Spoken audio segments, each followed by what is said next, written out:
Listen, brother, everyone looks at you and thinks you're a tiny little boy. Posting on Twitter. It's the gayest soy thing you can do. Shut the fuck up, you little tater tot bitch. We are 2 minutes and 35 seconds into this video. I'm Just as gay as the rest of us, motherfucker. Feels just the same. Another sunny day in LA. Everything is fun, so they say. Wonder what the news is today. Cause I know that every day I'm at this fucking job. Hasan is streaming. Watch him on the cloud.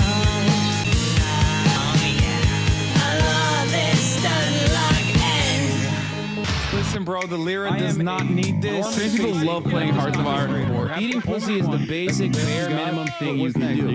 Where did they find these people, dude? And women want to have sex. Your job is posting. You're gay. Okay, God, I don't hate make the fucking women rules. so much. But is he really a socialist? He's such a himbo, I can't handle it. He's got a car house and it's better than mine. Can I sit here like everything's fine? That's just me being a fucking hog.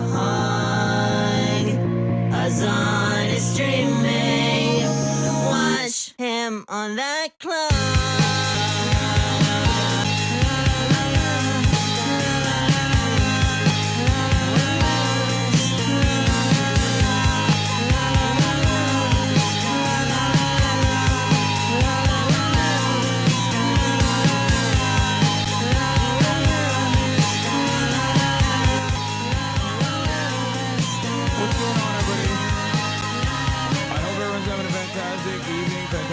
Fantastic premium, no matter where you are in the world. I'm a Stomp Biker, and this is the Awesome broadcast coming to you live from cold but sunny California, Los Angeles. We're live and alive, and I hope all the boys, I hope all the girls, and I hope all the MVs are having a fantastic one. Today's a beautiful day. Today's a wonderful day. Today is yet another spectacular day.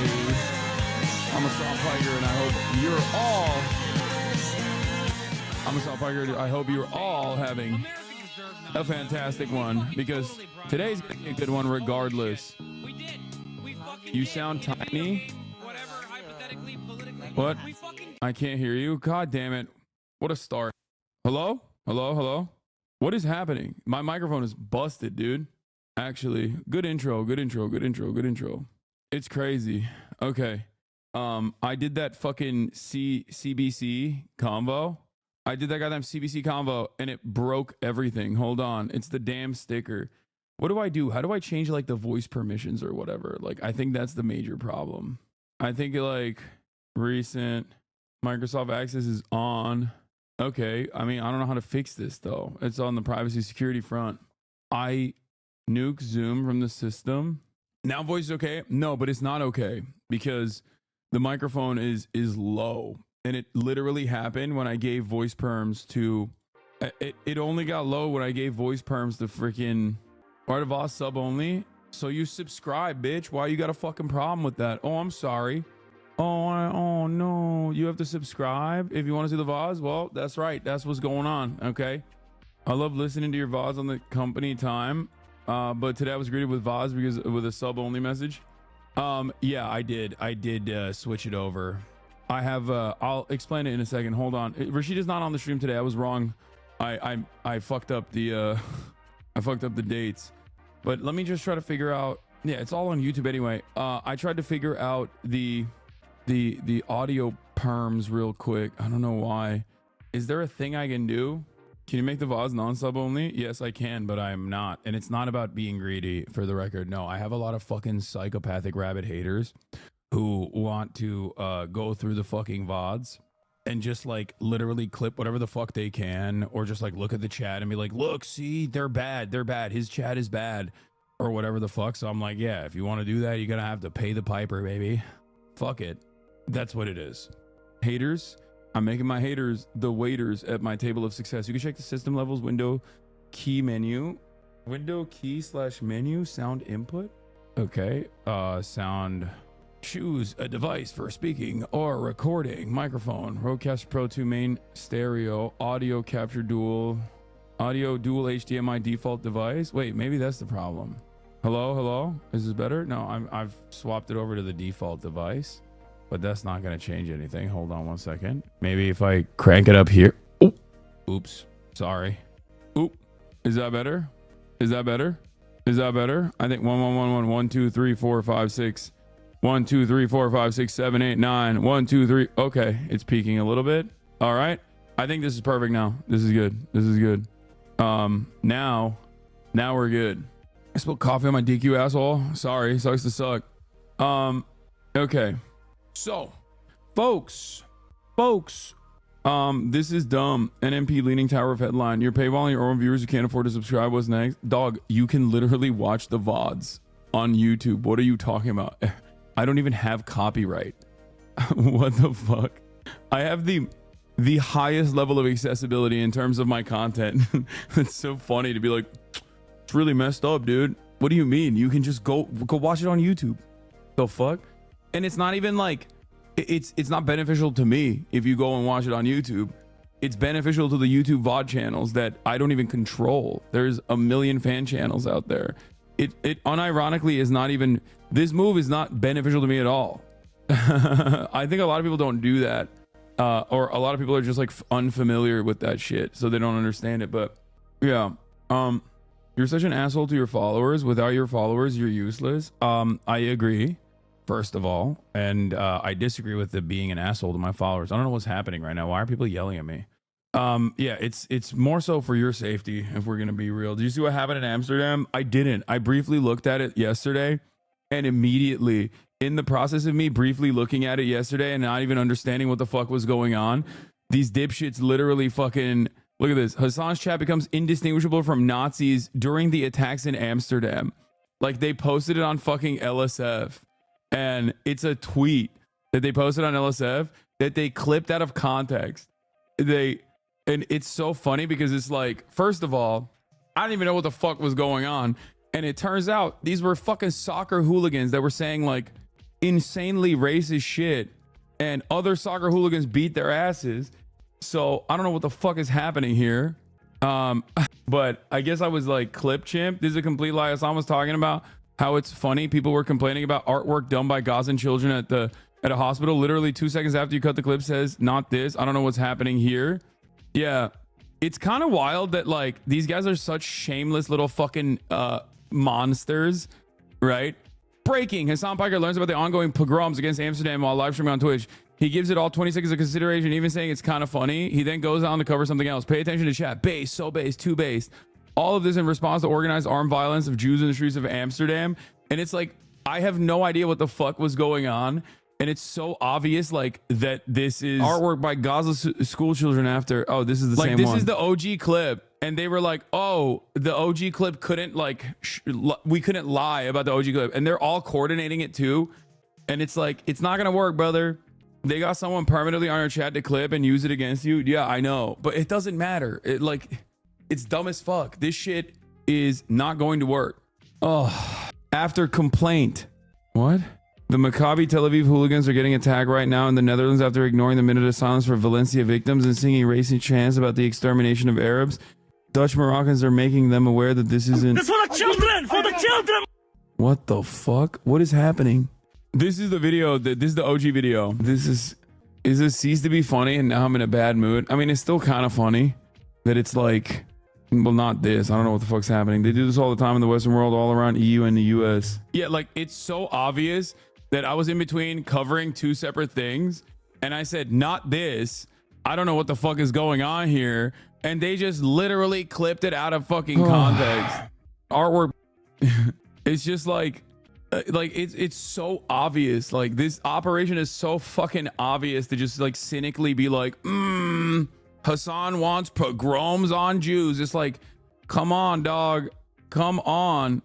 Literally said, well, not this. It doesn't matter. These people do not care. Okay, I'm in the Twitter community notes program. Got your back, King. Yeah, community note this shit, brother. What the fuck? Speak some truth onto the goddamn matter.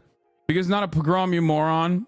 Hassan Piker, 21st century's most influential anti-Semite. Breaking. This is literally 1 second after Drew cut off the clip, showing Hassan was laughing about something else entirely. You're pathetic. 7.8, 7.6K likes, no community note. This entire tweet from Drew's a lie. And there's a video from the end of Drew's clip into the very next words out of Hasan's mouth. So why are these guys so desperate? It's just crazy. It's crazy. Like, give it a fucking break, man. I didn't even give it a goddamn break. Block Drew, ignore him forever. I did, but this fucking dipshit's getting motion again. Already annoyed by his voice. Lol, bye. Oh, man. That sucks. Okay, well, it is my voice. I can't really change it. It's happening now with the shit in Amsterdam too, my guy. It's not just you. I know you know that. As Old Chatter said, it says a lot about you that you, I believe it. Yeah. Also, yeah, blocks are fucking useless. It was a deliberate provocation orchestrated and encouraged by Mossad operators. I don't think it was fucking Mossad. I think it's just like straight up a bunch of dumbass soccer hooligans being racist. What else is fucking new? You know what I mean? This isn't even like hello. What are we now like looking at football ultras and shit and thinking that like they have normal politics? Like, of course they don't. Mossad was there. Just in case, Mossad agents joined Maccabi Tel Aviv. Oh shit. Okay, never mind. I was corrected. Okay. Well, regardless, I still think it's probably fucking dumbass football hooligans who were behaving in a racist way. I'm sure that Mossad was there to protect the Maccabi Tel Aviv football club. No, you want to hear something really unhinged from one of the survivors of the soccer situation? They claimed it was like October 7 for them. Yeah, no, they're I mean, yeah, we'll look into it a little bit further. Fear not. I'll get a better understanding of the situation. I'm like not too familiar with it. I didn't really look into it at all. But we'll figure it out, you know. Next game is against Beşiktaş. I hope it does not happen. I hope that they do not play against Beşiktaş, because that shit is, bro, Beşiktaş fans kill each other for not being sufficiently pro Beşiktaş. It's like Çarşı, okay, is famous for sometimes killing one another because like they're like, no, I love Beşiktaş more than you do, okay? And they'll fucking kill each other sometimes. Like, their hooligans do not mess around. In Turkey, we have like way more barriers that separate the fans from the fucking players for this reason. Like, they will storm the fucking pitch and go nutty mode. They'll light up fucking torches and shit in the middle of the goddamn it's not true, I'm gonna claim. Yes. Tomorrow's Remembrance Day for the Nazi pogroms as well. We're gonna hear the dumbest, most disgusting takes in Germany tomorrow.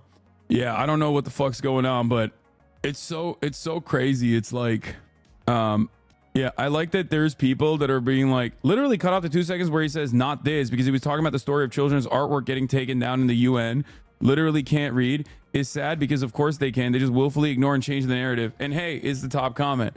Yeah, it's like, it's such an obvious fucking smear operation here. You know what I mean? To be like, Hasan is so anti-Semitic in his community, but we can't catch him saying something anti-Semitic, so we're just going to claim that his community is anti-Semitic, and then you know, he's not monitoring his community because he's secretly anti-Semitic. It's like, dog, are you kidding me? Nicholas Fuentes is popping off.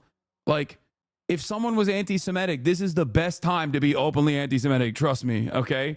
Like, it's so fucking stupid. I am not an anti-Semite. No matter how hard you fucking try, it's not going to stick. 57% upvoted. The real Reddit community can't push it down. Nothing else pops off like that. Yeah, I mean, it doesn't matter. You downvoted all day, every day. It's still not going to... It's not going to work, dude. Every fucking thing. Everything. This shit used to work so goddamn well. It would drive media discourse for literally weeks.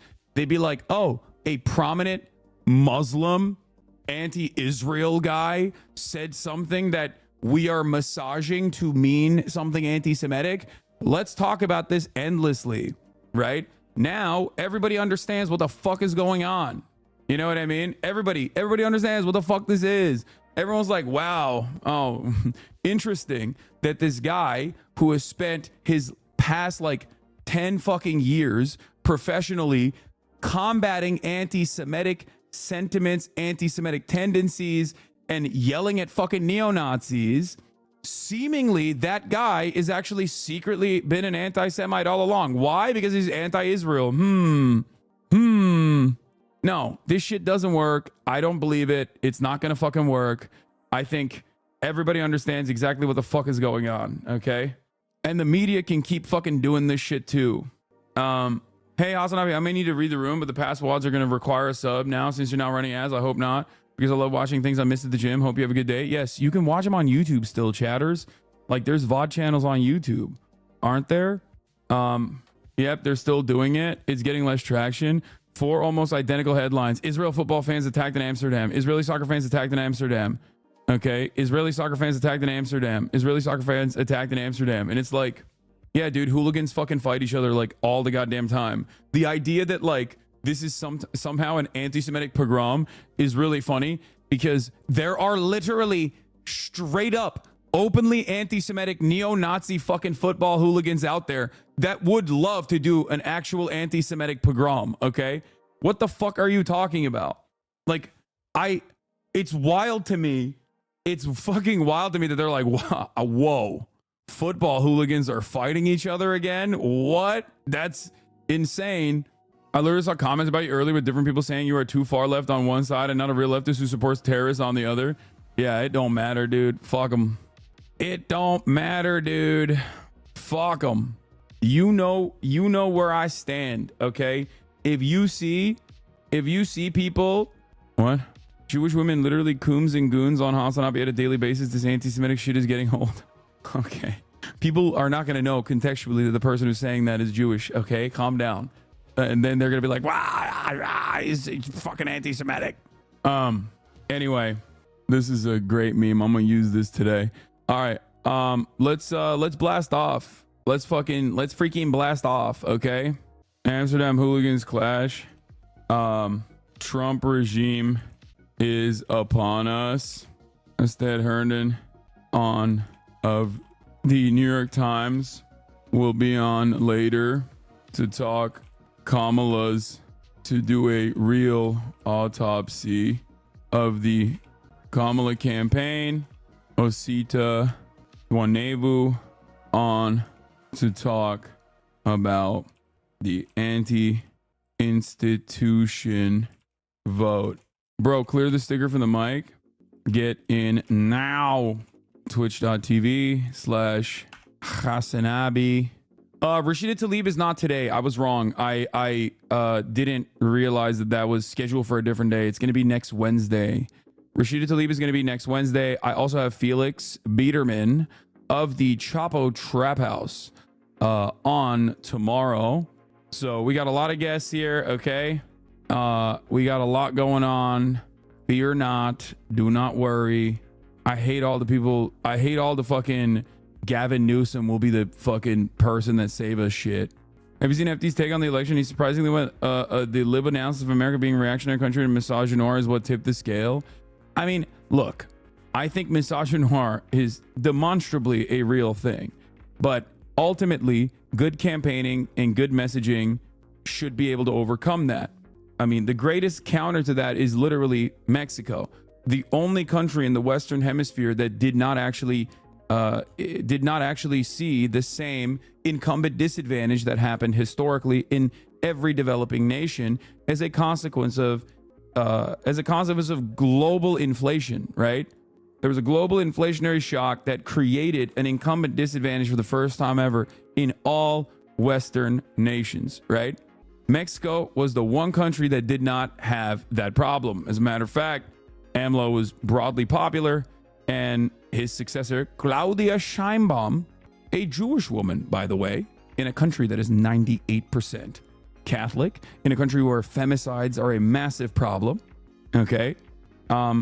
She won, and she saw many successes. And that is because of the expansion of the welfare state. That's it. That's literally it. There's nothing else. Expansion of the welfare state, wage increases, boom, boom, boom. People will literally ride for you for the rest of their fucking lives. It was so massively consequential in Venezuela that motherfuckers voted for Maduro, okay? And not because of Maduro, but because of Chavez. People will never forget. If you put money in their fucking pockets, people will never forget that. If you improve their lives, people will never forget that. Did I misspell Osita's last name? Uh-oh. Okay, I fixed it. NWANEWU. AMLO also kept inflation low and increased the Mexican GDP with leftist policy.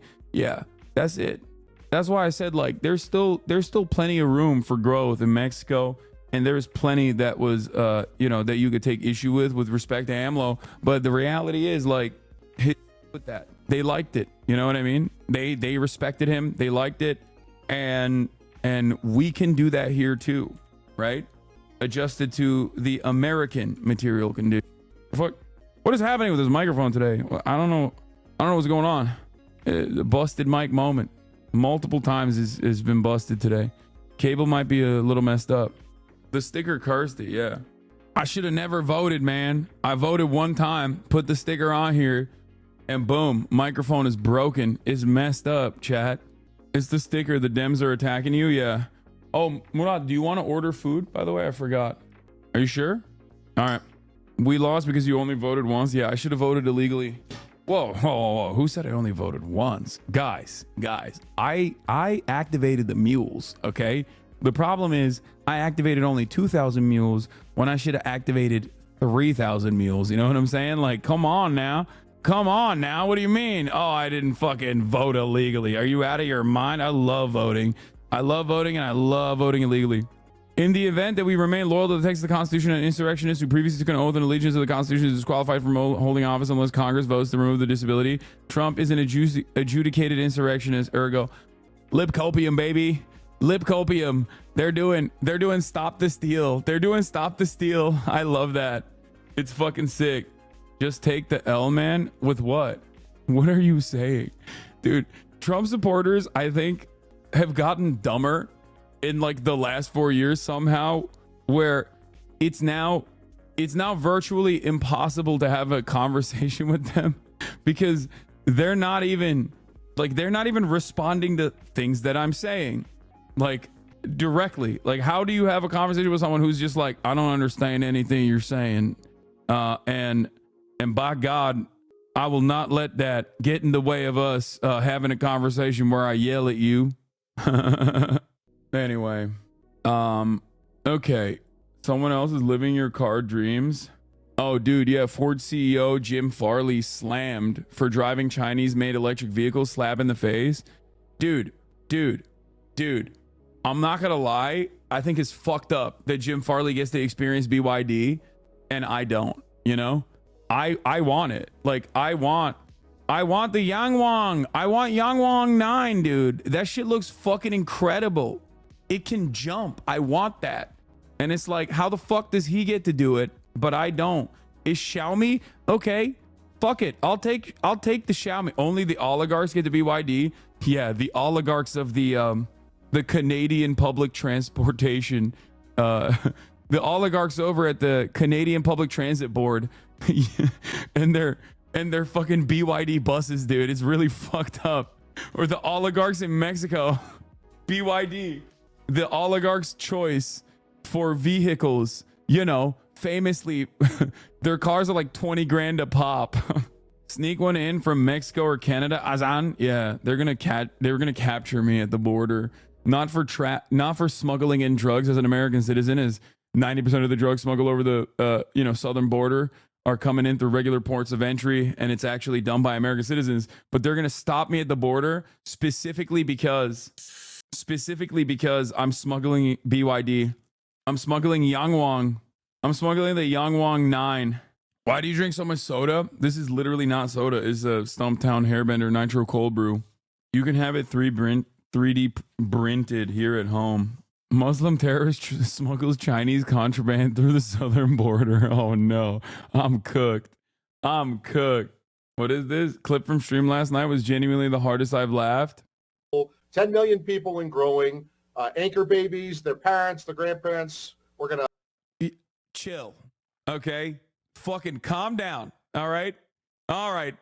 Hey. And their parents? What do you mean? Now, wait a minute now. Yeah, it's fucked up.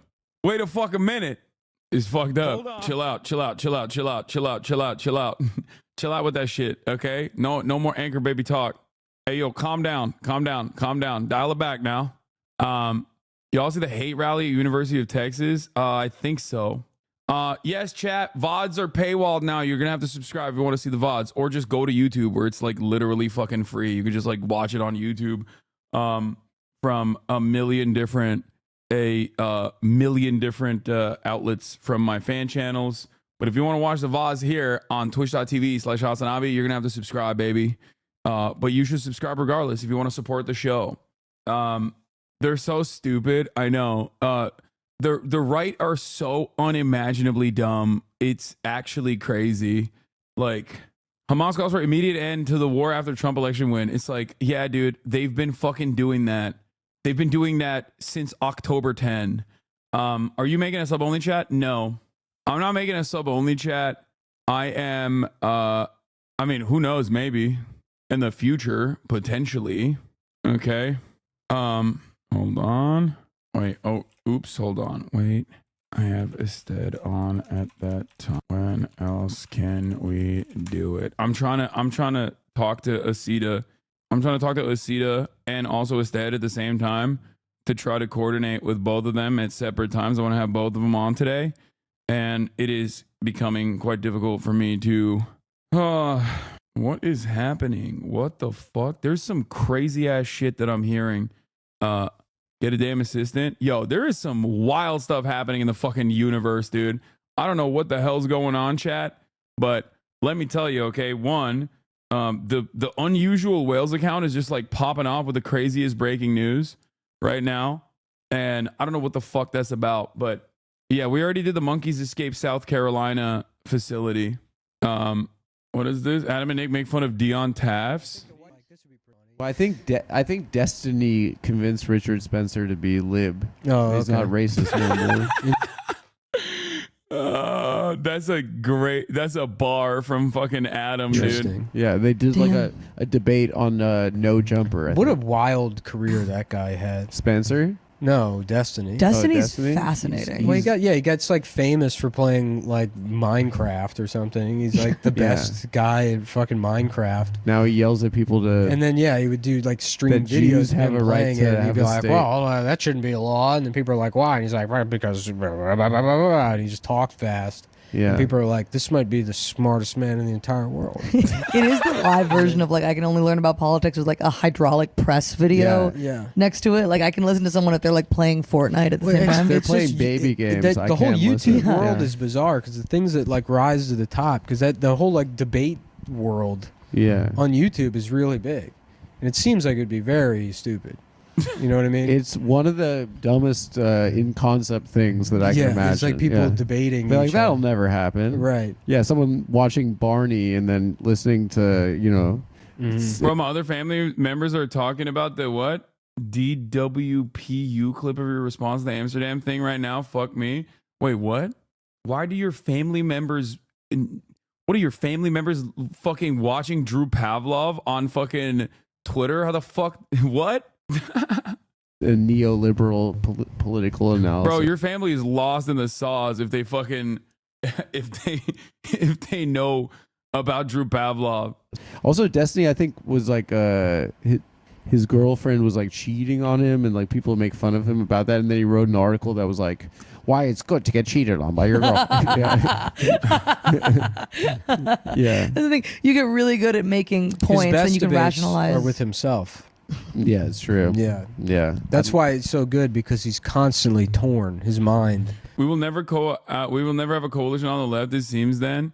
Yeah, dude, because one fucking Twitch streamer is at odds with another Kick streamer who wants to say the N-word as a white guy and advocates to do that, who has propped up neo-Nazis. So the fucking left coalition is over. Just like, please get offline right now, okay? Like, oh no, the guy who debates everything, including but not limited to why being cucked is actually liberating, or ethical CP. That guy and his community are a formative part of the quote unquote left.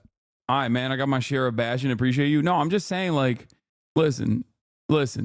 Even if he was literally a die-in-the-wool leftist and we were duking it out, it still would not be consequential. Okay, we're fucking content creators.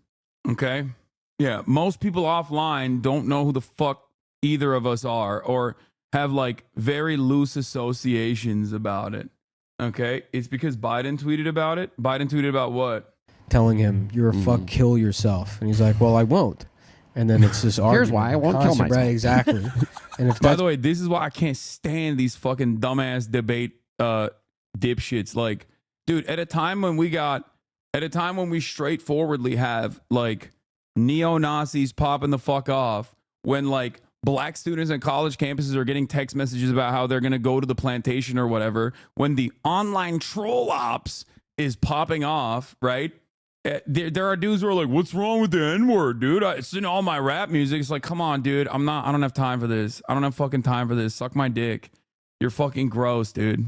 Jesus Christ. Like, you don't have to fucking debate everything, okay? You don't. You just don't. Just be normal, please. Please be fucking normal. Like, just came in here to say Trump because you're an idiot preaching to 12-year-olds. Hell yeah. Brainwashing 12-year-olds. Actually dumb. Check back with this man right here in a couple months where he'll, have a very different attitude. His fans are having a normal one today. Yeah, I saw this. Bro, what the fuck is wrong with Destiny's fans? The dude who debates the consumption of child porn to stop pedophiles and the use of the N-word, yikes. The argument is that CP is supposed to be distributed to pedos if this helps reduce child rapes. Are you pro-child rape? Who's making the CP, idiot? He explains very clearly in his video that the researcher said you could find people that previously abused to get their consent to already existing material and offer them compensation for it. Like, this is what happens. This is what happens when you have a community that is just like centered around regurgitating talking points from one fucking sociopathic cult leader. Okay? It's so weird, dude. It's weird. It's weird. It's weird. What the fuck? Did you mention why your TAF's never uploaded?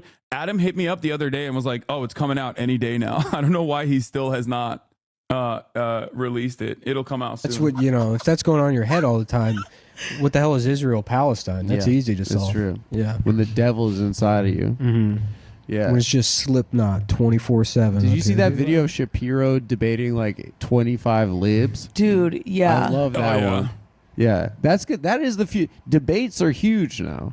I wish I could get into that space, but unfortunately I'm just one of the dumbest people. Nick, you could do it. You don't have to be smart to be a good debater. You just have to be confident, I think. It was a prank, bro. That video's never coming out. Do you think Dems lost Ryan Ruth because he wasn't able to activate his 10,000 Afghanistan troops illegally? 1,000, not 10,000, NATO-trained troops from Afghanistan illegally to vote for Mamala like they did for Biden. 1,000. Get it right. Ryan Ruth activated 1,000 NATO-trained Afghan troops. NATO-trained. Remember that. What? Hassan's Instagram story every morning? Dominant mini basketball highlights for his dominant mini basketball. That's funny. That is my Instagram story every morning. Calm down. It's fine. Bro, you're the Ryan Ruth wiki at this point? Yeah, dude. He is. Look, when I found out that I was wrong, and then there was actually one singular pro-NATO voter out there who only cared about NATO, okay? Like Gunther Ferlinger style pro-NATO American voter. I was fascinated, okay? I was personally fucking fascinated. What? This chatter wants to debate you? I'm trying to bait him for something else. Are you a fan of the Democratic Party? Why are you so mean? Why do you feel about Trump winning and Kamala losing? Now that I have your attention, is there any universe would you consider playing the entire Dragon Rampa series live on stream? No. When I saw that someone was making like actual election decisions specifically on NATO, I was like, that's it, man. We're done. That's my guy. I love politics. I see a fucking guy that's like that. I'm gonna ride with him. I'm gonna die for him. Okay.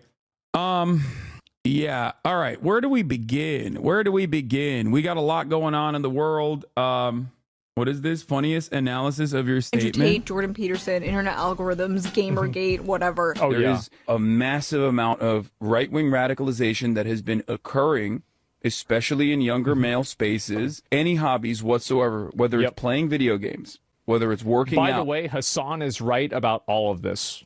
Whether it's, I don't know, listening to like a history podcast or whatever. Yeah. Wait, what was? Yeah, I am right about it. What? Asman agrees. What the fuck? What's the problem? Oh God, I looked at his chat. Don't look at his chat. Don't look at his chat. Don't look at his chat. Don't do it. Don't do it. Don't look at his chat. Everything that they see is right-wing sentiment being expressed by individuals that they find charismatic. But you can only blame internet. So the reason why he's right might not be necessarily like what he's trying to say. I think that it's a chicken and the egg scenario where the content that's popular is right-wing because this right-wing content more accurately reflects the way that people see the world and the way that guys feel. So it's not that there's a bunch of right-wing content that's brainwashing people to be racist or to be Nazis. It's that there's a lot of guys that feel He's like, no, there's just a lot of Nazis out there. There's just a lot of people who believe in the ideology of the NASDAQ. No. By the way, it's ironic because this other person from the video clipped it right before I talk about how like they're not actually overt Nazis in the same way that like they were in the 2016 Gamergate era, where there was like open outward white supremacist sentiment being expressed on YouTube regularly. You had the likes of Stefan Molnier and all these other guys who were like straight up neo-Nazis, right? They no longer, it's not like that. It's like 90% of the way there. It's but they're not like openly white nationalists, even though there are some, right? But that movement has definitely been cast aside a little bit, as a lot of the overt racism, misogyny, yada yada yada has been normalized by the Republican Party at the tippy top. So for that reason, I think most people find themselves very comfortable expressing certain types of sentiment. Hasan, why are you so charitable to dudes who should have lied to their teeth one day to get on stream and spread hate the next? What do you mean? What is happening right now? Enfranchised, and the content that's being deemed as right-wing is content that reflects what their viewpoints are. So it's like the content creators in your orbit all just talk about your drama when you're offline. Nobody's doing anything to combat reactionary stuff amongst men. Yeah, I am. I try all the time, and I'm going to do more about that. I made the mistake of looking at Nick Fuentes' Twitter last night before going to bed for the first time, and I had literal nightmares. Yeah, I saw that one clip. Where he's just like cackling and losing his fucking mind and just like so excited at the prospect of just like being able to control women's bodies, like that little fucking nerd, right? He's such a freakish little gremlin, such a goddamn loser, dude. And it reminded me of how he got there, because it reminded me of how he got to a position of prominence that actually led to Nick Fuentes like having dinner with Donald Trump. There was a man who propped him up openly and deliberately and excitedly. Okay, a person who I despise, and every single time I see Nick Fuentes' disgusting little booger-eating gremlin face, I am reminded of the people that are literally saying he should be liberal. This guy should be liberal Joe Rogan. And Fuentes' treatment of me is so bad. I don't understand. That's something he'll have to learn to grow. Not to sound like not to be too self-aggrandizing, but like Fuentes should be worshiping me, because I am literally I was the only lifeline that he had to like being able to breach like mainstream political conversations. Like I represented a huge potential opportunity to him, and he just was so bad faith in the way that he treats me. It's unbelievable. I don't know why the fuck you would do that. Like he should have been so conciliatory towards me. And I'm not looking for that. I'm not asking him to be my bitch or anything. But for him to be like relentlessly bad faith against me all the time, I'm like, bro, who the fuck are you? Like I can put you on a stream in front of 14,000 people. Like I'm giving you your phone number to like Adam22 so you can go to a show. Why the fuck would you like burn my shit so hard? Like you're so stupid. Yeah. Eating chicken and waffles with Nicholas Fuentes, propping him up, giving him a lifeline, giving him a fucking media career, debating his own fan base, arguing against calling him a fucking Nazi to his own fans who were like, dude, he's a Nazi. When you say things like, why are you defending him? I'm not defending him. I'm agnostic You on absolutely position. are. But your obsession with me using this word, really only for normative reasons, is revealed when you say, why are you defending him when you won't use my label? If you want to ask me, does he engage in anti-Semitic humor? I would say absolutely yes, he engages in anti-Semitic humor. If you want to say, is there a chance that he believes in anti-Semitic conspiracies? Yeah, of course there's a chance. And he has in the past. In fact, it might even be likely that he still does today. I just haven't had the conversation with him about it, and I don't really feel like slinging that around when I just don't 100% know. I would rather...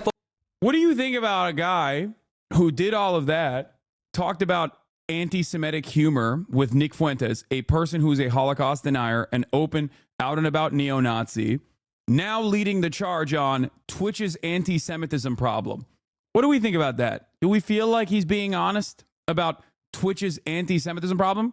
Or is he cynically trying to smear someone like myself who has never collaborated and despises neo-Nazis and would never give them a fucking platform, with the one exception where Trainwrecks literally swapped Nick Fuentes out like many, many fucking years ago, which I have always recognized a massive mistake, because it was supposed to be me and Destiny versus Blair White and I forget whoever the other person was. And then it was a last second swap out where Nick Fuentes was platformed by that fucking, by that debate, which I despised. Okay. Hanging out with him in real life, giving his phone number to Adam22 so we can go on fucking podcasts, openly recognizing that you propped him up, defending not using the Nazi label against him, against their own community members who are like, come on, dog, he's a Nazi. Maybe you don't have to debate everything. That's my point. You can't be just like a fucking psychopathic debate mercenary. Like, you're literally just like making yourself, you're turning yourself into this fucking person that has no ideology whatsoever. Okay? It's fucked up. Sometimes you do not have to have a normal conversation, especially when someone's nascent fucking dying career is pretty obvious.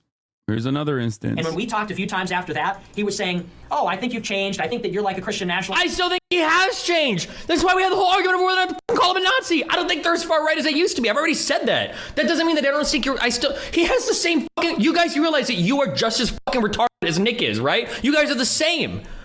Nick hears me push back against his shit, and Nick is like, oh, you think I'm just as right as I was? No, I don't think that. You guys don't think I push back enough, and then you guys are like, oh, you think he's not as far right as you guys. How does everybody?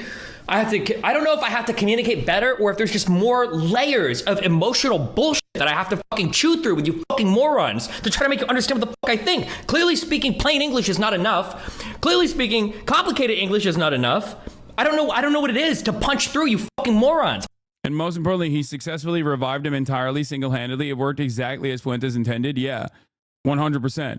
And then the only reason why they fucking had a falling out is because obviously the fucking neo-Nazi, once his career was revitalized, came after Destiny and tried to deplatform him, which is ironic because Destiny is literally doing that to me right now, desperately trying to deplatform me with the express purpose of, and this part is really funny, trying to weirdly get himself unbanned from the platform. Well, I said step one before anything happens to show there's two things that need to happen. One, Frogan needs to be banned.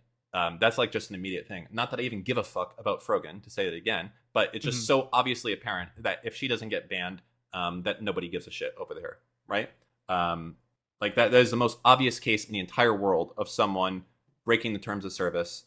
And yeah, it's a clear hate speech violation of a protected class of citizens too, because she's going after veterans, I think. Yeah. Yep. So yeah, it's multiple things. I agree. Right. Yeah. So if that doesn't happen, we know that there's no change at Twitch. So that's step one. Will that happen? Step two is they have to unban Steve. Like, because otherwise, I don't. If they're able to unban Fresh and Fit, like they're talking about unbanning Destiny and Sneeko, they can unban Steve. And then if they do those two things, then I'll talk to Dan Clancy. And I'd be happy to figure out a way forward for him to... For those of you who don't know, these are some of Destiny's little orbiters. This man, we used to have conversations back in the day. Quite pleasant conversations, as a matter of fact. But his brain has just been so fucking broken by being Destiny's orbiter and his co-host on his podcast that he has been spending an unimaginable amount of time on this like vengeful quest to, I guess, destroy Twitch for not unbanning Destiny and also not getting me banned. Okay. They called themselves the Taliban or the Hezbollah Brigades, community dedicated to documenting the anti-Semitism of Turkish colonizer Hassan Piker and the Sultan of Twitch Empire, Dan Clancy, as well as others. Okay. They have made websites from like day fucking one, from, I think it was like October 19th or something, was when the HasanAbi website was launched. Like that was what their immediate goals were, where they were like, we're going to use this Israel shit. We're going to use what is happening in Gaza to, you know, try to activate as many people as possible to get this guy fucking deplatformed. And they've gotten increasingly more insane over the year as it has not succeeded. Yeah, these are the people concerned about change hate speech, the way that trust and concerned about safety is hate done, speech. so that is no longer the stereotypical purple-haired whatever that it currently is. It's too skewed right now, unfortunately. Yeah. 1,200 Jewish people died on October 7. Since then, hundreds of thousands, millions of people displaced in Gaza, thousands dead in Lebanon. 50,000 is the most conservative estimate with direct gunfire and direct bombing in Gaza. The obvious death toll is going to be significantly larger than that. And these guys are predisposed with, let's use this as an opportunity to get someone we don't like, someone we don't agree with, deplatformed. Okay? It is so insane. It is so unimaginable. Why do they assume there won't be retaliatory obs? I don't know. But yeah. And also, that guy whose account that I'm showing you right now, okay, the Taliban, part of the Taliban, this is one of my biggest stalkers, okay? This is like a known stalker in this community with like thousands of alt accounts that we've banned, who like is the most schizo person you've ever seen. That schizo person is now followed by Richie Torres. American Congressperson Richie Torres follows him. He's following my schizophrenic stalkers, dog.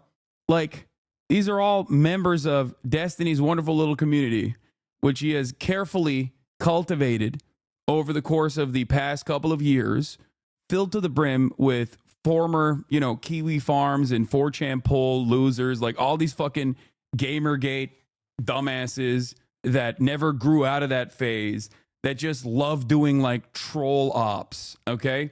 But now they're doing it while simultaneously claiming that they're liberal. They're liberal, but Destiny has advocated to kill Black Lives Matter protesters. He has said openly that white supremacist militias can mow down Black Lives Matter protesters because he was upset that the BLM protesters were actually hurting Joe Biden's re-election chances. Okay? A person that has debated the ethics of ethical CP, a person that on a whim, because he was mad at my friend, an activist and content creator from Atlanta, FD Signifier, wanted to troll him. And in order to troll him, he gave $10,000 to the Atlanta Police Department. That's the type of person that we're talking about. Real liberal guy. Okay? Real liberal guy. That's where a lot of this resentment and a lot of this no motion ass bullshit is coming from. Okay? It's crazy. I feel like I'm living in bizarro world. FD just posted, he figured out D used another orbiter to set up the donation from the start. Hey, look at what I found with a little video essayist researcher muscle. Tree of Logic, one of Destiny's weird black orbiters, admitting on stream that Destiny never planned to actually debate and always acted the plan in bad faith. Organization. He had no intentions on doing that. He always. Okay. All right. So that's what happened. This was all his idea from the start. He had no intentions on donating $10,000 to Fat Dude Signifier organization. He had no intentions on doing that. He always had the intentions on donating to a pro-police or nonprofit organization. And he asked me, because, you know, I'm very close to these organizations in Georgia, and he asked me to give him two, and I gave him two, but I gave him the most important one first. And yeah, I'm kind of glad he ignored. Sorry for the delay of these signifiers. Some of us working, have busy lives though. Can't believe you wouldn't wait You couldn't wait 4 days for your $10,000 anti-police fund donation. So I went ahead and just donated $10,000 to the Atlanta Police Department. Yeah. Destiny ran from an agreed upon debate with me. He and his fan base like to retcon it into some other story, but the facts don't back that up. Destiny agreed to debate me and donate $10K to a charity I choose. Contrary to his fan base lies, it's not my charity, nor do I work for them. His fans just made that up to justify their narrative. He told me to unblock him so he could confirm the payment. I did for several days, and I reblocked when it started to seem fishy. When I tweeted at him asking what the holdup was, he responded with a confirmation to his donation to the Atlanta Police Department. Clearly, at time and opportunity, he just knew that it would be a mistake, so he chickened out and created a spectacle as a distraction. His hardcore fans, of course, are not smart enough to notice, but make no mistake, this was something he did out of fear and spite. Anyone telling you otherwise is lying to themselves. It's just like, it is the most rabid cyber harassment cult I have ever seen. Okay? All of his fucking orbiters like to masquerade as liberals. All of his orbiters and himself like to act like they're liberals, but plenty of their perspectives are completely antithetical to the rioting any kind of progressive values. I mean, this itself is what got him banned originally. I'm not going to play it because, you know, even though it is contextually appropriate, I don't want to personally risk it. That got him departnered originally. Like, they are liberals in the sense that they are pro-Democratic Party. That much is certain. But ultimately, they have no real ideological rudder. They have no real interest in maintaining a position beyond whatever Destiny is saying. They are debate mercenaries. They will debate both sides of an issue with the same level of passion. Okay? Did you see the Dems pushing D into becoming the fabled Joe Rogan of the left that liberals are yapping about? No Democrats are doing that. Okay? You're insane if you think that the Democratic Party is that crazy that they would be like, yeah, the guy that we can get instead of like a million different Pod Johns or Harry Sasson or any number of different like people that they could potentially activate as like their liberal podcast version is going to be the guy who has all of this like insanity. And it's not necessarily like clipped out of context either, which is ironic because he always is that, because the context always makes it look even worse than it actually is.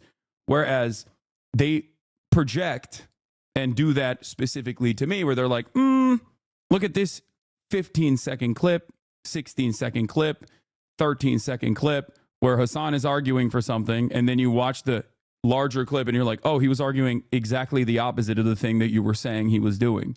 But ultimately, it does not matter because Joe Rogan organically broke his own brain and became a right-winger. Joe Rogan was profoundly popular before he decided to be a right-winger. Joe Rogan endorsed Bernie Sanders in 2020. Okay? The Democratic Party had their own Joe Rogan. His name was Joe Rogan. Do you understand? So these issues will not change until the Democratic Party changes its top-line communications, its policy prescriptions, and its attitudes towards the working class. Okay? You cannot podcast your way out of this problem. You can't flood the market with like liberal podcasts and podcasters in an effort to win back young men who have been disenfranchised. Okay? He was watching your clip yesterday, but turned it off once you mentioned he uplifted Nicholas Fuentes. Yeah, he hates that clip, by the way. I'm sure he hates that clip. He absolutely despises that clip because it so directly contradicts any kind of liberal image that he tries to cast himself as. Okay? And it's not just that clip. There are a million others. Okay? Here is Destiny like what, at the end of the day, hanging out with Nicholas Fuentes at his own home as his former wife that divorced him brings Nicholas Fuentes a peanut butter and jelly sandwich. This is a part of the revitalization of his career. And in this process, he is also talking specifically about revitalizing another white supremacist, Lauren Southern's YouTube channel. With the Mossad before they finally come down, before the United States changes its foreign policy stance on Israel and Palestine? Or how many times are we going to complain about like the media and the government and everything? And I've talked to conservative creators who will say things and they get into this self-defeating progressive mindset. You ever heard a black person say like, oh, I'm not going to do anything, the system's rigged against me, it's bullshit, right? Like I've argued with fucking Lauren about her videos where she's like, oh, all of my stuff is deprioritized, I don't think I'm getting views. Like, no, it's not. You just don't fucking upload enough. Make more fucking videos. And she did make a couple, and some of them actually popped off on the algorithm. She did one responding to Matt Walsh's shit. It got like 500,000 views. And it's like, she's literally talking about Lauren Southern here and how they have conversed over how to pop Lauren Southern's channel off. Lauren Southern is an out and about white supremacist, okay? A white nationalist through and through. Mate Feed Art, thank you for the 100 community gift to subs, allowing 100 people to be to have access to the now subscriber only VODs. Yes, he's talking about the Lauren Southern who personally went to Italy to work alongside Identity Europa, okay, to try to intercept migrant boats by filming herself on these fucking boats to try and actively intercept these migrant dinghies that were trying to make it to Italy. If politicians don't stop the boats, we'll stop the boats, Southern declared. Okay? They didn't stop the boat for long. In short order, they were taken into custody by Italian Coast Guard officers, and the Doctors Without Borders ship was on its way. Later that night, Southern appeared in a second Periscope live stream with Martin Sellner, the 28-year-old leader of Generation Identity's Austrian branch. Sellner hinted in the live stream that Generation Identity's short-lived blockade of the NGO ship was just the beginning of a new mission to track down and stop the dirty work of these human trafficking ships. Southern has defended the American neo-Nazi Richard B. Spencer, who has advocated for violence against non-whites on multiple occasions. Southern has said, Richard Spencer is not a white supremacist, he's a white nationalist. He believes in a white ethno-state. He doesn't believe in whites being superior. Spencer has praised Southern's videos. That is the person that Destiny is talking about here, that he has direct access to, that he has also helped revitalize the career of. How many neo-Nazis does Destiny have to align with and revitalize the careers of for people to go, maybe he's not being genuine in his defense of the Democratic Party and it's just another thing that helps him debate better? He's talking to one neo-Nazi who is a prominent neo-Nazi now, thankfully, because of Destiny's hard work, platforming him, giving his phone number to Adam22, okay? While simultaneously he's bragging about coaching another white nationalist and how he helped revitalize her career as well, okay? Can you run us through how you make all these fanfic spin-offs of reality? You're such a creative. I get inspired when I watch you. You think this right here, exactly what he just said right here is fictitious? Am I wrong? Like what? Do you think he was just joking here? He didn't mean it. He's admitting to it. You want me to play the clip again of him saying, it's like, why do you think that the algorithm's not fucking you? You're fucking yourself. Because that type of self-defeating, self-deprecating, self-fulfilling prophecy of the system's against me, I can't do anything. So it gives you the perfect excuse to work on nothing because you're completely fucked. And then it gives you the perfect enemy to blame for all of your problems. And it's like, well, what the fuck? What does that accomplish at the end of the day? What's up? Wait. I want to be a good wife. So I got peanut butter sandwiches. Whoa! Is it for him? For both. Let's go! Thanks, Isn't that what a Mom. wife is for? What? Isn't that what a wife is for? That is absolutely. See? You got it made, bro. Thank you so much. Wow. Good job. Let's go. You got it made, hell. Hold on. So much. Bag. Wow. Good job. Let's go. You got it made, hell. Hold on. What's that? Go ahead, man. Go ahead. Yeah. Look at me. Showing you a alternative view of reality. Fan fiction. Yeah, this is literally on his own fucking channel. He's blue pilling Nick in an IRL debate. He's blue pilling him. You don't understand. You don't understand. He's debating him in the marketplace of ideas. He's actually blue pilled now. He's no longer a neo-Nazi. He's actually pro Democratic Party. Did he also blue pill Richard Spencer? Is that why Richard Spencer came out and was like, I'm in the tank for Mamala? Yeah, it's not the first time they hung out together. Yeah, you think?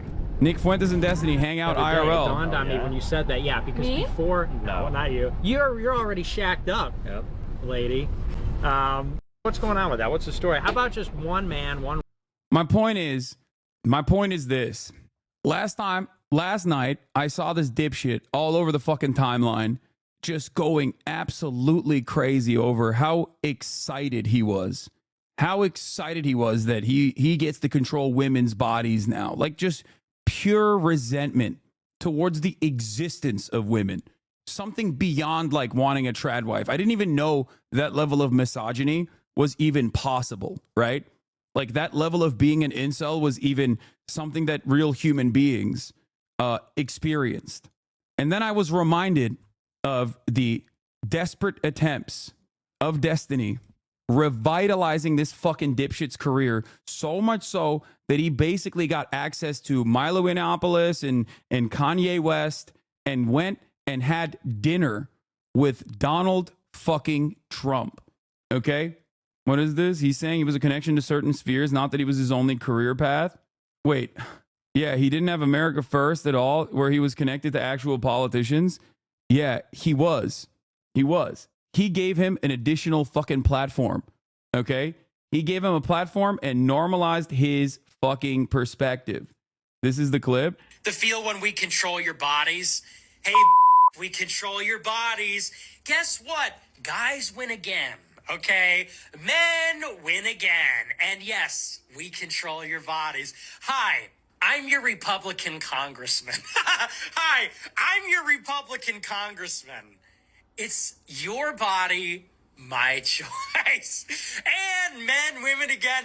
Men win again. There will never, ever be a female president. Never. There will never be a female president, ever.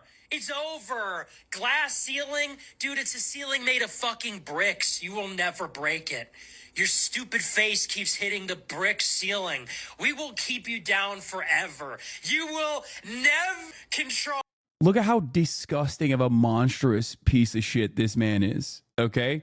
Disgusting. Remember that. Your own bodies. You will never be the president of the global empire. Never gonna happen, sweetie. Yeah, he's blue pilled. That's why he's wearing a blue hat. Destiny successfully debated him in the marketplace of ideas. He blue pilled him. Meanwhile, meanwhile, over the past year, because of the insanity of his own fucking community, I remember throughout the past year, his community has consistently said, while he was normalizing Nick Fuentes, that I was a far greater threat to the United States of America than Nicholas fucking Fuentes. Okay? His community, unironically, because of his like mania, because of what he has primed him into thinking, like such virile hatred, that I am a larger threat in their eyes than Nicholas fucking Fuentes. Now, their attitude might have shifted now, okay? And and Fuentes' treatment of me is so bad. I don't understand. That's something he'll have to learn and grow. Not to sound like not to be too self-aggrandizing, but like Fuentes should be worshiping me. You know, he called against voting for Trump before the win. Why do you take him seriously? He's not even a real Nazi. This is the problem.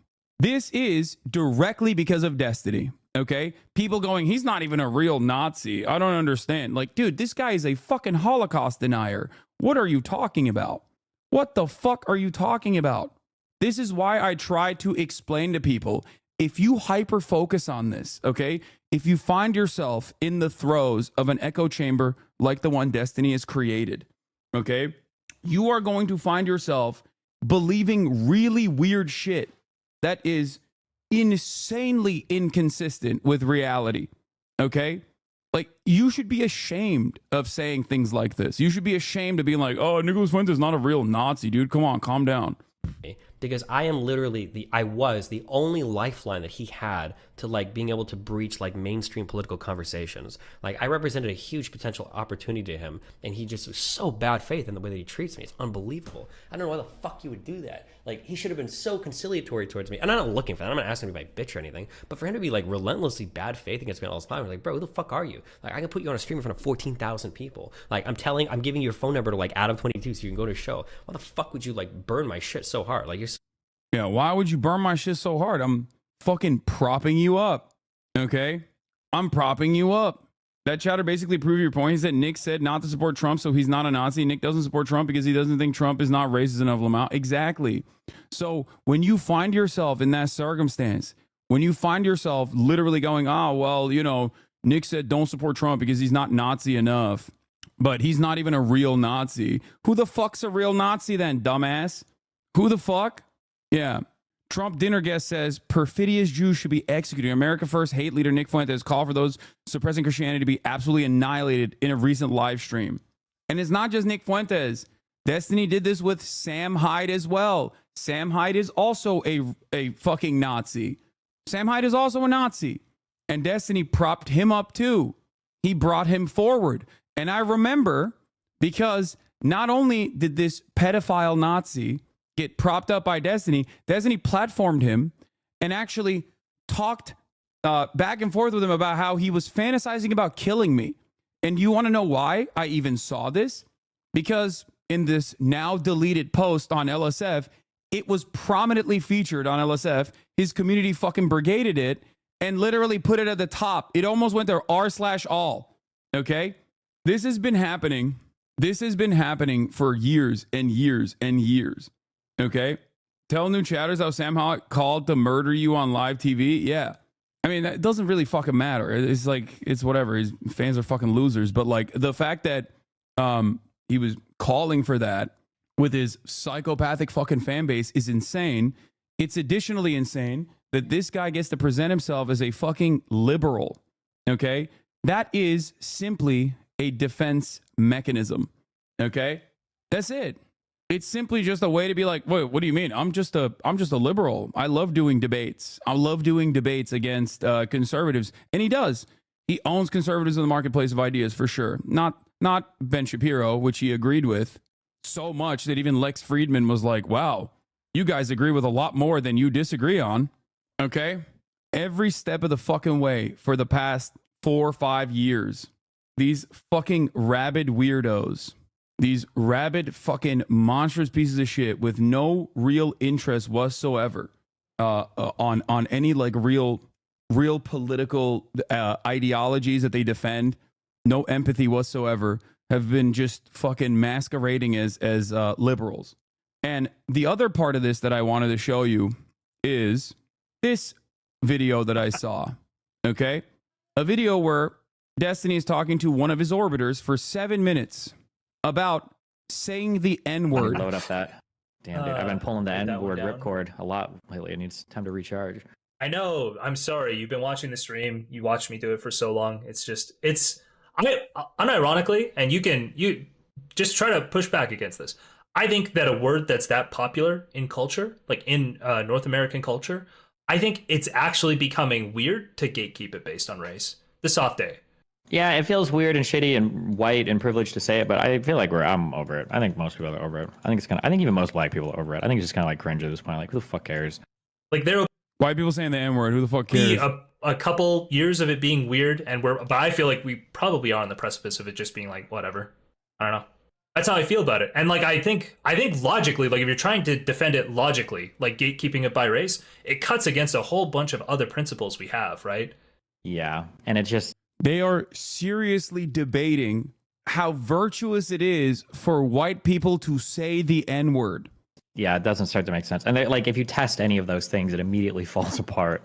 Like the easiest cut against that word is that like if you use it and you normalize it and some people are blah blah blah, any argument that has anything to do with going down that road should mean that black people should never say it in rap music. Like because that does more to normalize it than literally any white fucking gamer guy on the internet saying ever. But they're not debating, they're agreeing. Sorry, you're right. Like obviously nobody's going to concede to that. And then like any argument defending that is like, well, it's their word to use for their people. It's like, bro, go to a Kanye fucking concert, okay? 95% of these people are fucking teenage girls. Like, come on, the fuck are you talking about? This is not. Just a reminder that this community came after me pretty hard and brigaded the LSF subreddit way back when it was actually popping, to get me banned off Twitch for saying cracker, okay? And they successfully did that, for the record. There's an entire Lex Friedman clip on Destiny using the N-word. Yeah. It's not music for black people, okay? Shut the fuck up. It's music for everybody. Like, yeah, but... Yeah. I don't know. it's just like, and getting into the whole like intent thing, like the intent of the speaker thing. Like it's just a fun word to say, and I've never once like used it to like the worst you can do is you could say something like bum ass nigga or like something along these lines where it's like you're using it as guy or dude, right? But it's like I think it's how most people see it, so it's like it doesn't even like I don't know. Yeah, well, I've never once like tried to load negative like stereotypes or racial like animus into it. It's just that's not what the word's for. So I feel like when I use it, I have no intent there, as opposed to like I honor any racist person ever like soft aid a black guy as an insult. Like maybe it just doesn't work. Yeah, it basically doesn't get. The only example we could come up with was in a video game where the hard R is explicitly filtered. You might have people who use the soft A to like attack somebody, right? Oh, maybe sure. In like text, but that's like that's such an outlandish example to come up with. Yeah. Anyway. I don't know. I guarantee a white person made the soft A rule. What's the soft A rule? Well, the reality soft A is doesn't mean dude. There's probably not. Sorry, there's probably not. If I had to guess, I wonder where the hard R and the soft A came from, because I'm willing to bet that in the beginning there was only the soft A, because like the soft A and the hard R are just like, imagine being so unimaginably echo chambered, so incredibly disconnected from the fucking real world that you're just having what you're having this fucking conversation. What is this, bro? Dave Weigel. Guys, you are still trying to replace Rogan. I told you we can't do it, and we can't do it. Now what we might be able to do is recreate him in the aggregate. I can't tell if he's fucking memeing or not. What the fuck?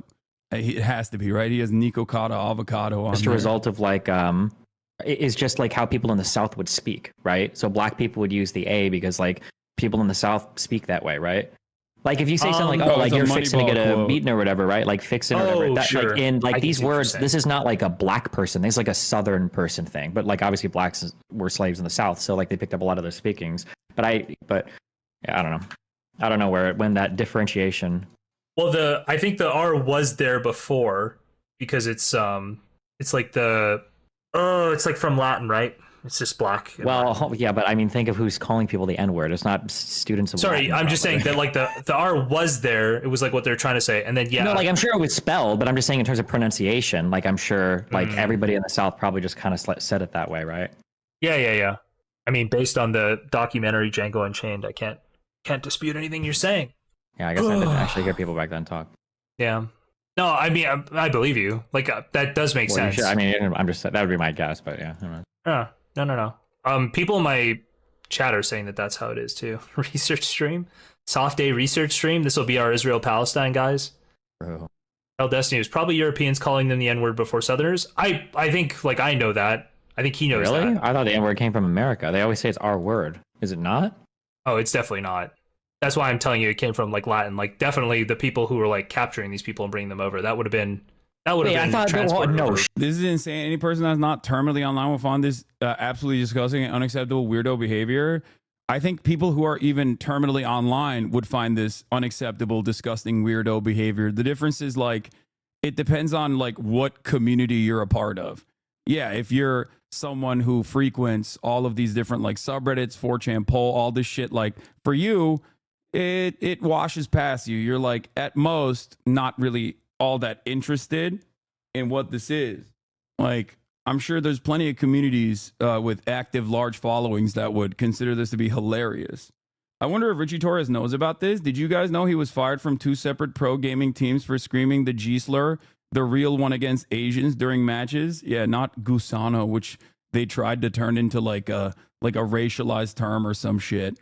That was another one of those moments too. Where that's got to be American. Like we must have started. I'm to Google. Who first person call people? Like I bet it was like a formal word that appeared in like early Bongar English, but like I feel like it got popular in the United States. It comes from the word black in Spanish, the original chattel slavery being conducted by Spanish merchants.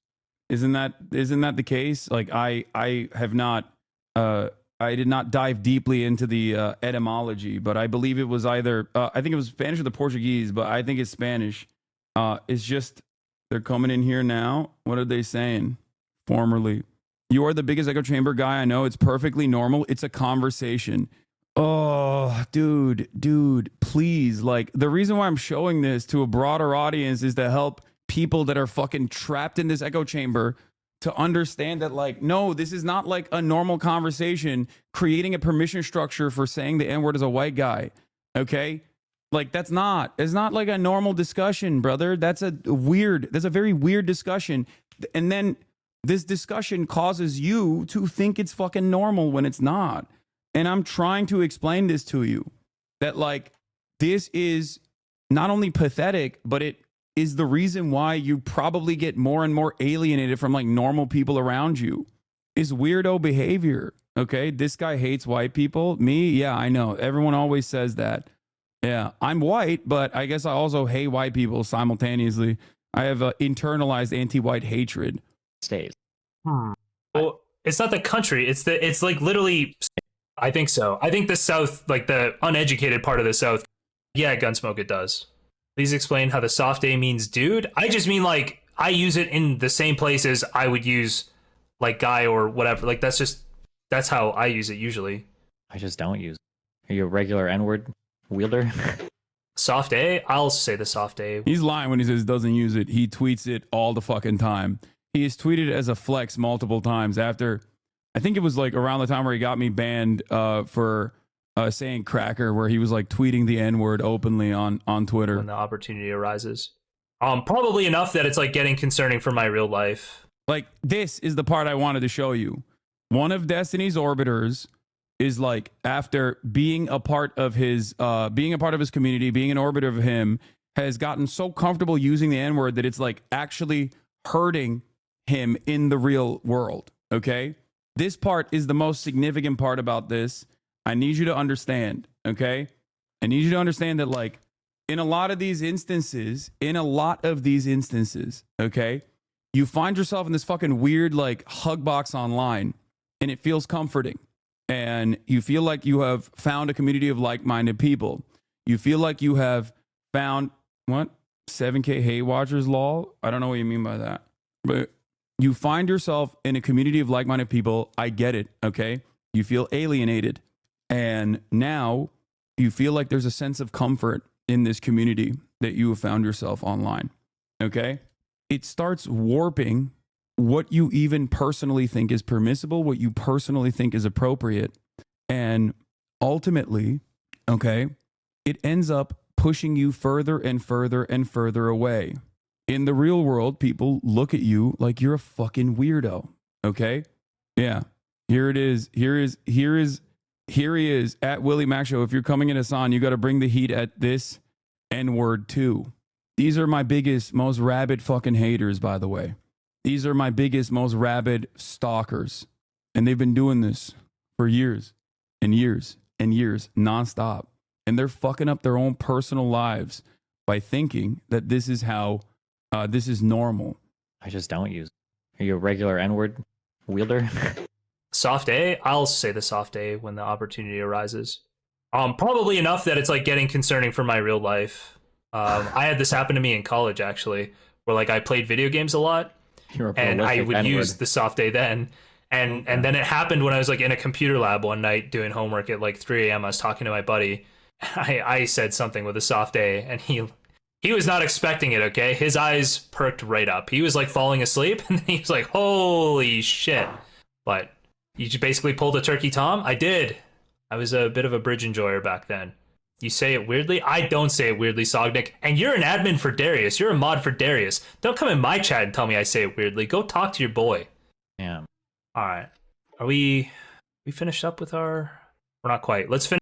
We're all trying to figure out why these people are permabanned from Twitch. Yeah. I wonder how that happened. I wonder why.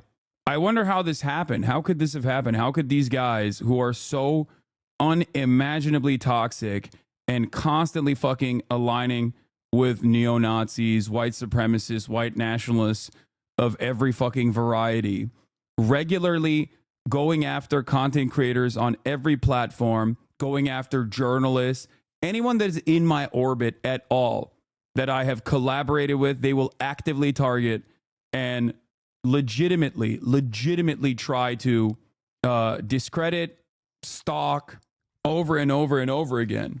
Like, yeah, sure, he debates red pill guys and makes a mockery of them. Those guys are fucking idiots, and that's great.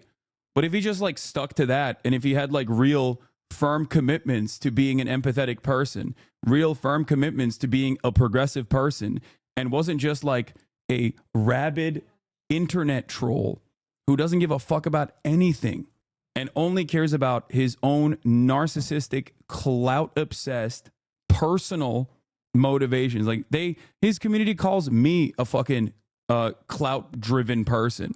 Yeah, there's a reason why I do these collaborations, not because I'm friends with a lot of these people and I genuinely like them, but also because, yeah, I have a perspective, I have a position, and I want that position to be seen in the most charitable way possible, okay, by as many people as possible, okay? That's it. So just wanted to do a brief little fucking blast on the past.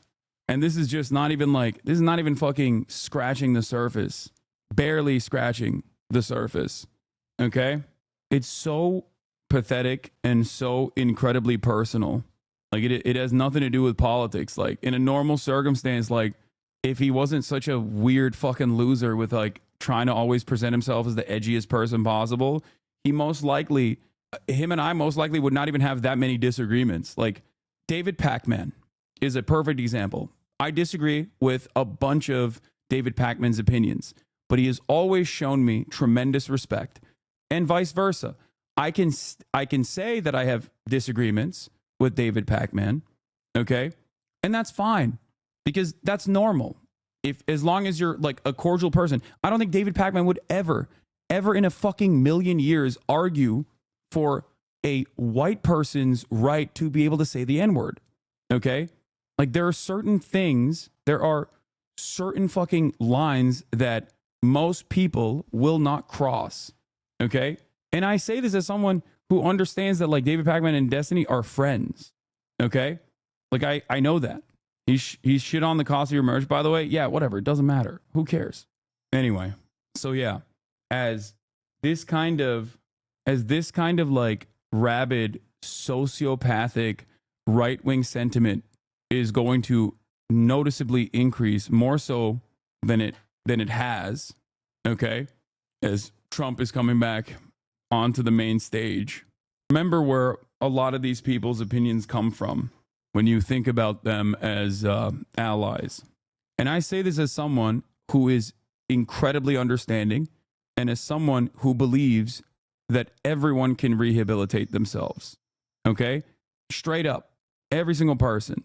It is ironically why I thought originally that Destiny was a former libertarian who had said a bunch of racist shit that now was no longer a firm and committed believer in those racist things. I was wrong. Okay? And his community has never let me forget that and has spent the last 5 fucking years actively coming after me, even though I never spoke about him for 5 fucking years, until he also came out as a firm, committed supporter of Israel and its genocide.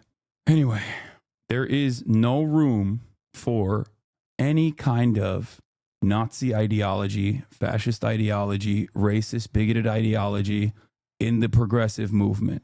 Okay? Ironically, you've just given him content for the next 5 months. Haha. Yeah, you think he's going to fucking sit there and play the videos where he's like openly and actively talking about how he platformed Nick Fuentes? No. He'll just run the same fucking route over and over again. Bought a house, hypocritical socialist, yada yada yada. He was going to do that anyway. Also, that's the funniest part about it. People being like, wow, you just gave him content for 5 months. Bitch, when I never fucking talked about him, he was still making content nonstop. As a matter of fact, the only time I noticed that like his incessant smear campaigns slowed down a little bit was when more people organically found out what a fucking buffoon he was. Okay? When he went and debated or thought he had the capacity to debate someone like Norm Finkelstein. Anyway, regardless.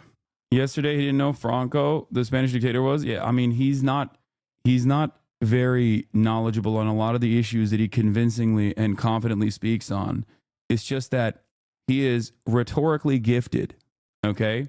and Dunning-Kruger also helps him float, which is ironic because he used to shit on the likes of Jordan Peterson for that same reason. He used to always shit on Jordan Peterson and many of these other like right-wing content creators by being like, these guys don't know what the fuck they're talking about.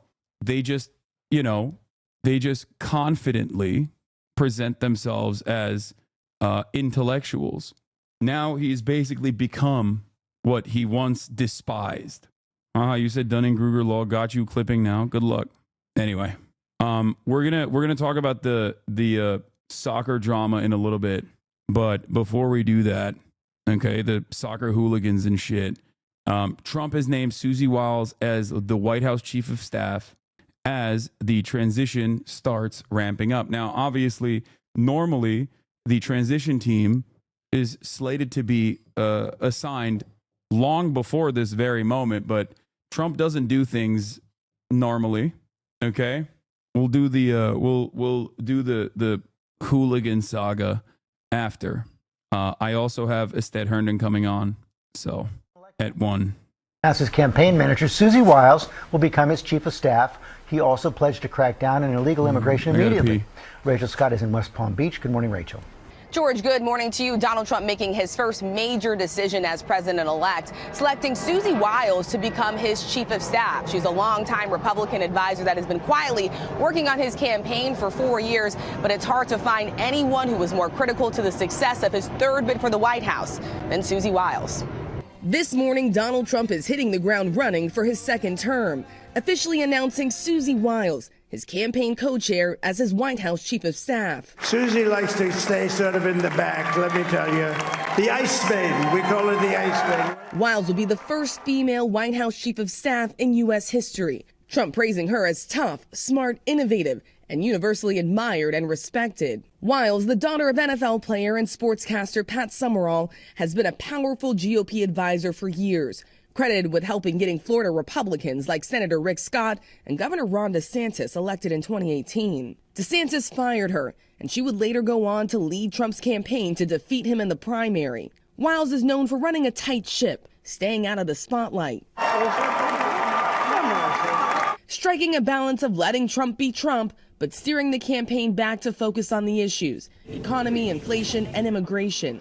Trump's team already moving quickly to execute his day one priority, a crackdown on illegal immigration, focusing on how to immediately launch Trump's key campaign pledge: mass deportations of the estimated 12 million undocumented immigrants. According to some experts, mass deportations could cost an estimated $88 billion a year and send inflation spiking as millions of workers are removed from the workforce. But Trump dismissing any cost concerns, saying there's no choice, adding in an interview, "They're not staying here. There is no price tag." At the White House, President Biden pledging a smooth transition. On January 20th, we'll have a peaceful transfer of power here in America. After Democrats crushing defeat across the country, Biden urging supporters to accept the results and move forward. We accept the choice the country made. I've said many times, you can't love your country. I think it's kind of funny that they're like, we're going to do a peaceful transfer of power. It's like, did anyone even question that? Did anyone ever genuinely, seriously think that there was going to be like a lib January 6th? Now, I am seeing a lot of fucking Twitter and TikTok posts that make me feel like maybe there could be one. And I think that would be pretty funny, probably.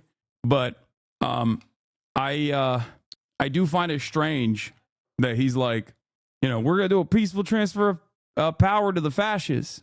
It's something that I've been thinking about quite a bit. Okay?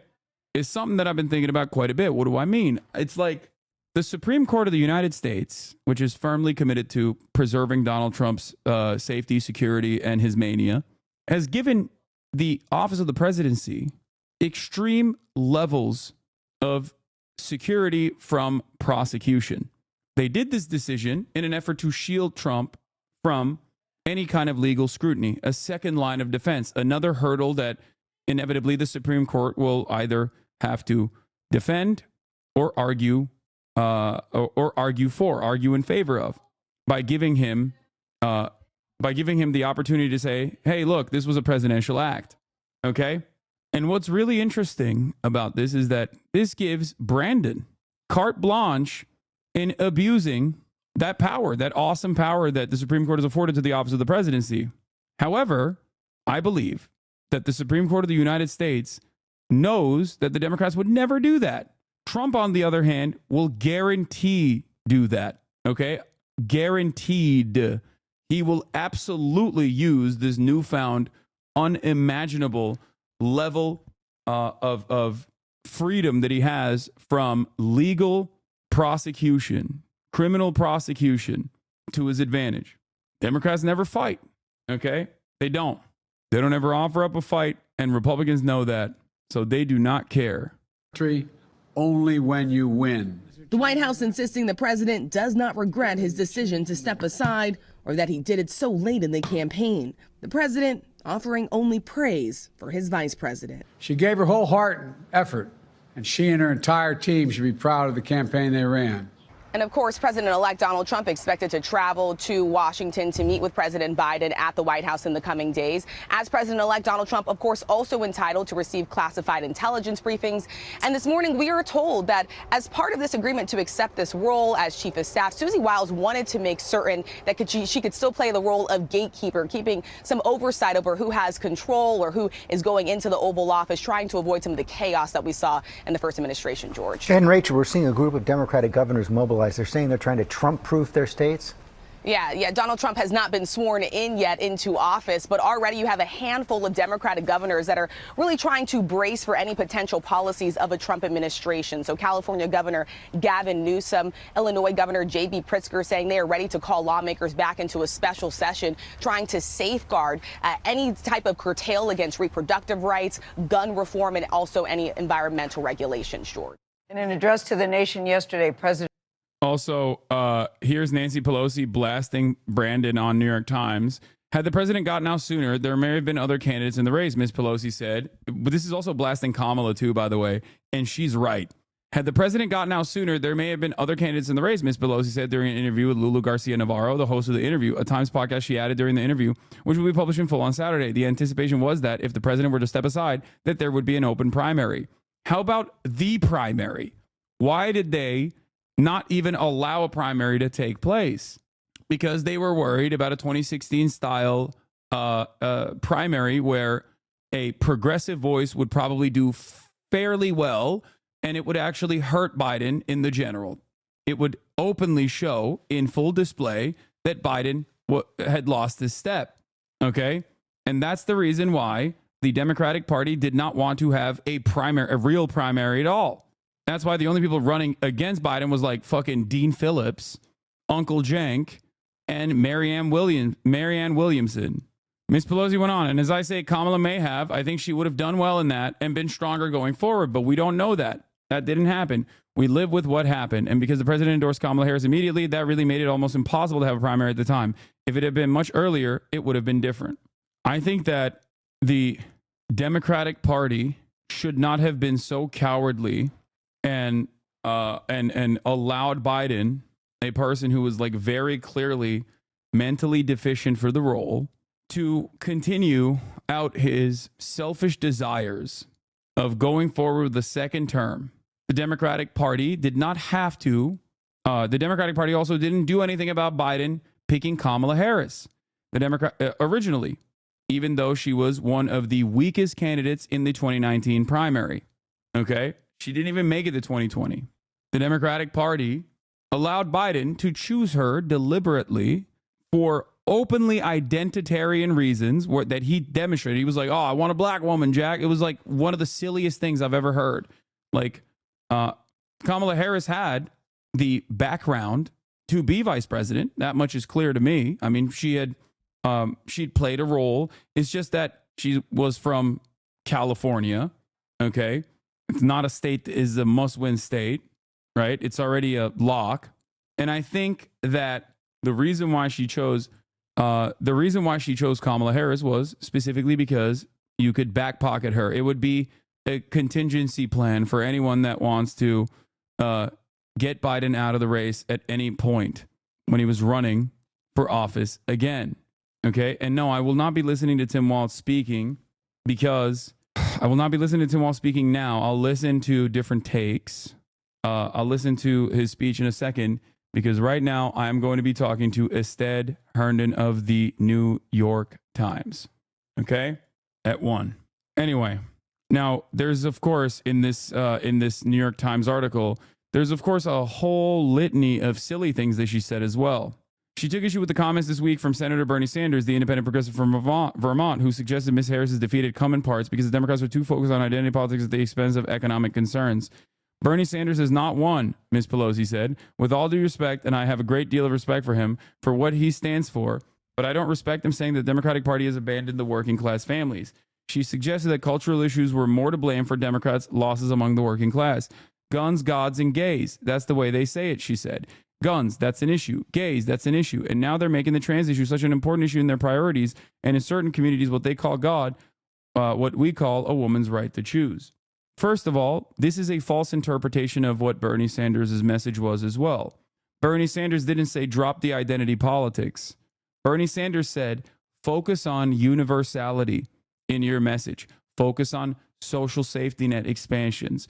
Focus on direct policy prescriptions to the harm that people are experiencing. There has never been a moment where Bernie Sanders, at least since 2016, has been like anti-trans or anti-black or any number of different things that people smeared him as. Cynically, as a matter of fact, Bernie's method is to not unnecessarily hyper-target specific marginalized populations. That's it. And that is a successful strategy, in my opinion. Okay? You do not have to compromise with the right. You do not have to compromise or write out trans people from the coalition. That is ridiculous. At the end of the day, the things that Bernie Sanders was advocating for would have disproportionately helped some of the poorest people in all of the different demographics. Okay? Trans people or black people are not magical, mystical beings that are not experiencing the shock of material shortcomings. Okay?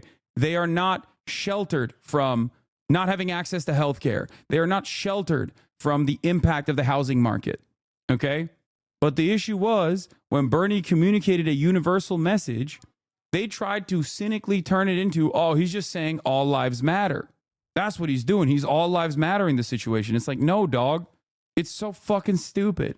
And there's no better representation of this, like, back and forth within the establishment of the Democratic Party than Jim Clyburn coming out and saying Bernie is, like, racist, alluding to the fact that Bernie is racist and that Joe Biden is not. Of course, why was Jim Clyburn saying that? Well, one, because he was in the tank for Biden, but two, it's because Bernie Sanders had always been uncompromising in his battle to give every single American health care, okay? Free health care. Jim Clyburn, on the other hand, had different opinions on that issue. Despite being a representative of one of the poorest districts in the country, okay, Jim Clyburn was never an advocate for expanding Medicare, okay? He was not. His constituents would have benefited greatly from Jim Clyburn's expansion.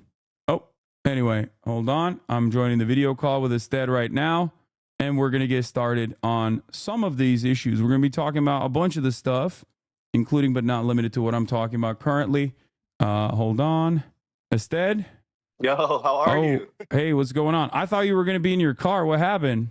No, I'm saying I'm finally back home, you know? Oh, nice. He's giving me my life back in like some way, so at least I'm back. Okay. You want to put your camera on landscape so that I can... Is that better? Wait. Oh, okay, boom. There it is. That's perfect. What? Oh, nope. It still went horizontal for some reason. You might need to... If you put it... Oh, no, it's good. It's good. All right. Perfect. Perfect. Perfect. Let me do this. All right, here we go. Damn, your nails are looking insane. That's I started one of my friends convinced me this year to start getting manicures, and it's been a real relaxation piece. So just, you know, me and Caleb Williams on our clear gel tips. That's crazy. That's like my shit is busted. It's so bad. My dad is always trying to get me to go out and get a manicure and a pedicure. I've never done it. I don't know. Listen, why. I gotta say, it changed the game this year. So one endorsement here. Hell yeah. All right. So ASTEAD HERNDON, everybody, of the New York Times. You might have seen him on CNN numerous times, host of the Run Up podcast. A fantastic reporter that has been accurately communicating some of the issues that have been happening. I think your voice is very important to have in mainstream media, especially now when I feel like a lot of, dare I say, the consultant class is utilizing this opportunity to basically defend themselves and defend their positions and defend their strategies, many of which are former Republicans, by the way, which is always interesting, to claim that the Kamala Harris campaign actually failed because she said Latinx too much, which is weird because I never heard her say that ever. Yeah. Yeah. Or that they were too leftist and too woke, as a matter of fact.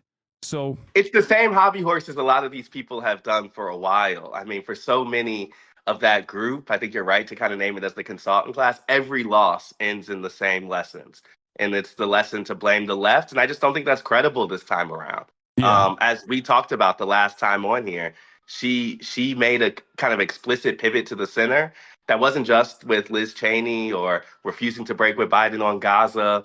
But when we talked to Mark Cuban, he said that was his big difference with her, from her to Biden, is that he felt that the Biden administration wasn't open to them and that she was calling CEOs and she was calling Silicon Valley and crypto and leaning into kind of big business. And so I don't think anybody can say that they ran to the left. It's the opposite. Yeah. So I read parts of the Atlantic piece that came from Biden World because, like, there are numerous different camps here, right? You have the consultant class that are, Clinton heads or Obama heads that are defending their own version of like what went wrong, and many of them are basically running the same route, which is ironic. They all sound like a Ben Shapiro video from 2016. Like the things that I've heard Joe Scarborough say about like how his daughter is afraid to speak up in college campuses because of free speech or whatever is just like, it's I guess it's shocking to hear that on MSNBC so prominently in display. But on the Atlantic piece, you had the Biden World also running their own version of events, saying that like Biden could have won potentially, which demonstrably was not true. So not true that he had to drop out. But one part of that I saw that you just brought up as well with respect to Mark Cuban was that the Biden administration, in my opinion, ran an anti-corporate populist administration, more so than even the Barack Obama administration. This was something that I talked about quite a bit. And there was one assessment that I actually agreed with in the Atlantic piece where they said Tony West, Kamala Harris's brother-in-law, came on to the campaign and directly told her to cut it out. Tony West is a Uber lobbyist, or I believe, is he an executive at Uber or lobbyist for Uber? I'm pretty sure like chief, one of their senior officers. Like he's not just, he's a big boy there. Yeah, Tony West, big boy at Uber, came up to Kamala Harris directly and told her, cut it out with this anti-corporate stuff. We want corporations and like corporate executives to be on our side, be on the campaign side. And if you do this like anti-corporate messaging, if you hit this anti-corporate slant, you're going to get punished. And she cut it out. And then she brought in, obviously, Mark Cuban to calm the masses and to say like, no, like corporations, like Kamala Harris loves corporations. There was all this back and forth about like Lena Khan. Is she going to get fired? Is she not going to get fired? That like drew a lot of discourse. And it always felt like they were just pointing to the donors and being like, don't worry. We will not harm you. And I think that played a role in her campaign. I think that not focusing on that sort of stuff that plays very well to the broader public was another misstep, in my opinion.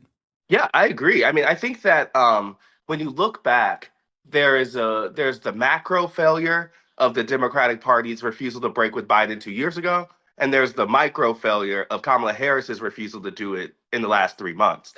And both of those matter a ton. I think the first one matters a little more, in my opinion, but the second one was the last opportunity they had to really fix and understand the desire for change, the distaste with the administration, the unpopularity, and they just refused all of the evidence on that front.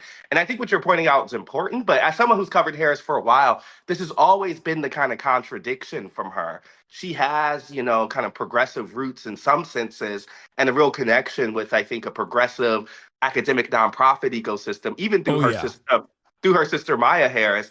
But at the same time, Tony West is a huge influence for them too, and they have a lot of ties with kind of California corporate dollars, the kind of big donor ecosystem of Democrats also. And so she's always been someone who's less than choosing one side or the other, has tried to be both at the same time. And we saw that really not work for her in the 2019 presidential race. Yeah. And I would say it kind of didn't work for them now either. And I just think that you can't backdoor your way into the presidency. And people want a sense of who you are, what you stand for. And some of that requires hard choices. And honestly, in my opinion, I think the Democrats overrate how much of that is ideological and how much of that is just about authenticity, period. There's one way to view Bernie Sanders as a hard progressive, and there's other way to view him as guy who talks about broken system and gets money out of politics, and that's not really easily on right or left, period. Yeah. And I think that they just refuse to see that there's some stuff that they could say and own that speaks to people's distaste for how government is right now that they just don't do. But I think you're pointing on the important point. Maybe the reason they don't do it is because they don't want to. Because the donors don't want that message, right? The corporate class doesn't want that message. It will require pissing them off. And if you're not willing to do that, then you're going to have to try to be everything to everyone. Yeah, absolutely. And I think it's ironically, the worst instincts on both ends. You're burning the candle from both ends. When you do the NGO style, corporate, when you apply the corporate heuristic of I guess I don't want to say DEI culture because I feel like that term is very loaded. Yeah. But there is a level of inauthenticity associated with hyper targeting marginalized groups, which Kamala Harris didn't really do, but she had done that in 2019. Yeah. And I think it haunted her throughout this campaign, where it's very aesthetic, it's very optics focused, and it's not necessarily even identifying or really looking for adequate solutions to any of the problems facing. Representation's a big example here. I think even more than DEI culture, the good faith version of that is how Democrats have talked. I think when they talk to people of color mostly in the last 4 years, they're mostly talking about including them in elite spaces. And that's that kind of, the Biden administration is the most diverse ever. Harris as VP, Ketanji Brown Jackson as Supreme Court Justice. And I think that that's a fine message for some people of color. But I think to your point, it's not a material change. And so when you get results like this, where a group of people clearly want something different, and that cuts across demographic groups, I think you have to ask yourself, were the messages that they were giving, particularly people of color, landing? And I think the answer is clearly not for as many as they needed. And so much of that, I think, is a holdover from the Obama administration, where they basically still have the idea that if we appeal on this kind of racial essentialism lens first, then in the end, we'll win over Latinos, we'll win over Black folks, we'll win over these groups. And I just think that more and more they talked about race without talking about change, It was just race for race sake. And I think that applies to a lot of things. Race, gender, sexuality is the thing they talked about the most.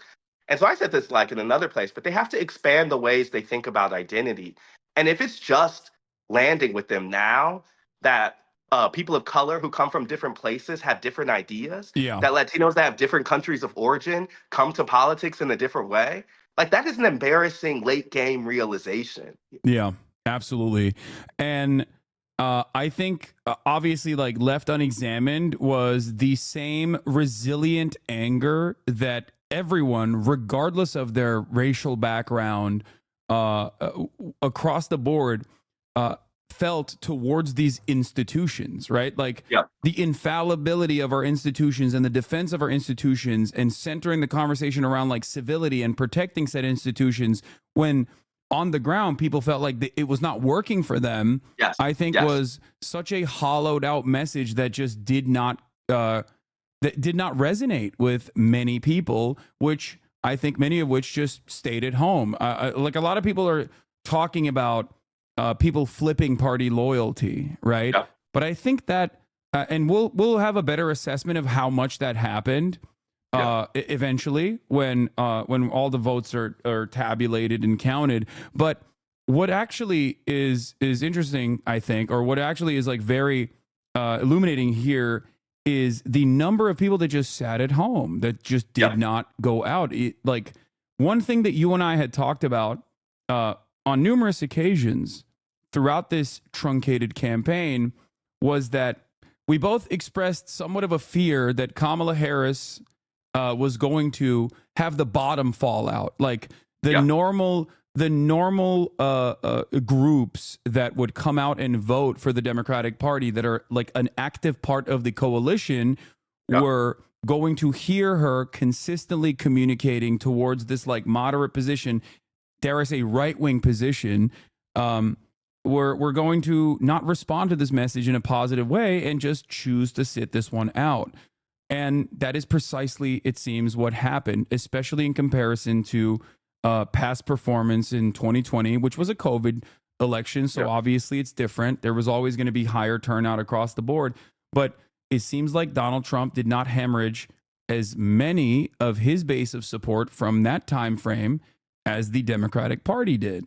I don't think there was anyone who came into this, like even before we know how many votes there are in total, the fact that Donald Trump won the popular vote means that they can't really tell themselves this is just one type of story.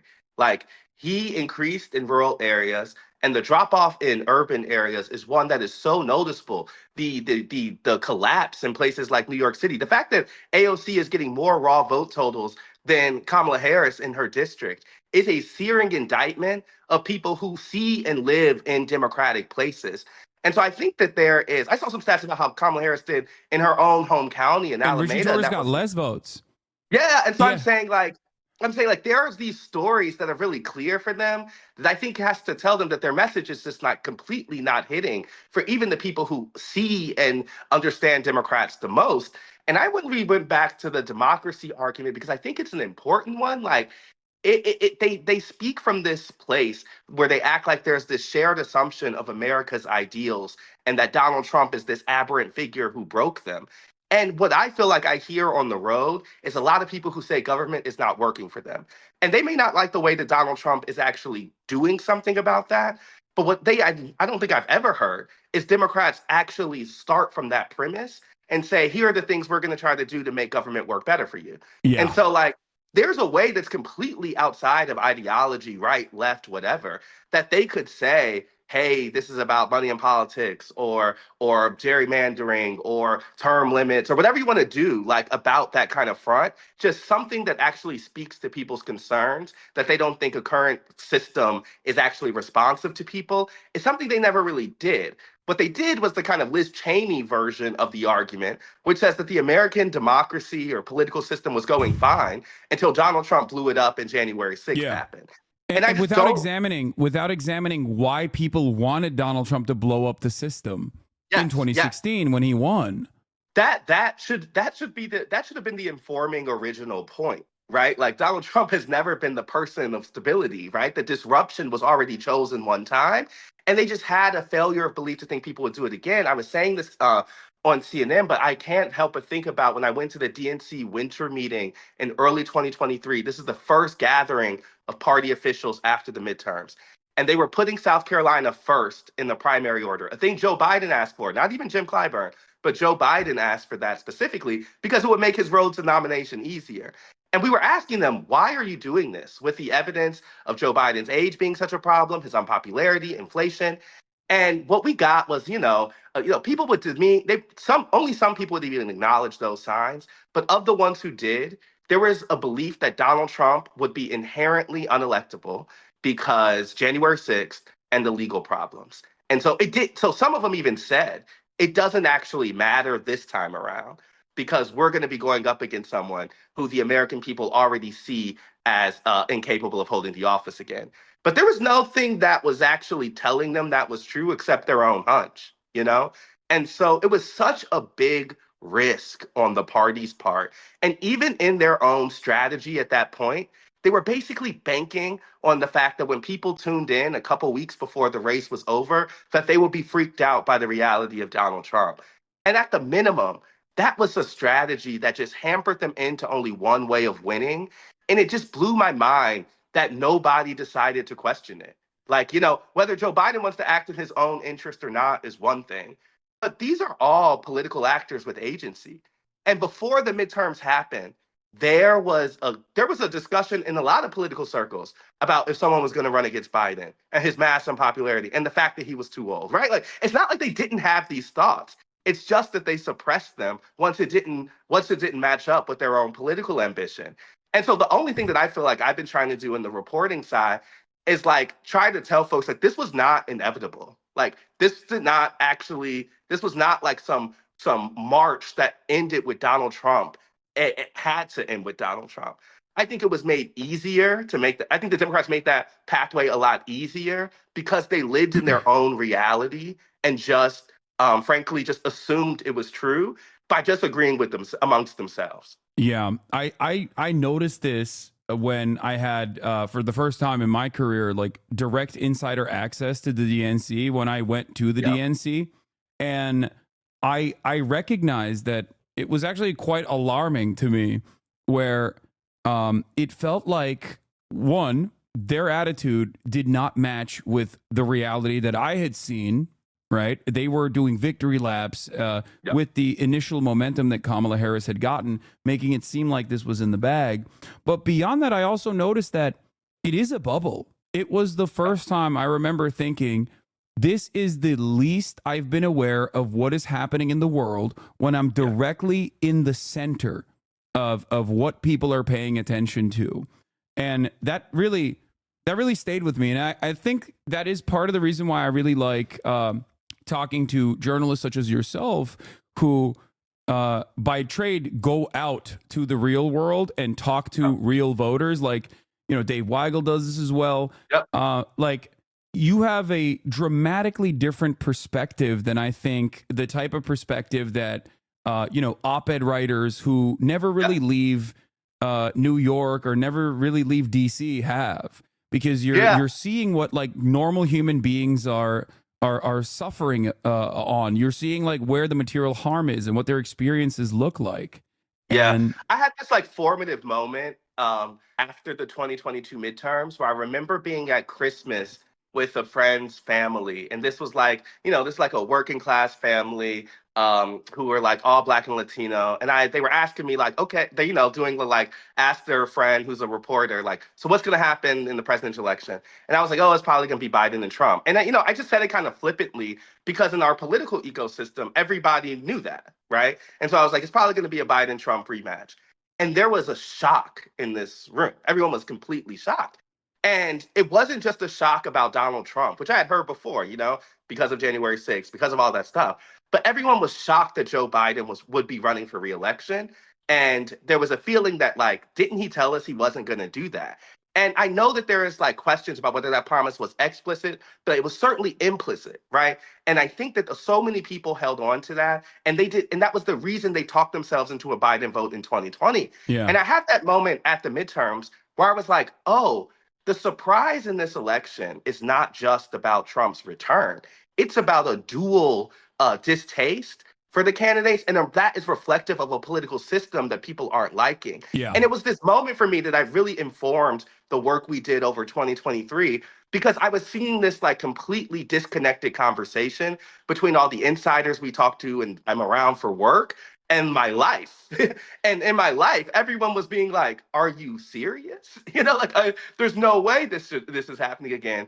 And in the journalistic and political world, everyone was just kind of like silently marching toward this thing. Yeah. And so I just feel as if, to your point, like, it can be such a bubble because the people who end up making the decisions are people who are oftentimes completely disconnected from the electorate. Like when Joe Biden's deciding whether or not to drop out, the electorate is not in the room at all. Yeah. And that's been one of my big realizations in this process is like, oh, take those voices and bring them to them, because you can't just assume that they're asking those questions. Like in a lot of cases, they aren't. Yeah, absolutely. There are a couple different things that I wanted to point to here. In our conversations, I still, while criticizing Kamala Harris's campaign and like the active messaging that they were engaging in and how it clearly was not resonating with voters, especially in the swing states, given the polling data readily available that showed that after $30 million of ads in particular TV markets, like the polls had not swung in her direction at all, which implied that, in my opinion, that the message was not resonating because it wasn't a good message. But in spite of that, I still maintain the belief, looking at past performance of high propensity voters, the normal whites that were grossed out by all of the trans panic, crime panic narratives that they just didn't really subscribe to, and that did care about, at the very least, like the civility narratives. Looking at the 2022 midterms specifically, I thought that this older 2016 Democratic agenda statement from Chuck Schumer was potentially going to hold in the upcoming election. I'm going to share my screen with you real quick, and I want to show you this, and we can watch it together. And I want to know if you also agree that maybe this was a failure, that the progressive people that had been very critical of this back in 2016 can maybe now turn around and say it. Let's take a look. This is the second point. For every blue-collar Democrat we will lose in Western PA, we will pick up 2-3 moderate Republicans in the suburbs of Philadelphia. And you can repeat that in Ohio and Illinois and Wisconsin. The voters who are most out there figuring out what to do are not the blue-collar Democrats. They are the college-educated Republicans who lean Republican or are independent and in the suburbs. So this is the method, right? Like they very actively communicated that this was the method in 2016. It failed. And that in the aftermath of that failure, it seems like with the COVID situation, there was a brief moment, a brief glimmer of hope for the Democrats to say, no, actually it did work. See, Joe Biden won by 42,000 votes in across key states, but still won overall. And then the 2022 primaries that turned that was supposed to deliver a resounding defeat to a president that was overseeing historic levels of inflation, actually turned into a red puddle. So I think that really solidified the Democratic Party's position that this was the method, and that's part of the reason why they ran in this direction. I agree. I think that specifically you're talking about bad lessons they took from midterms, and I think this is important for like folks to get, and something that I think Nate Cohn at the Times helped me understand a lot, because I would ask him like, we're seeing these special elections. We're seeing this midterm electorate. Like you're seeing abortion rights really take precedent. And he laid out for us on the run up, like the composite of people who vote for presidential elections is completely different. And how they're thinking is pretty much fully dictated by who's at the top of the ticket. And so it's not a thing that you can take a direct lesson from the midterms to the presidential. And so part of the reason we were asking those questions, even back in early 2023 at that winter meeting I'm talking about, is because it was very clear that the midterm results changed everything for Joe Biden and Democrats. When the folks who follow the numbers and the kind of the pollsters and all those folks were saying, that's not equal, those are not extrapolation you should make. And I think this is the problem with kind of what he's talking about. And even if that suburban person came to Democrats in 2018 or 2022, it's not it's not said that that person's going to stay with them, right? Like it's not they're not like a full member of the party. And I think what we saw over the last 4 years was that Joe Biden, like the distaste for Democrats, just became greater than the fear of Donald Trump. And so in seeding that blue collar worker in for the sake of winning that Republican voter, now when that Republican voter flipped back to Donald Trump, they've just lost both. And I think that like that is the thing that I really don't get, is because there could be, and this is where the primary matters so much, because I think that is the way that you really find a message that includes all pieces of that slice. They didn't have an open conversation of where the base wanted to be on immigration or wanted to be on all of those issues. They didn't fight it out. And so at the minimum, there was a feeling of unheardness, I think, from a certain group of Democrats. And I don't think they're wrong in feeling that. Like, I don't think the party acted with those people in mind. I mean, there's an even greater example of this that we also had talked about, that the Democratic Party's attitude on Israel-Palestine was going to be a deciding factor in a state like Michigan, for example. And when I kept seeing the way that they were operating, including like, kicking out an Arab delegate that they'd invited, right, to a speech, and sending Richie Torres to Michigan to tell the Jewish voters there that, like, don't worry, we actually love Israel and we don't care about these Arabs at all.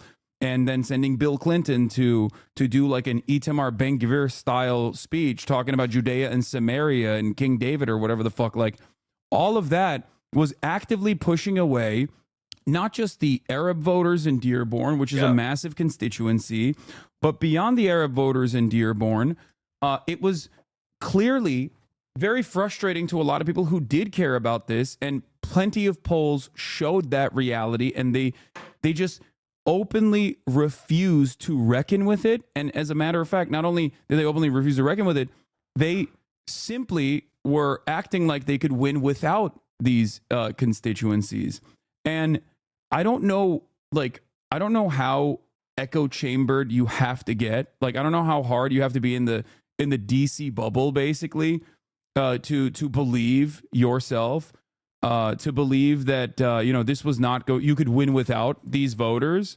But it seemed to me at that time that they were like deliberately trying to write out this base of support that had in the past gone to Joe Biden by like 70 to 80%, as a matter of fact. And I think that the one thing that flipped me from, they're deliberately writing out these people and they actively want to give people the permission to like openly be bigoted and openly say, no, only Arabs care about this. This is sectarian violence. It's the classic trope of like, this is 1,000-year religious war. Don't worry about it. You can still vote for the Democrats. Like, that's what I thought they were trying to do. But then I saw Kamala Harris apply the NGO optics style speech only after Donald Trump went to Dearborn, where she, for the first time ever in months, turned around and placed Palestinians and the Lebanese as the victims of violence without immediately contextualizing it as Israel's right to defend itself and the October 7 attacks and Hamas, doing brutal things. Like, that was the first time I ever saw her do that. And that's when it hit me that, like, no, this is DC bubble shit. Like, they genuinely did not realize that this was ineffective messaging until Donald Trump went there and actively courted those Arab votes. I think you're exactly right. And what they end up doing is losing both sides of the coin. They had drop off among Jewish voters and huge drop off among Arab Palestinian voters. And so, obviously that's going to be a problem for Donald Trump once he has to govern or whatever. But I'm saying what he was a vessel for distaste against the Democratic policy and messaging that was not working. And I would say even more so than kind of revealing the DC bubbleness of it all, I think her refusal to break with Biden specifically on Gaza was the litmus test for, are you different or are you not? Like the broader question of like, does she represent a new way forward? Does she represent something that is beyond a different face on the Biden campaign? I think was most clearly articulated when she failed to answer that question on The View. Oh, yeah. And then, which was a moment. But then also, I think just generally for young people, for folks who care about that issue, it was like, oh, I'm getting a different person, but I'm getting the same Democratic Party.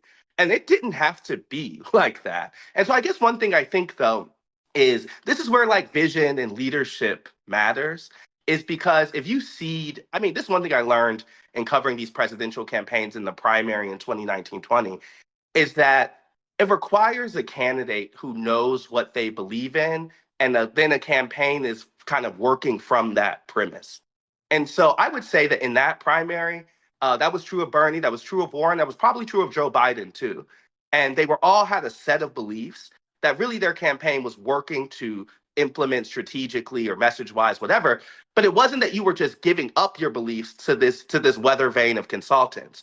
And I think one thing that Harris has been fairly guilty of is being more so reflective of where the Democratic Party is than trying to lead the Democratic Party's conversation. Yeah. And that was true even on criminal justice, an issue she's dedicated her whole career to. And I just think that at some point, that really starts to reflect poorly on you because voters don't have a sense of who you are. And I think even in interviews and things like that, you're looking for the right answer rather than just saying what you believe in, right? And so I think some of this, when you talk about the kind of consultant class and others, sometimes I'm just baffled that they just aren't working from a premise of what do you actually care about? Like it would seem to me that's the easier way to run, is to actually set off like a set of beliefs and work from that premise. But for her specifically, that's not what they did. I would say one more thing too, like if Joe Biden's refusal to acknowledge his age as an issue starts with his selection of Kamala Harris, because they knew at that time that a lot of Democrats did not think she was a leader, she was the person to lead the party in the future. And so when I was doing a profile of Kamala Harris last year, one of the big questions I had was, did they pick her with the future in mind? And the answer was kind of no. And that was from Biden's own people. And so all I'm saying is like, that's how far they were from reality, even at that time, is because they were operating from a kind of two-term assumption even back then. No, it's very selfish. I'm saying, so like, fine, like, let's say you didn't think Kamala Harris, like, in that selection process, they should have known they were choosing the person who was likely to be the next Democratic standard bearer. And so if you think that's Gretchen Whitmer, choose Gretchen Whitmer. If you think that's whatever, choose that person. But they didn't do that. They were only basically thinking about how to win the current election. And then I think it plays out between a weird dynamic with the VP, because I don't even think she was set up for success, honestly. Oh, yeah. No, definitely. This is something I noticed early on when they made her the border czar, right? That's not something you do if you think the person's going to be running for president. That's cleanup duty. You put her there specifically because you wanted her to do side quests that were unimaginably bad, and you had no care or consideration in propping her up as the next leader of the Democratic Party. They did that deliberately, and I think that was because Biden is a truly spiteful and somewhat selfish person who wanted to become president since 1988 and never gave up on that, and was probably very upset with Barack Obama, who told him not to run in 2016, where he was correct in thinking that he would have won against Donald Trump, because I think Joe Biden would have defeated Donald Trump in 2016, and he never forgave anybody for that. So he basically cast aside like a lot of the pillars of the Democratic Party, for better or for worse, and I think that was the reason why he was like, no, it's Biden's time now, And and I think that you're really correctly landing on some of the Biden mythology that's important here. Like, I think one of the things that I learned that I don't really have a full grasp on before I started doing this reporting is just how important the kind of unelected emperors around a candidate are, and the stories they kind of tell themselves. Yeah. And one thing that's really important about the Biden world is they thought, before this week, they thought that they were kind of unappreciated figures of history.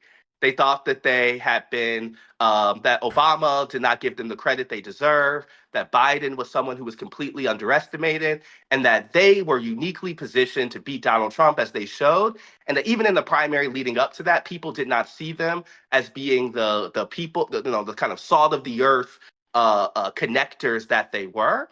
And so partly all of that leads to them being so convinced of their own correctness that I think it stops them from answering the very obvious things that were in front of them. And so I'm like, they can believe all that if they want, but to think that America was electing Biden in 2020 under the assumption of 8 years is just wild to me, you know? And so partly like that's his decision to run for re-election. But even before that, I think it's his decision to select Kamala Harris because they should have done something with the knowledge that that person was the very likely next party leader. And if they wanted that to be her, they could have set that person up for success. But if they didn't want that to be her, they shouldn't have chose her. They did not want the vice president to potentially overshadow a very old president, because then it calls into question like how replaceable he is. And I think it was a very well calculated and disastrous decision overall, which I think carried on to Kamala Harris's campaign. I mean, it is without a question that like one of the major issues here, because there have been a lot of incorrect assessments, and then there have been some very correct assessments. For example, talking about like no unpopular incumbent president has ever won re-election when people have, when 60+% of the population is saying that they want change. And Kamala Harris did not represent that change. No unpopular incumbent president has ever won like regardless. And Joe Biden was the least popular person. He was out of the trio with Kamala Harris, Donald Trump, and Joe Biden. His disapproval rating was the highest. Yeah. It's over at that point, right? So it's over if you don't acknowledge that. It's over if you don't do, and so all I'm saying is it would be one thing to me if it was it would be one thing to me if Joe Biden was like a 50-year-old person who was kind of unpopular or whatever. But he had already laid out a possible escape route for this thing, where he had said that he would be a bridge to another generation, et cetera, et cetera. And so when we would talk to people, this came up with a voter I talked to 2 weeks ago. She was saying that, like, yes, she's going to vote for Kamala Harris, but she still resents the fact that that is a choice that was put on her rather than the choice that was across the Democratic Party. And no one made that, no one forced that to be true besides Biden, the folks around him, and the lack of political courage for the party at large. Because technically, it's the party's job, right? Like, technically, Biden can say whatever he wants, and other members of the party and the party writ large should be the one responding to voters' concerns. And so that's why we were at the DNC, because I was like, I know you're doing this because Biden wrote a letter telling you to do this. And have you considered that no, people don't want this? And it was just so unfathomable to me. That it was not really unfathomable because we know that that's kind of politics. But all I'm saying is they were comfortable even admitting that that was a decision that was made without the public in mind. Yeah.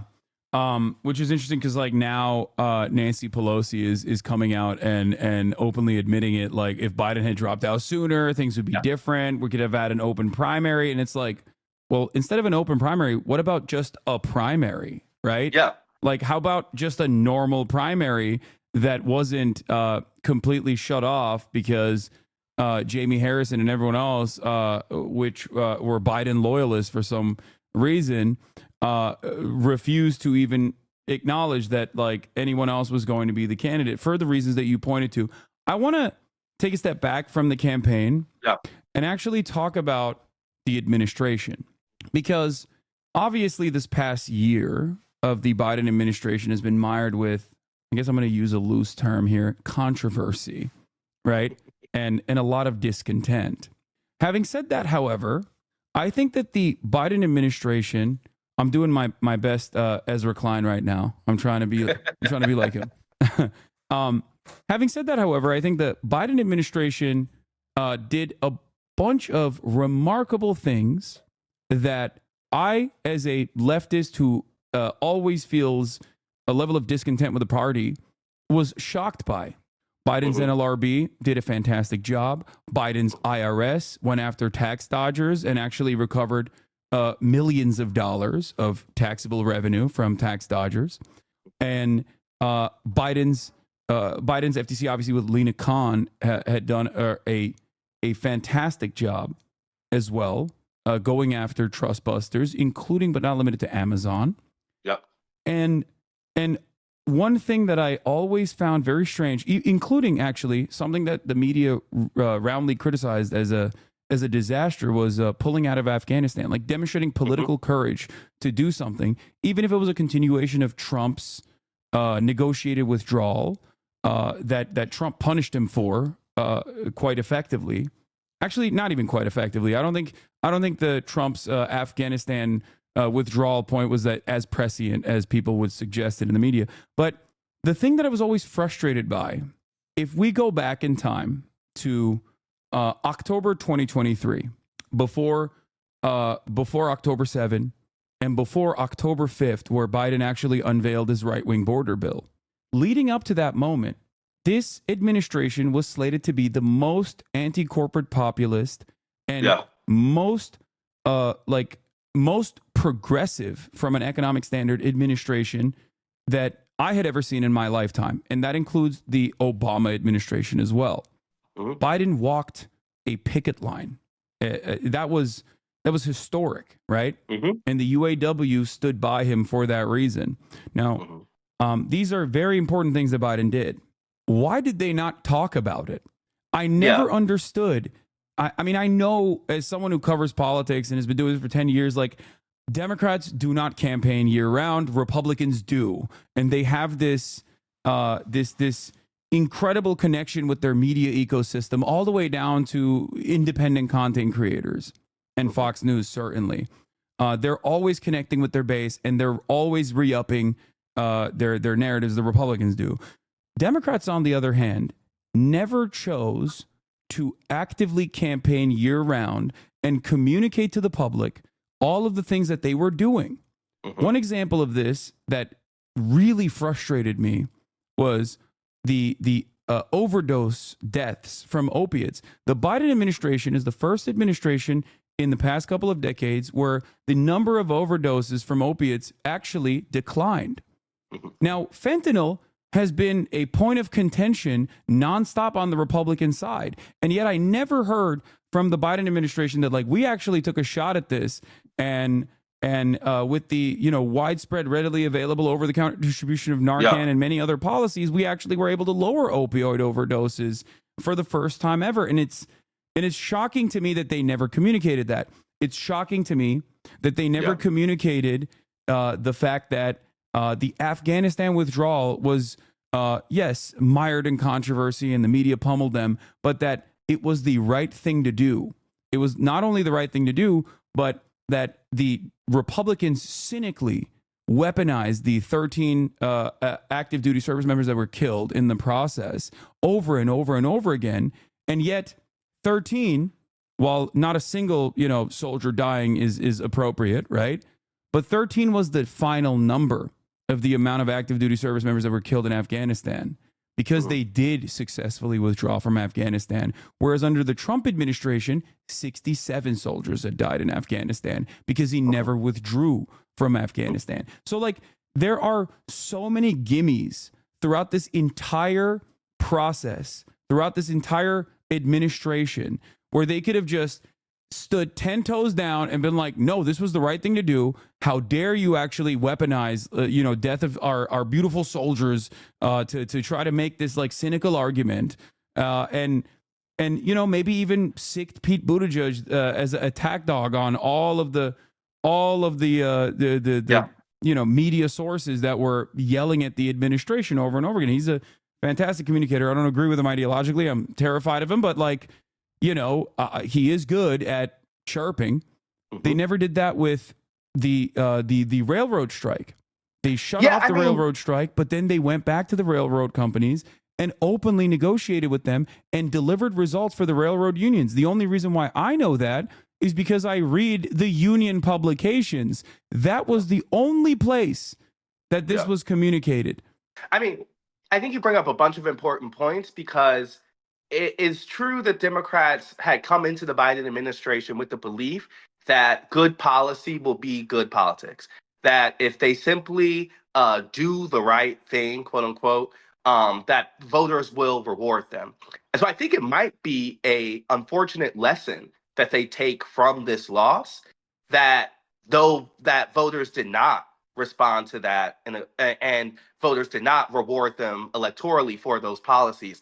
But what I would say is I think that's a little overly simplistic, because even though they were doing good things, it is not as if they had a messenger to sell that progress to Americans. And so when I was out on the road, you would hear people say that Biden's done nothing on climate. And then I would mention the IRA, and they would, like stuff like that. This would happen all the time, right? Yeah. And so I think that he was this filter that people were seeing the administration through. And so even things that would have been defined as quote unquote progress were not seen as progress, because the part of politics that's also important besides just doing good things is telling people what you have done and then and getting that to them. And so I don't think they really did that effectively. And I would also say, and this is obviously going to be rich coming from the Times, but they made a very specific war on mainstream media over the past 3-4 years.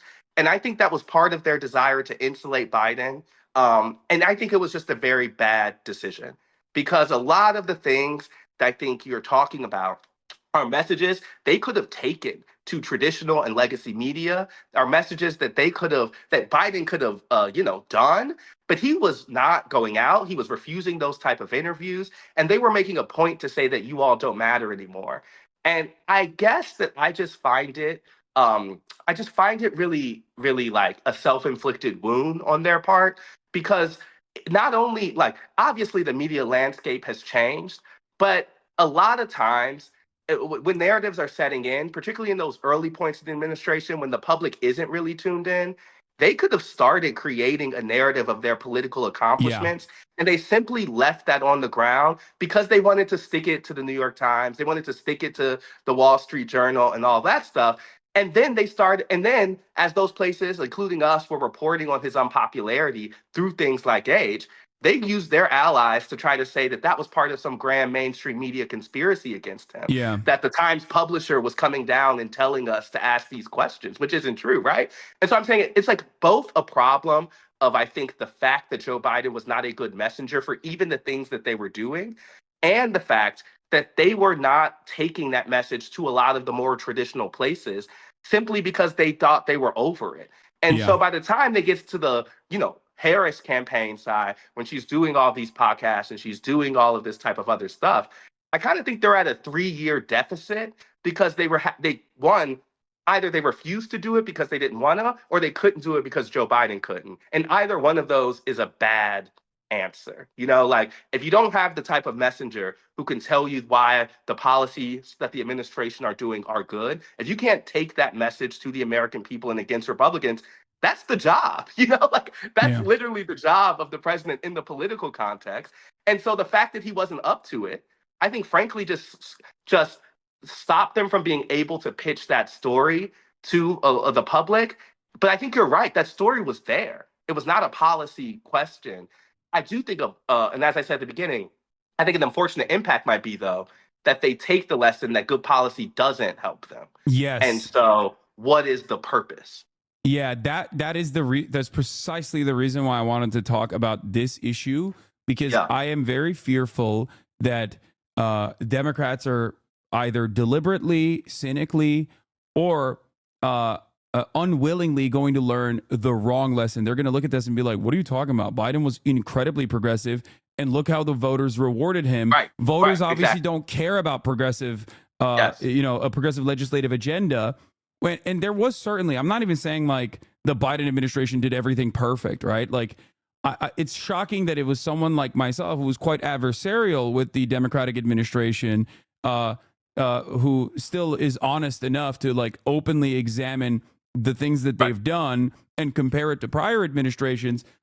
I'm one of the only major outlets, I guess, as an independent content creator that regularly spoke about not only Lena Khan, it's like me and the Majority Report. We were some of the only places where you could hear some of the accomplishments of Joe Biden. And like I said, there is a wipeout after October, the month of October, where he interestingly enough unveiled his right-wing border bill, and then also October 7 happened and he bear hugged Netanyahu. But like it was always shocking that they just did not I guess they were just like truly terrified of the right-wing animus that they would cultivate, or the donor pressure that they would get if they just came out openly as like an anti-corporate populist administration. And I remember asking some Democrats again at the beginning of 2023, like, what changes then? All right, if he's unpopular right now, what's going to give? And they said, oh, the policy accomplishments will set in, and that will kind of change the narrative about this administration, and people will become more happy with Biden. And that gave us like, okay, so when does that need to happen before the alarm bells kind of kick off? And though I used to ask that question to a bunch of people, and we blew past all of those deadlines. Folks would say the summer. They would say the end of the year. They would say the beginning of 2024. All of this. And it didn't change. None of it was changing. And even though the actions did not change, they did not take that as a sign that the unpopularity was deep-rooted, nor did they do anything particularly different. But I really think that it's a huge messenger issue. Like, the Biden we saw at that debate stage is not a messenger who could have told the country why Lena Khan should be defended, right? And so... No, he wasn't the guy for sure. He's too old. He wasn't the guy. And so partly it's like even the strategy is working around the fundamental problem, which is that he wasn't the guy. And so I think one of the things that might come from this, though, is if I put on my Democratic consultant brain, I bet you a lot of them are going to say, what's the purpose of pissing off our donors for Lena Khan if we aren't rewarded for it? Yeah. And I just think that is a very convenient explanation for a certain group of folks, but it would not surprise me if that's where they land. Yeah, no, that is exactly what I think is happening, and exactly what I think is going to happen. I think that there are a lot of careerist people with like inherently and genuinely right-wing attitudes about the way that the economy is supposed to work. And this is their authentic belief, right? They're not just like saying they're pro neoliberalism. They are pro neoliberalism. And then outside of that, this is, I think, the reason why they want to maintain their careers within the Democratic Party's infrastructure as like consultants. So they're rushing to television. They're rushing to every TV network they can to talk about how, Kamala Harris wasn't sufficiently pro-Israel enough, which is an insane thing to say. Like, I liken that directly to QAnon. And I was shocked that like David Axelrod and Van Jones were talking, were openly saying that in direct response to like what the exact opposite was happening in reality in places like Michigan specifically. Or they were too woke, that Kamala Harris was far too woke, or that even the anti-trans ads, right, that the Republican Party routinely pumped into every TV market, that by my estimation, in a country where 64% of the population, regardless of whatever kind of like underlying implicit transphobic opinions that they might have, still believe that trans people are being disproportionately discriminated against. That kind of messaging might be effective for like, Matt Walsh's fan base, but that is extremely online. It is extremely online, and it's not the type of message that like causes people to go out and vote. And it's not like Kamala Harris was like defending trans people outwardly anyway throughout the entire campaign, and yet they're now talking about how wonderful that ad was, how successful that ad was, both on the Republican side as they're running victory laps, and even on the Democratic side, where I talked to a bunch of consultants off camera, off the record, where they also genuinely thought that was a good ad. Like, they were shocked when I tried to describe to them, like, no, this kind of stuff didn't work in 2022, and this kind of stuff just does not work. It might prime up like a certain minor, tiny percentage of the base that already has this like incredible amounts of outward transphobia, but for most people, they just kind of find it to be weird. Right? They find it odd. I think that like the Republican attacks work better when you aren't laying out a competing vision, right? Like, and so I remember in the profile that I had about Harris last year, one of the lines was that that she had been a vessel or a vacuum of negative space, and that for supporters and detractors to fill as they choose because she's refusing to do so herself. And so I'm saying part of the reason that they were susceptible to some of those Republican attacks was because they're not defining themselves in a clear way. And so I also think like it's weird to me that they think that it is an easier solution to throw trans kids under the bus than to say that money in politics they should get rid of money in politics, right? Like there are so many things that actually clearly cut across groups, that clearly motivate people, that make it clear that you understand that politics doesn't work for folks in the way that they want. And it's just not that they're doing it. I'm noticing how dark I am. I'm gonna turn on the light. Yeah, I don't know what happened. Your apartment is crazy nice, by the way. I'm not like pocket watching or anything, but it's like very, very tasteful. I got like a crazy pandemic deal, and I made apartment therapy, and those are my two big successes in life. So yeah, it's incredibly tastefully decorated. You have like the perfect amount of plants and everything. I appreciate this. Thank you. Yeah. Yeah, no, you always got you got great style too. So, you know, that's another, I'm giving you your well-deserved props on that. Thank you. Like it's been a wild one, but I feel like really completed by the end of this year. Like I think that we've been on this journey, and one of the things that's been hard is like I don't know how to cover politics without being out in the world. Yeah. And so like I remember after the last 2020 race, I came back and I was like, oh, I haven't spent any time at home. I want to have a real apartment that reflects my taste and interest. Like, I'm going to make an intention to do that. But even this time around, like, I frankly was on the road all the time because I think, to your point, like, it's impossible to really get a sense of the way this stuff is landing without being there. And I just think the disconnect between campaigns and DC and parties is so big right now that like it requires travel.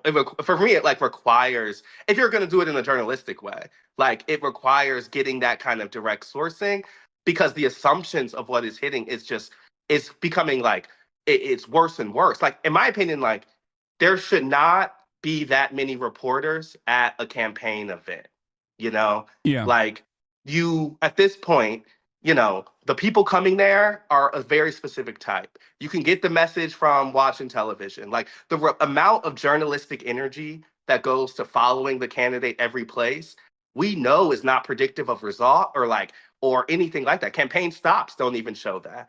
And so I just think that one of the things that has been a lesson I've taken, and I think a benefit of like a newspaper, is a belief about being out in the world. And I think it's really served our work. Yeah.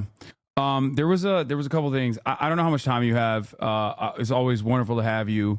I can do a couple more minutes. Okay, perfect. So there was a couple other things that I wanted to talk about. So one of the things that a lot of people do is like point to correct analysis, but I think they end up missing the broader picture. And the correct analysis on this campaign, outside of like Biden, offering the worst possible situation to an incoming campaign that was supposed to replace him in such a short time frame with Kamala Harris, was also the obvious reality that Kamala Harris is a black woman in a country that is, of course, still very much racist and sexist.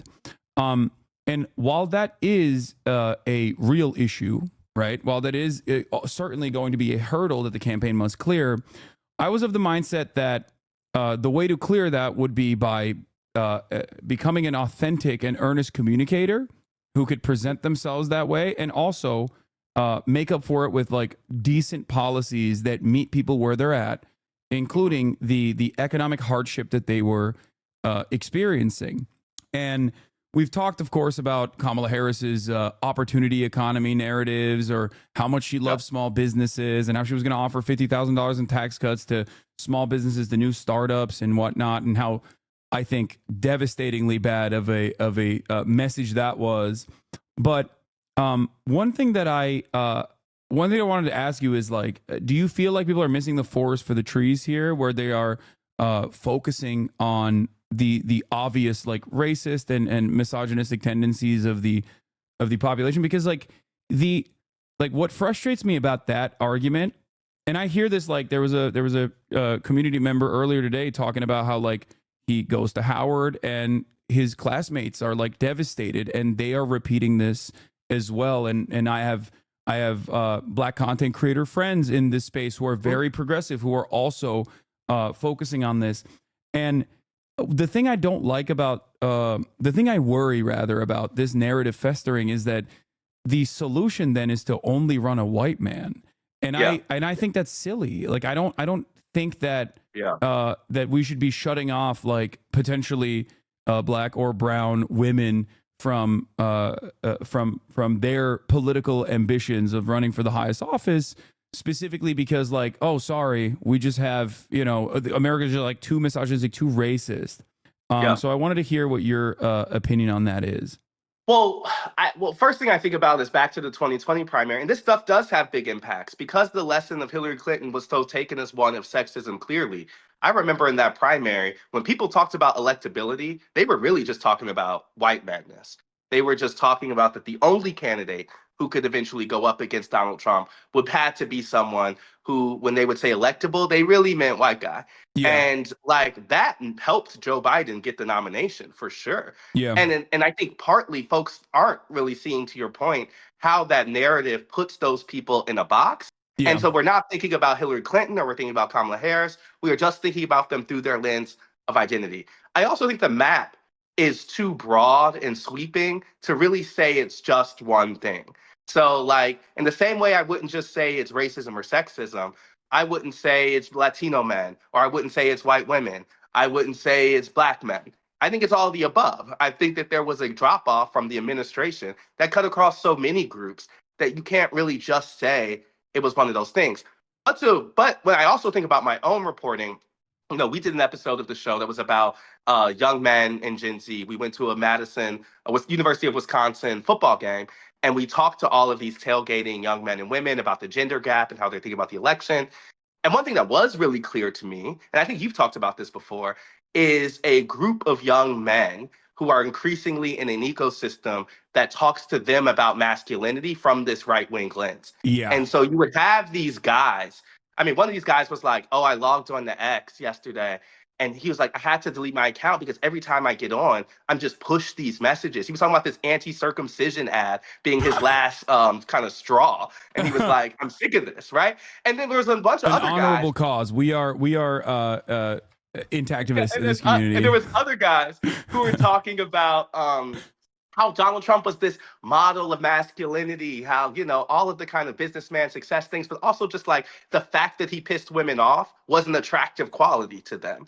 There was a guy who told us he thought a woman should be president because he thinks that men built the country, right? And so I think that if the place in which I saw it matter most clearly in results is that there's very clearly a shift among young men that brought them closer to a Republican Party. And I think a lot of that language has been based in the kind of Me Too backlash, has been based in the kind of traditional masculinity return. And they would talk about how they found the left and liberals to be framing masculinity as toxic. And that came up and that type of thing. And so that makes me think there is certainly an impact obviously to sexism. There's certainly an impact to a lot of the messages about gender that have filtered down to those people in particular. But I don't think it's true to say this is the reason why she lost. And to your point, I think in saying that, you actually create the conditions for those type of people not to be able to win again. And I think that's really dangerous. I just think like I don't think the lesson of 2016 and 2024 is that a woman can't be president. But I do think a lesson is that, there are ways in which identity matters in politics. And I think that we know that, But I would say in just the ways that Harris and Clinton have lost, we've seen women win, historic races in a lot of other places. Yeah. And so I think there's a Democratic bench that I remember talking to Elizabeth Warren about this. She was saying that the benefit that younger women in the party have is that there are so many of them, they're not forced to fit into a mold. and that they are freer to be themselves. And I think that type of authenticity matters as they come up. And so we're still dealing with politicians at the presidential level who have been shaped in the mold of the Clinton era, shaped in the mold of the early 2000s, and I think the people coming up are post-Trump, and they behave and they go about things in a different way. And I think that that matters a lot. One thing I would say is I haven't told you the story, but Kamala Harris's second debate in the presidential race in 2020, the debate after she kind of went at Biden for busing, she was a total different person. She was and it was kind of weird. Everyone was like, wait, she just went at him last time. Now she's super jokey and smiley and all this stuff, and was not going on the offensive altogether. And I remember asking her consultants, whoa, and campaign people, what was that? And they told me they were fearful about her being stereotyped or kind of branded as an angry Black woman, as a hard-charging Black woman. And one of the things I thought at that time, and I still think now, is there's ways that those kind of consultants can presume you have to be and take you away from who you are. Because if there's anything I know about Kamala Harris, it's that she's a fairly direct Black woman. She's a hard-charging Black woman. That's a prosecutor. That's actually the times in which I think she makes the most sense. You can see that on the debate stage. And so there's a prism sometimes of who you need to be to work. I think the party needs to blow up and lean more into letting people be their authentic selves, particularly in the Trump era, then be who the focus groups, the consultants tell you need to be. And I think that matters most. That falls the hardest on women and people of color. They will tell them that certain parts of their identity are incompatible with the electorate, when I honestly think the electorate is more willing to forgive people. Not forgive is not the right word. The electorate is more willing to accept people who they have a clear sense of who they are. Yes. I'll give you an example. Tim Walz. When Tim Walz has a noticeable marked difference when talking about offering healthcare, paid family leave, fixing the housing market, versus when he's talking about foreign policy and is nuclear first strike, letting Israel nuclear first strike Iran, or even when it comes to immigration, you can tell that is him trying to communicate what people have told him to say, and the passion isn't there, and it takes away from his authenticity, which has caused him to be such a fantastic communicator of even Kamala Harris's policies overall throughout the entire campaign trail. And this is a guy who does have a pretty solid anti-war foreign policy record in Congress. So I think when you think about that, it's very obvious, exactly what you're saying is happening to every single person within the Democratic Party, where they're do not say anything out of step, do not say anything out of line, or if you do have an out of line moment, it has to be clearly focus tested. I was thinking about the I forget the person's name, but the big federal execution that took place a month ago, and how Kamala Harris, one of the things that has been most clear through her career is that she was anti-death penalty. She was anti-death penalty before kind of the prosecutors of that type were. She took a lot of political heat for it. And then you're running for president in a moment where people are trying to get a sense of who you are, and you don't say anything about it as the party's removing anti-death penalty language from the agenda. And I think that's one of the things where you can say, okay, they're trying to project themselves as tough on crime or whatever, and they may think that being against the death penalty is insufficiently tough. But one thing it is Kamala Harris's history, right? And so sometimes I'm I don't really understand the choices here, because it doesn't seem to me like the political benefit from backing off and kind of seeming like you're flip-flopping or being inauthentic is worth it. And what you could do is tell a consistent story about yourself and ask people to accept that. And I just think that there is some level of honesty they need to deal with, that the kind of Frankensteining of a perfect candidate isn't actually working, right? Barack Obama wasn't just a consultant collector. He was an early opposition to the Iraq War, right? He had an authentic position that people came to him with that gave him validation as an outsider or someone who wasn't thinking about the establishment. And so I'm saying whether you morph into that in office, as a lot of folks do, is another thing. But one thing I don't get is they will have people like Tim Walz arrive to the point by being who they are, and then once they're in the position, try to change who they are. And I don't really think that works. It certainly doesn't. And yeah, I think that you can see that with the individual approval ratings of candidates or people who have campaigned in the past or people who have won their races. Like, there's a reason I think that Bernie Sanders, regardless of whether or not you agree with his worldview, is a profoundly popular congressperson in a sea of very unpopular congresspeople. And that is because he is authentically himself, and he has always communicated his desires openly and has demonstrated messaging discipline on it. And I think that plays a massive role, like regardless of policy, right? Yes. Like, but can I say something about Bernie huge. though? His numbers in his reelection were pretty bad. Yeah, no, And he got worse.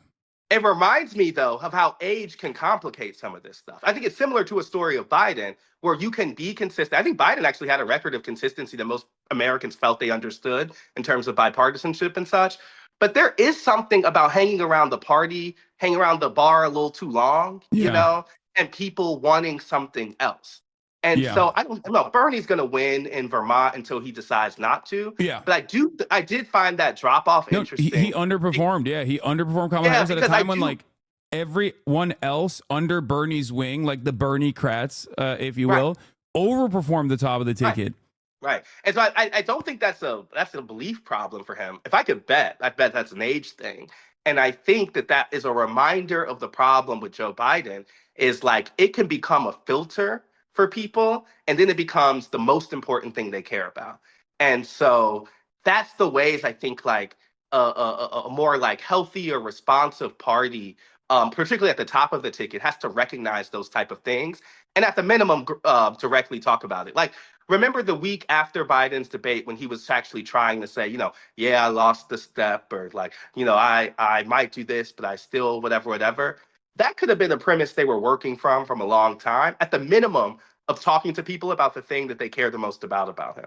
And they took the opposite route, which was to kind of wave their hands and pretend it wasn't true. Yeah. One final thing before I let you go was something that I thought was really awesome that you openly stated on the Daily, when you were on the Daily, when we talked about the demographics of destiny being like an inherently racist concept that like liberals also believed, and that it was just patently untrue, and this election like has openly shown that reality.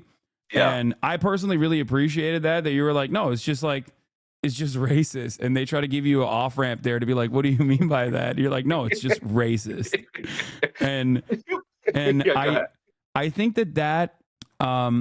that also plays into like the mindset of the liberals in general. I do feel like there is an inherently reactionary way that liberals approach politics. And it's not reactionary in the same way that like conservatives are, right? But it's still ironically reacting to conservatives being reactionary and then retriangulating off of what they're saying. One example that I saw was when Tim Walz was chosen as the vice presidential pick. Republicans immediately were like, "Oh, you guys are so stupid for doing this. Like, you're done. Everyone is going to think he's a radical communist. Like, we got him."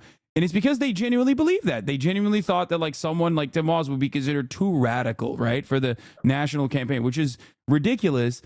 And I saw Democrats also respond in almost a similar manner as well, where they were like, yeah, maybe we did mess up by having this like radical guy. And I think Democrats really need to stop talking to or hiring Republicans, because it truly changes the dynamic of the party itself. Like all of this like Lincoln Project stuff, sure, they're like old school fighters or whatever, and they might have been profoundly successful when they were working with the George W. Bush administration.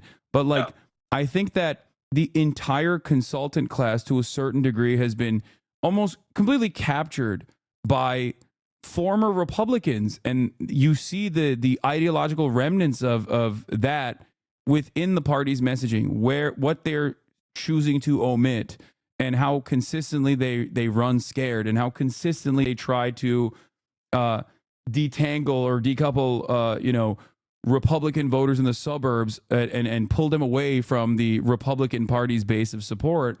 And I think that there is not only obviously this racial depolarization that clearly happened even in 2016 to a certain degree, and has definitely happened this time around.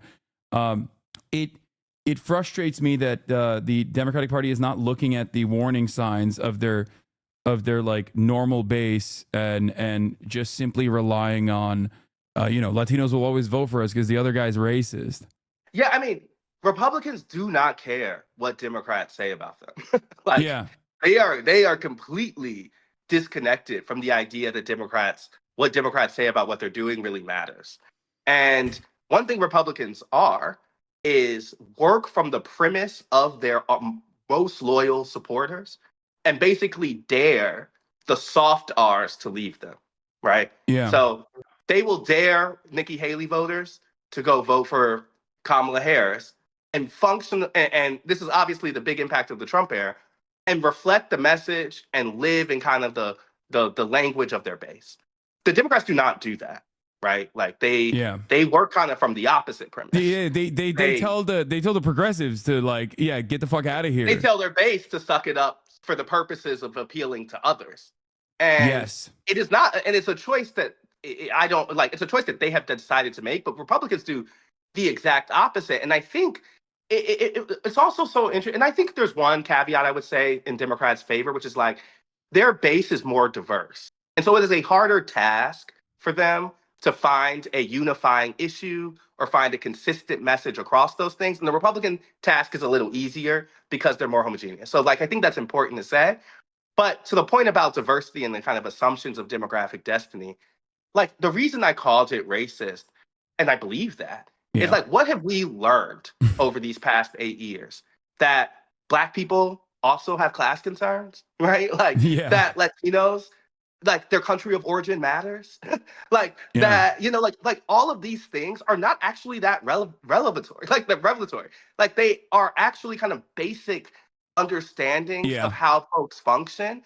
And so when we thought about a diversifying country, why did they assume that all those people come here would work in a very specific context? I have some guesses. I really think that Democrats, my theory here is that Democrats' relationship to race has mostly been defined by African Americans and by a kind of Mexican transition in California. Yeah. And because those groups are uniquely American, frankly, and uniquely invested in kind of political structures the way they are, and uniquely democratic, they took a lesson from those people and said, of course, if there's more Black people or if there's more Latinos, they act like these two groups. Yeah. When, of course not. When we're in El Paso talking to a bunch of Mexican folks there, they're like, why do they keep referencing Miami Cubans? Why do they think I care about these other groups? I do not see myself in a kind of collective group across a diaspora. And so I'm saying the assumption that has undergirded a lot of their beliefs is simply, I think, an impact of treating people like poll respondents and not like full people. Because the difference is the poll will tell you that there's a unified belief among Latinos, right? The poll will tell you this or that. But if you actually go talk to those folks, you know that there's a different belief set among those groups. And so, of course, a diversifying nation means different ideas. Of course, more Black immigrants will think differently about politics than African Americans who have been here for 100 years, right? The idea that stuff is a surprise to Democrats just shows how distant they were and how much they took those new arrivals for granted. Because I think for everyone who knows those communities or has been around those communities or grew up in one of those communities, that's a baseline fact. That's a very normal way to understand things. And so the only way that I see that as a new lesson they're learning from Donald Trump beating them twice is their own racism clouding their ability to see that. And so that's why, it's funny because I think sometimes, particularly in white liberalism spaces that often the New York Times can be reflective of, there's an uncomfort with naming some of that. And I think that it's important to say, because it wasn't, I think Republicans, a big change in Republicans from 4 years ago to now is they know now they can pick off some of those voters, right? they used to think that those demographic destiny would make them a toast party, that they could never win. Yeah, because the they're election. racist too. They're Right, outwardly and racist. then they realized, and between then and now, one thing that they were telling us in Georgia was like, oh, we don't have to change our message to win these people. Like, we can actually bring our message to them. And I think Democrats just weren't ready for a Republican message that wasn't fearful of those people, but targeted them. Yeah, and it's interesting because like it is inherently white nativist sentiment expressed in a way to present like economic change. It still responds to the economic issues that people are facing. So there's a class component associated with it, but it's actually like inherently a racist, non-class based way of dishing out violence towards a group of people. And it is very revelatory because like with the Haitian migrants with TPS, which Donald Trump himself had actually offered Haitian immigrants as well, and actually re-upped on his way out for Venezuelan migrants, which he shits on now, was this idea that like they also recognize that TPS means proper paperwork. So they're technically not undocumented immigrants, but they communicated about them as though they were. And I think that directly says like, oh, you just think everyone that is an immigrant in the country, paperwork or not, is, undesirable and shouldn't be here. And that regardless of that underlying sentiment, Republicans realize that they can still be like, oh, you know how we're going to fix the housing market? We're going to deport 20 million people. You know how we're going to fix the economy? Deport 20 million people. Deport 20 million people over and over again.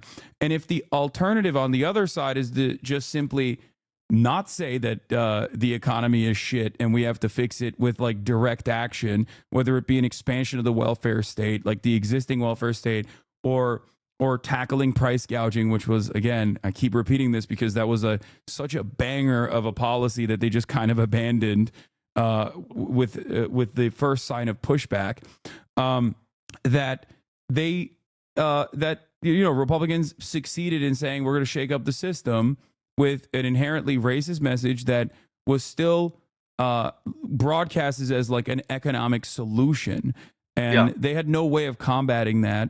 And they thought that it would carry them across the Democrats thought that it would carry them across the finish line to just be like, it stands on its own. It's just racist, right? Like, think about how racist this is. While they also were simultaneously pushing for a watered down version of that exact same principle with their right-wing border bill, which stemmed from the same white nativist attitude towards migration patterns and towards immigrants, born out of right-wing hysteria and panic, and not actual data that shows that undocumented migrants are actually contributors to the economy, and that they are not responsible for a significant share of the crime that Americans are experiencing.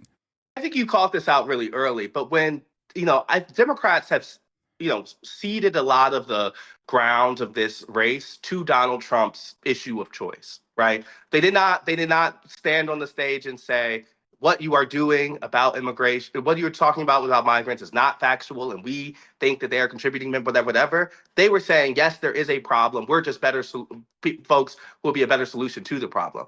And what they did in doing that, I think, was put the race on terms Donald Trump was most comfortable with. And that was certainly a choice that they made. And I just don't, I guess I'm just like, they have to ask themselves whether they want to be a working class party or not.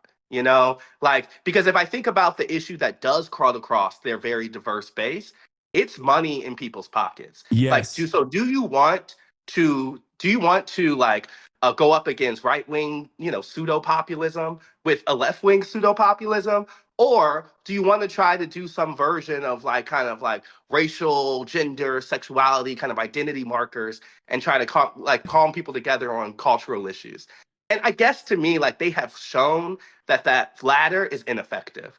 What I don't know is if they're frankly willing to try a version of the former. I don't know if that's what they want to do. And so I think that's what the fight that's going to play out over the next year or so. Because I remembered in 2017, after the first shock of Trump's victory, there was so much debate between Democrats about race versus class. And frankly, I think kind of race won in their message that they ended up saying about Donald Trump, right? Yeah. Like, we hear a lot more about white supremacy. But what I think this election shows is the kind of futility of that debate in the first place. Like, it's both. It's always both. It's always and not or. And so they clearly have to find a way to not only speak to people's concerns about, you know, identity in the broader sense, but actually speak to the things that folks are voting on.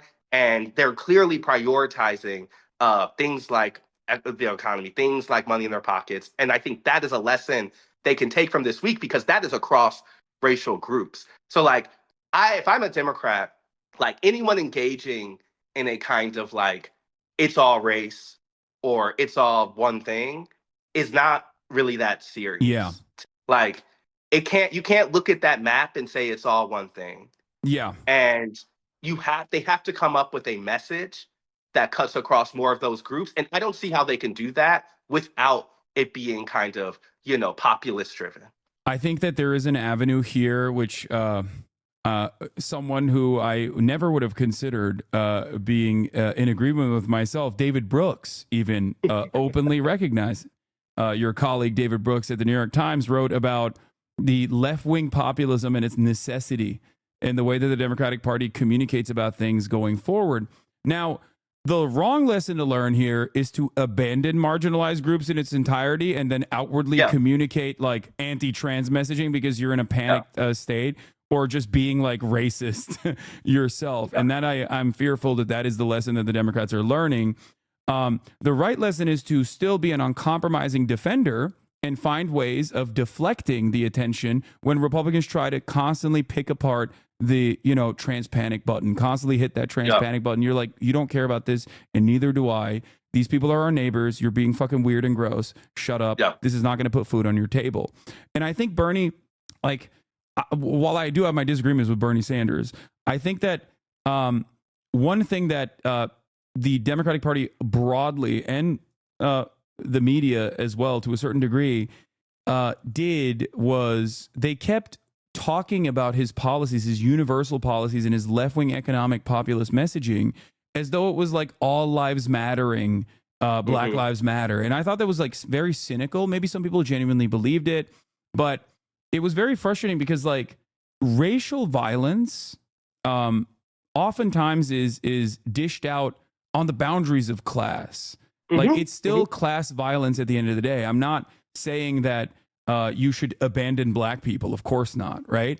But I think that at the end of the day, Black people, trans people, Latino people, they're not magical, mystical beings that somehow transcend above the economy and that live in a bubble, right? They still have the same, they still face the same economic pressures.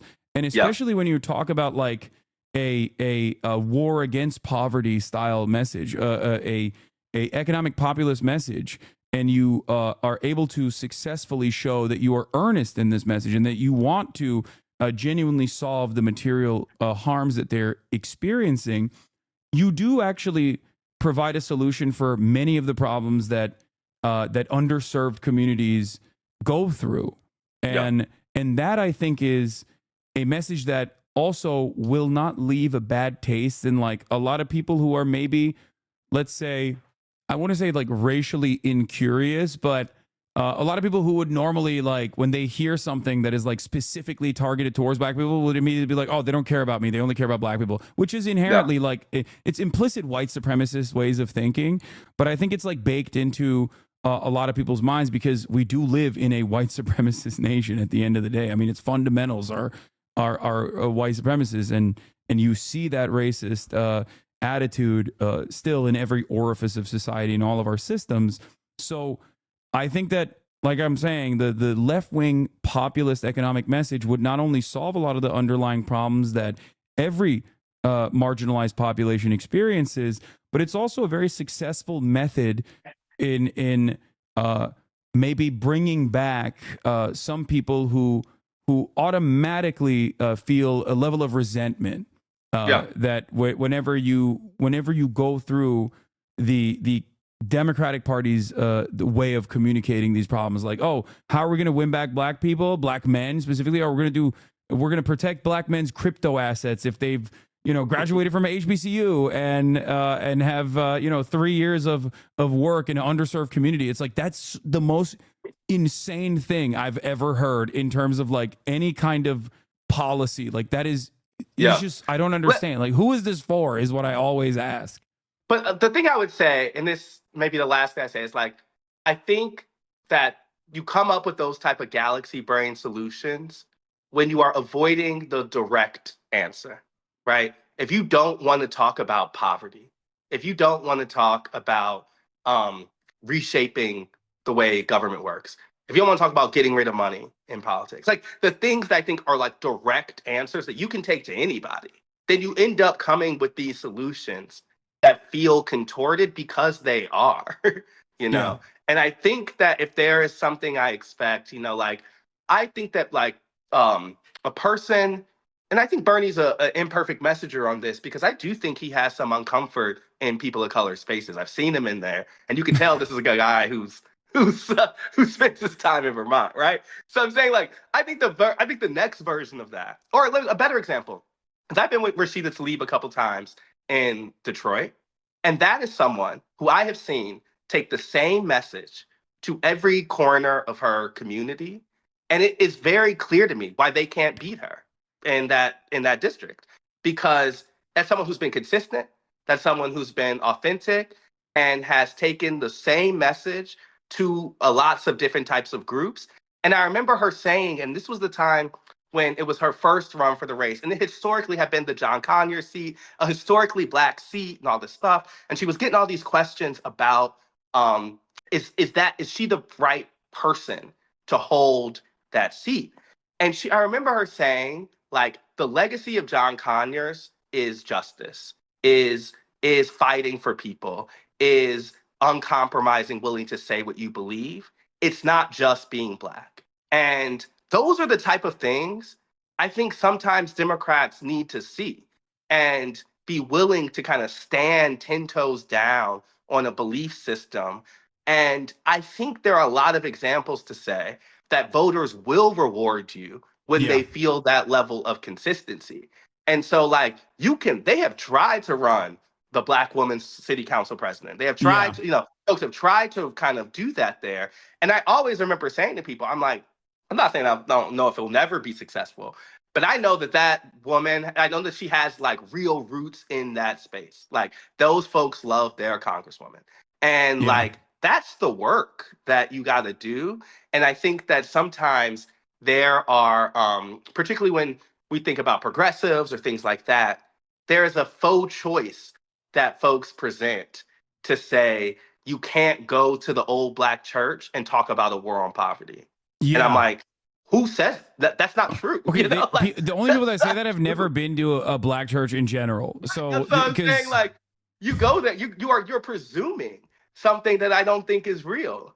And so, like, I imagine that whoever is the standard bearer for this next version of democratic populism will understand that and will be much more like the type of politicians you've seen coming up than I think the type of politicians who we've had at the national level for a while, whose thinking is still based in a kind of 90s, early 2000s, at minimum Obama era style of racial politics.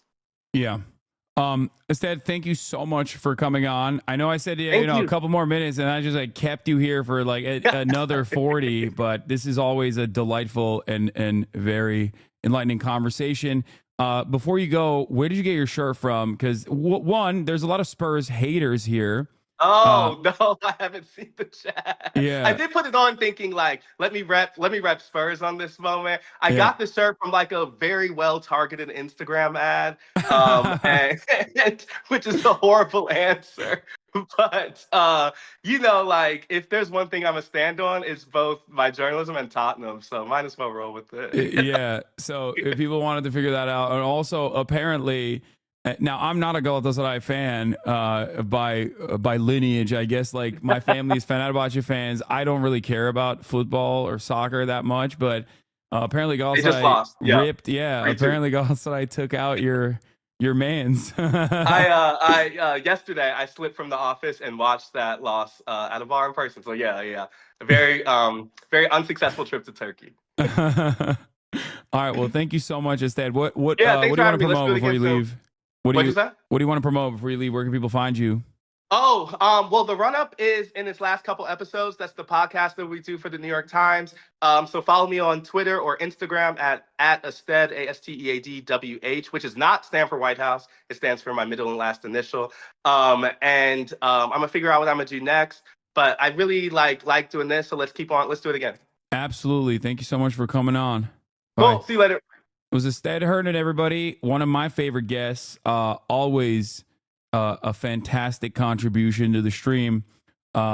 He's great.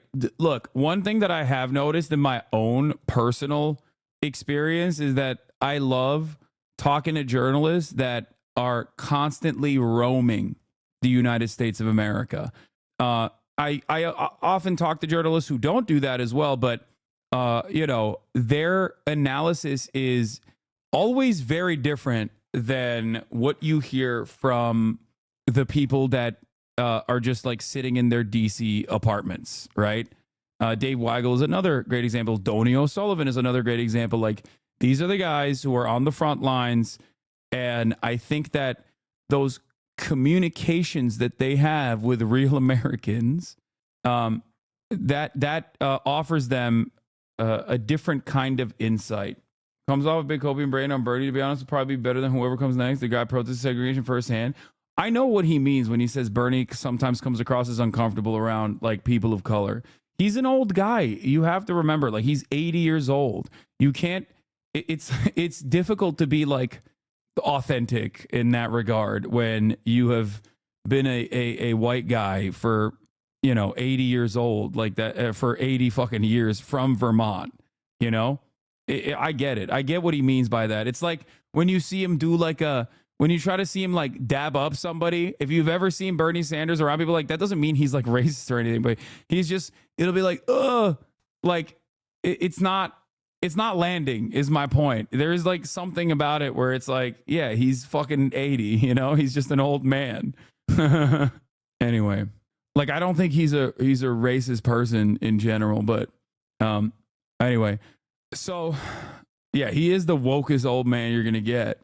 But even then, speaking of like, here, I'll give you another example. Someone who is genuinely racist, who I think is at least better at presenting himself around people of color, is Joe Biden. Joe Biden, straight up, is so good at that shit, regardless of the fact that he has aligned with segregationists for a big chunk of his fucking career, his political career, straight up.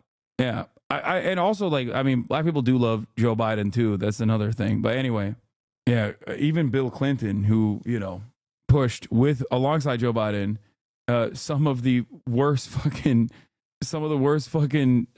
policies that devastated the black community. But he was like, anyway, we're going to get into more news in a brief moment. I have to go pee real quick.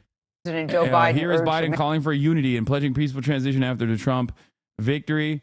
You know what? I'm going to The Federal Reserve Chairman Jerome Powell says he will not resign if President-elect Trump tries to force him out.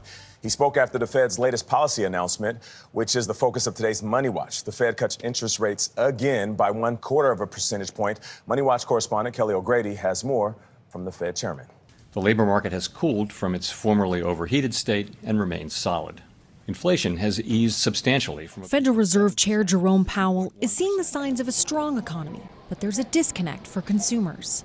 Many average Americans are still not feeling the strength of the economy in their wallets. So what's your message to them on when they might expect relief? You're right that we say the economy is performing well, and it is, but we also know that people are still feeling the effects of high prices. It takes some years of real wage gains for people to feel better. That's what we're trying to create, and I think we're well on the road to creating that. We completely respect what they're feeling. Those feelings are true. This first rate cut 2 days after the election will impact every American consumer, potentially reducing the cost of borrowing. Those small savings can add up. On a $35,000 auto loan, a quarter-point cut would save you $240 over 5 years. On $5,000 in credit card debt, it shaves $1 off your monthly interest bill. For small business owners like Javon Kashif, who uses credit cards to buy essential supplies, the cuts can't come soon enough. The cost of borrowing money is so high. Lines of credits come with the restrictions and liabilities that we just can't handle on a regular basis. Kashif runs a luxury nail salon in Washington, D.C. She hopes to buy a new building to replace the lease she's outgrown. We're suffocating by staying in this particular space. What does it mean for your business if you can't expand? So I haven't thought of the business in that regard. It's almost a dire need. We are the only Black-owned salon in this area, and we provide such a necessary service in this community. Now, we pressed Powell on whether Trump's win could impact efforts to bring down inflation. He said the election has no impact. Powell informs his decision with data, and we don't have hard facts about what a Trump presidency will do to the economy. All right, Kelly, we appreciate you. Thank you. We're going to turn now to the reaction around the world to Donald Trump's victory. Putin says New World Order is taking shape in speech after Trump victory. Holy moly. What? Hey, HasanAbi, I'm a trans woman who started following this year. I want to start by saying thank you for all your support for the community and speaking out for us. I'm worried about losing my rights to HRT as a trans woman. Can they take away my HRT as an adult? Will living in Colorado help me? What do you suggest me to do? Thank you again for all that you do. I think that if you're in a blue state, that there will be some protections for you. I assume that there will be some protections for you. A lot of blue state governors are currently already starting this conversation. I would certainly urge you to, I don't know what like groups there are out there, like some community groups that are out there that could apply some pressure in an effort to try and get some legislative protection. But yes, even at the federal level, I don't want to fearmonger here. I don't want to scare you, but yes, even at the federal level, they could technically compromise your access to medication by using like antiquated laws, and then create but blue states seemingly are looking to fight and maybe even create a constitutional crisis. So we shall see. But yeah, there are local queer organizations that you can become a part of that will hopefully try to apply pressure ahead of time, gearing up for Trump administration. This is something that I've been reading about a little bit in terms of like what Gavin Newsom is saying about like providing sanctuary to people that might be deliberately written out of existence by way of federal legislation or actions that are taken by the Trump administration. All right. Victory. Vladimir Putin is among the global leaders congratulating the president-elect as speculation grows about how Trump will handle issues like Ukraine. Chief foreign correspondent Ian Pannell is tracking the latest from London. Good morning, Ian. Yeah, good morning, George. You could almost be forgiven for thinking Donald Trump was already in office, judging by the amount of international attention he's getting. He's spoken to around 70 world leaders, but conspicuously missing from that list is Vladimir Putin. The Russian leader giving a major speech overnight, sounding upbeat in the wake of Trump's victory. The Russian president claiming a new world order is now taking shape. Putin congratulating Trump, though, saying he's ready to meet the president-elect, also praising his response to that attempted assassination, saying he was courageous and a real man. Trump, of course, has committed to ending the Ukraine war, the haggling already begun, but Zelensky saying it's unacceptable to make concessions to Russia in exchange for a potential peace deal. Trump also, of course, promising to bring peace to the Middle East, but I think his victory is likely to be seen by Israel as a green light to continue its wars. And last, but certainly not least, is China. Trade and Taiwan stand as thorny issues. Xi Jinping calling Trump and telling him that the US and China gain from cooperation, lose from confrontation. But Trump's campaign promises seem to make confrontation all the more likely. Ukraine this morning is wondering what comes next after the election of Donald Trump, who has repeatedly said he can reach a deal to end the war with Russia, said he could do it in 24 hours. The fighting is not going well right now for Ukraine. Kyiv says it is battling North Korean troops supporting Russia. MTS Taib is talking with Ukrainians and tracking the latest violence. Ukrainian first responders rescue a child and a woman after an overnight Russian attack on the eastern city of Kharkiv. President-elect Donald Trump repeatedly vowed on the campaign trail he'd end this war within, quote, 24 hours. But hasn't said how. Across Ukraine, feelings about what might come next were mixed. I like Trump and the policy he introduced during his previous term, the soldier says, and I think he will certainly try to reach a deal with Putin, but I think he will fail. At a meeting of European leaders from nearly 50 countries in Hungary, Ukrainian President Volodymyr Zelensky made it clear Kyiv would not be dictated to. It is up to Ukraine to decide what should and should not be on the agenda for ending this war. While in Russia, President Vladimir Putin heaped praise on Trump, calling him courageous for surviving an assassination attempt and said he was ready to hold discussions with him. President Trump has said that. Are you going to address the pogrom in Amsterdam? Yeah, I will. I'll get to it in a little bit. But there's some conflicting reporting on this, the pogrom. He can end the war here in Ukraine. I think that chatter simply said that, by the way, just so you guys would react this way so they can clip it and be like, see, his community doesn't consider it a pogrom because they're anti-Semitic. It's like there's nothing more ridiculous than looking at a bunch of fucking soccer hooligans who are insanely fucking violent across the board. This is one thing that transcends ideology and being like, it seems like this time, this battle that took place amongst soccer hooligans is actually, a unique one. Okay, I'll get to that. 24 hours. I haven't covered it because I was talking to ASTEAD HERNDON of the New York Times, and that I will be in a little bit talking to whatchamacallit. Yeah, this is the funny. Yeah, I mean, this is correct. Soccer fans beating each other up. What has happened to Europe? It's my assessment. When I first heard about it, I was like, wow, I'm shocked to find out that soccer fans are fighting. It's a bit more than this. Yeah, it is.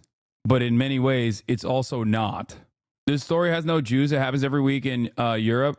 Yeah, but there is definitely you seem hesitant to discard any claims of anti-Semitic hate fueling this attack when we all know very well how Israelis are. No, it's not even like how Israelis are, dude. And also, when you say stuff like this, people will absolutely fucking use this against you and against me as well. Like this is first and foremost primarily football fans. Okay, that's the first layer of complexity. All right. Anyway, here. All right. You know what? Fuck it. Let's talk about it. I got 30 minutes before Osita comes on, and we'll do it. Maccabi Tel Aviv hooligans chant racist anti-Arab slogans ahead of match in Amsterdam.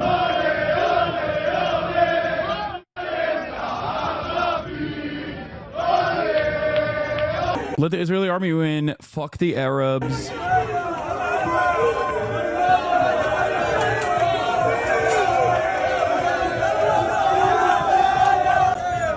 This morning, Israel says.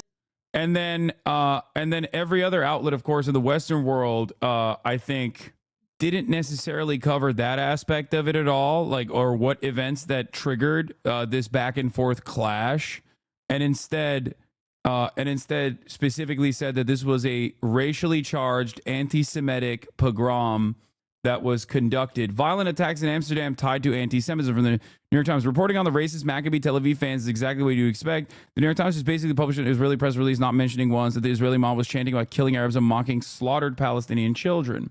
I think originally the way that this story unfolds is that there is a match between Ajax Amsterdam and Maccabi Tel Aviv. At the beginning of the match, there's a 1-minute silence observed for those who died in the floods in Spain. The Israeli hooligans refused to pay respect and tried to break the silence by behaving shamefully and inappropriately. Is like what Ajax. Okay, sorry. And then the chants that you heard were repeated all around. It bugged me that I couldn't find the video of the entire genocidal song, but then came Maccabi Tel Aviv fans. They arrived at Ben Gurion Airport fleeing from the fake pogrom and started singing the entire song. Yeah, one of the lines is, why is school out in Gaza? There are no children left there. The song that they're singing, full lyrics of the MTA fan song from Maccabi fans website. Second verse is, why is there no school today in Gaza? Okay. There are no children left there. The site as the song is used specifically in games versus Palestinian team B'nai Sakin, or depending on the security situation. The Judeo-Nazi ultra fans of Maccabi Tel Aviv march around Amsterdam singing, let the IDF win, fuck the Arabs. The police seem to be cool with it. I can confirm they had like 50 people working to change up the entire article. Top level editors made them move up paragraphs that were buried about them tearing down Palestine flags. I think this was total oversight and pushing out a story too quick. Yeah.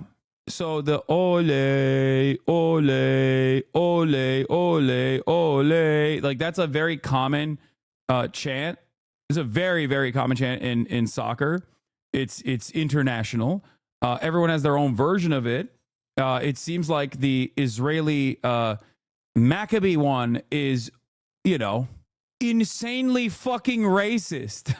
So how do we get here? Was this just like unrestricted anti-Semitism overflowing, filled to the fucking brim?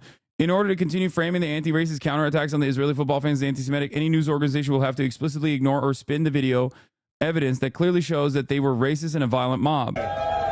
Video has emerged of the crowd swearing and chanting anti-Arab slogans in Amsterdam amid a violent incident in which Israeli football fans were targeted, including but not limited to tearing down Palestinian flags.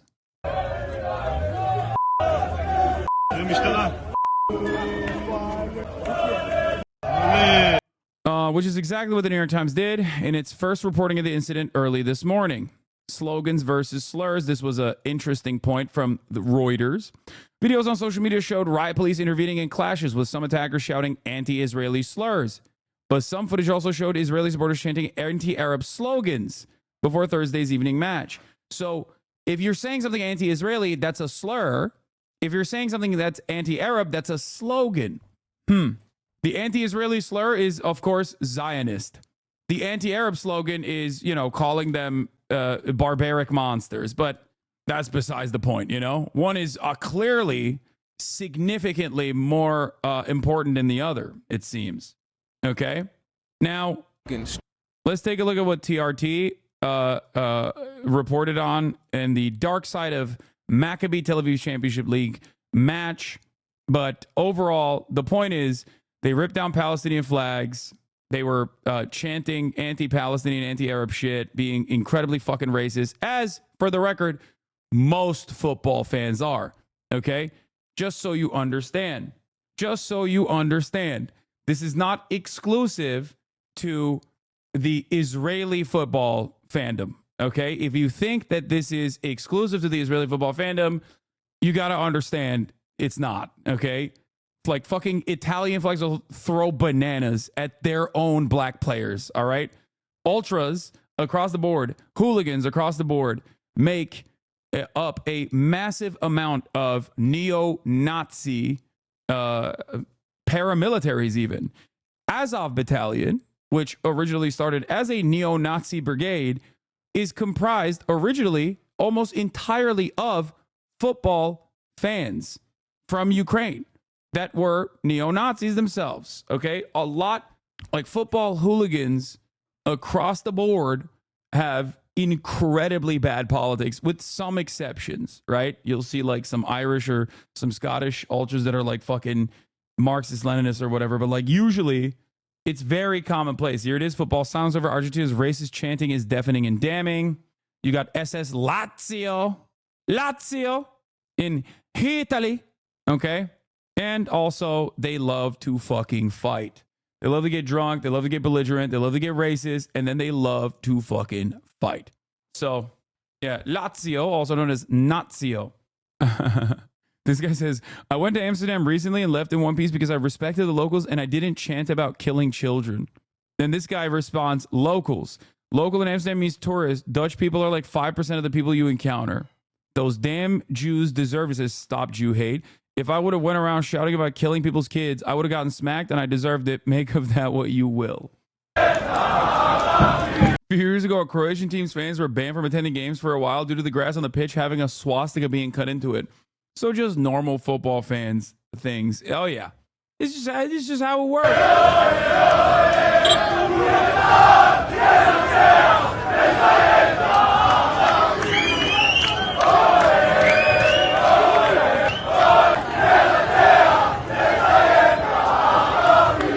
So, seems to me like it's a bunch of fucking rowdy, incredibly racist fans of footy behaving in the way that they normally do. Now, of course, it's fucking unacceptable. And at first I thought this was like, again, somewhat of an anti-Semitic canard when people were like, dude, Mossad was with those guys. When someone in my chat said Mossad was amongst them, I was like, shut the fuck up. Come on, dude. And then it turns out it's true.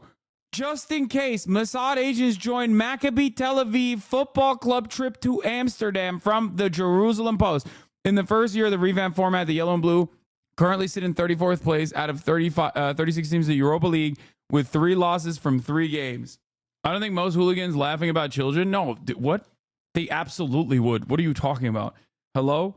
Don't act like, do not fucking act like these guys, the fans of like Maccabi Tel Aviv Football Club are uniquely racist. The only difference in this circumstance is that like they are upholding like current existing genocide. Okay? But no, this is every guys. I'm Turkish. I think maybe that's the reason. Like I'm speaking to Americans right now, and I don't think they understand. Like they think, oh, like the Bills Mafia. Like, no, this is like, we're talking about direct links to organized crime, direct links to like fascist, real existing fascist movements. We're talking about people who are straight the fuck up, like brown shirt paramilitaries that operate within that framework and will genuinely dish out violence, okay? Racialized violence. So the idea that this is like simply a, football hooligans don't operate like this is ridiculous. I tried to explain to you, Italian fans of their own fucking club will throw bananas at black players, okay? Like, this is not unique, which is why it's kind of funny that people are like losing their minds over it. But yeah, an Israeli politician has more accurate analysis of what happened in Amsterdam than most of the Western media. The spirit of Israeli fascism has reached Amsterdam. Fans go on a violent rampage, beating, tearing up, my goat, Dr. Ofer Kasif again, beating, tearing up Palestinian flags in the streets as if they were an occupying force and shouting Nazi slogans in favor of the extermination of a nation and whining when the situation degenerates into complete chaos and violence returns to them like a boomerang. Any violence is obscene and unacceptable. Both sides should be held accountable for their hooliganism, and the Israeli media, as usual, approaches, hides, and distorts reality in the service of the authorities. And it's not just the Israeli media that's doing that. It is, of course, the damn near entirety of Western media seemingly doing that as well. I like that this is also very, very cool. The Dutch Moroccans, not Ajax fans who attacked them. Yeah, dude, it's those fucking disgusting, like not real Dutch Moroccans, right? Thanks, Chatter. Thanks, Chatter, for the insight. Yeah. Come on, dog. Ajax, my bad.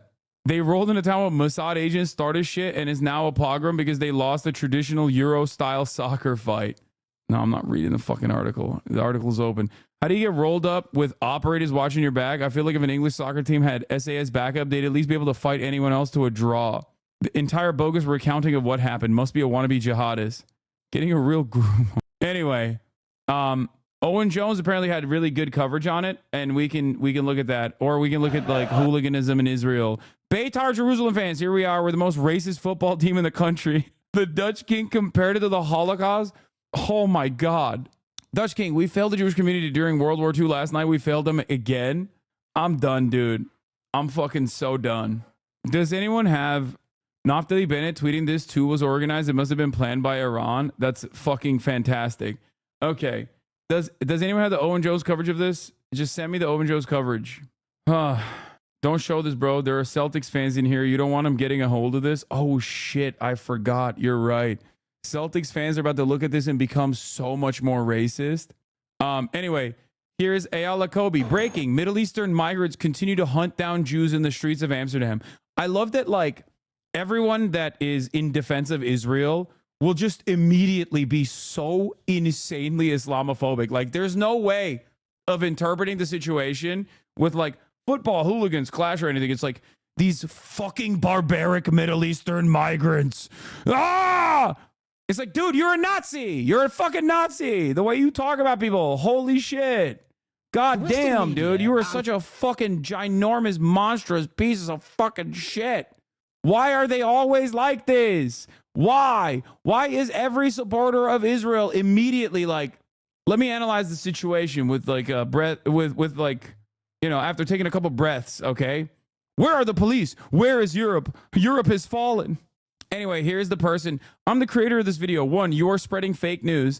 This is a group of Maccabee supporters starting a fight and beating one Dutch man. 2, delete this content. I didn't give you permission. AFD's Beatrix von Storch thanks the Greens for not adopting the AFD's position on imported Muslim anti-Semitism in the new anti-Semitism resolution to be passed in AFD support. Her granddad was the final head of the Third Reich. Oh, that's incredible. Oh, she is like a current existing neo-Nazi with direct ties to, you know, the OG Nazi movement, talking about how Muslims imported anti-Semitism to fucking Germany. And Western politicians are lying to you. Well, police are challenged, you might think, but this is a very specific case study, and it is deeply illustrative and deeply alarming. Yesterday, racist Israeli football thugs rioted in Amsterdam while publicly inciting genocide, a criminal act under the 1948 Genocide Convention. This is the proximate cause of the violence. Now, to be clear, I'm not a vigilante sort of guy, and I'm not going to pretend to know exactly what happened in Amsterdam. I wasn't there, I'm not on the ground, and nor would I ever justify violence against anyone unless in self-defense. These are important caveats. I'll always stick to the truth and always be morally consistent. What matters is you can say all that without erasing what we know happened in Amsterdam, because we can all see and hear for ourselves. Now, the narrative being pushed is that there was a pogrom against Jewish people in Amsterdam yesterday. A exceptionally serious claim. One of the most serious things you could possibly say. Now, the King of Netherlands declares that we failed the Jewish community as the country did during World War II. And to be clear, the Netherlands suffered the worst impact of Nazi occupation of any Western European nation, with 3/4 of its pre-war Jewish population exterminated by the Nazis. It is absolutely obscene to compare what happened to Amsterdam to that. A pogrom, for those of you who don't know, is a mass lynching, historically usually against Jewish people that have faced like a tremendous number of different pogroms, but it's not like, it's oftentimes not directed by the state, but just like a, yeah, it's usually not directed by the state. It's but the state will like turn a blind eye to it, right? It's more so like people on the ground just through racist through racial animus engaging in like this fucking insane spontaneous lynch mob. And obviously this, especially when talking about like Jewish people throughout Jewish history, Jews have faced a tremendous number of different horrific pogroms by people basically saying like, you know, you're stealing our babies or whatever the fuck, like blood libel. Yeah, it is not directed by the state, but it's sanctioned and tolerated by the state usually. Now, the reason why it's a significant thing to say, a significant, like a very important word to use in this circumstance, is because they are trying to take football hooligans fighting one another and deliberately turn it into a sequence of racialized violence that is born out of anti-Semitism. You know, they are, and specifically like the Dutch king was invoking the Holocaust, for the record. So let's watch. Abomination. Now, the headlines across the media simply portray the Maccabi Tel Aviv fans as victims. Israeli soccer fans attacked in Amsterdam, authorities say, is a typical such headline. Ursula von der Leyen, the president of the EU Commission, says, outraged by last night's vile attacks targeting Israeli citizens in Amsterdam. I just spoke with the Dutch Prime Minister. I strongly condemn these unacceptable acts. Anti-Semitism has absolutely no place in Europe, and we are determined to fight all forms of hatred. She has shown more outrage here, I would note, than she has for the mass murder of tens of thousands of Palestinians by the Israeli state. And she says all forms of hatred, but there was very specific forms of hatred being expressed on the streets of Amsterdam, we'll come on to, which she clearly did not condemn. Now, this is Naftali Bennett. He's the former Israeli Prime Minister. At this very moment in Amsterdam, Jews are being attacked at multiple locations with brutal force. It's a pogrom in action. I call upon the Dutch authorities, the Amsterdam authorities, to act immediately to prevent further injury and to prevent the loss of lives. Now, before I put that in context, this is Sky News talking about Kristallnacht, the murderous Nazi pogrom of Jews across Germany in 1938. Some of those people who perhaps live in Amsterdam, those Jewish people there, were remembering Kristallnacht, which was a pogrom that happened before World War II, where Jews were targeted, of course. You can understand how upset, how angry, how afraid they are that this happened in their own country in modern times. Now, as the Israeli analyst Mayrev Zonstein puts it, comparing what is happening in Amsterdam to the Holocaust or to pogroms in Russia is absurd, offensive, and a cynical weaponization of anti-Semitism that undermines Jewish safety everywhere, all things that will become further normalized in a second Trump-Netanyahu period. The Israeli leftist politician Ofer Kasif, a lone courageous voice amongst Jewish Israeli politicians in the Knesset, the Israeli parliament, offers far more accurate coverage than the vast majority of the Western media, saying the spirit of Israeli fascism reached Amsterdam. Fans go on a violent rampage, beating, tearing up Palestinian flags in the streets as if they were an occupying force and shouting Nazi slogans in favour of the extermination of a nation, and whining when the situation degenerates into complete chaos and violence returns to them like a boomerang. Any violence is obscene and unacceptable. Both sides should be held accountable for the hooliganism, and the Israeli media, as usual, approaches highs and distorts reality in the service of the authorities. Well, not just the Israeli media, to be very clear. What actually happened? These racist Israeli football hooligans went on the rampage. Firstly, at the stadium, they jeered through a minute's silence for victims of Spain's floods, because Spain has recognised the Palestinian state and spoken in support of arms embargo. Do you know what they were chanting there? There's no schools in Gaza because we killed all the kids. What do you even say? What do you even say at this point? This attempt to turn the world on its head and reality upside down, this just simply cannot carry on. This gaslighting. They tore down Palestinian flags in Amsterdam.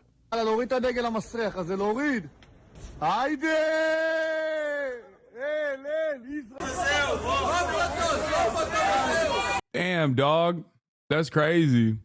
Motherfuckers out here always, dude, you can't do that. Like, I mean, this is not unique to like Israeli fandom, but like you just can't, you can't just like operate like this. You know what I mean? You can't fucking be like, yeah, no, I see a Palestinian flag, it's mine now. Okay? Like, you're not in fucking Tel Aviv, dog. You are not in the West Bank, okay? There is no IDF to come and pack up everybody that like you're pissing off and actively targeting. Like, you can't go to you can't go to someone else's country and just pull this shit thinking that the IDF is coming, you know? The IOF is going to be there to defend you.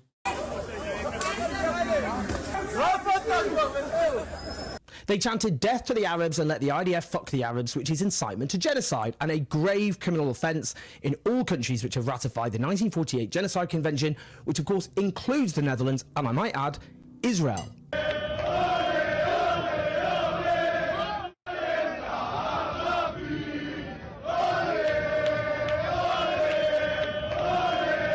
It gets worse. The BBC headline was Israeli football fans attacked in Amsterdam, officials say, with a clip of this purported attack. Indeed, you can see this clip for yourself. It does indeed look disturbing. Turns out it's actually Israeli fans beating the shit out of a random Dutch guy. just a minor issue here. A Dutch photographer responded to someone sharing this clip with the following: "I'm the creator of this video. You're spreading fake news. This is a group of Maccabi supporters starting a fight and beating one Dutchman. Delete this content. I didn't give you permission." I mean, that just sums it up, doesn't it? That just sums it up. The attempt to turn reality on its head. Literally sharing a video of Maccabi fans attacking a Dutchman and then portraying it as though it's Maccabi fans, Israeli fans, football hooligans being attacked. And as dire as the vast majority of the coverage has been, even Sky News posted this.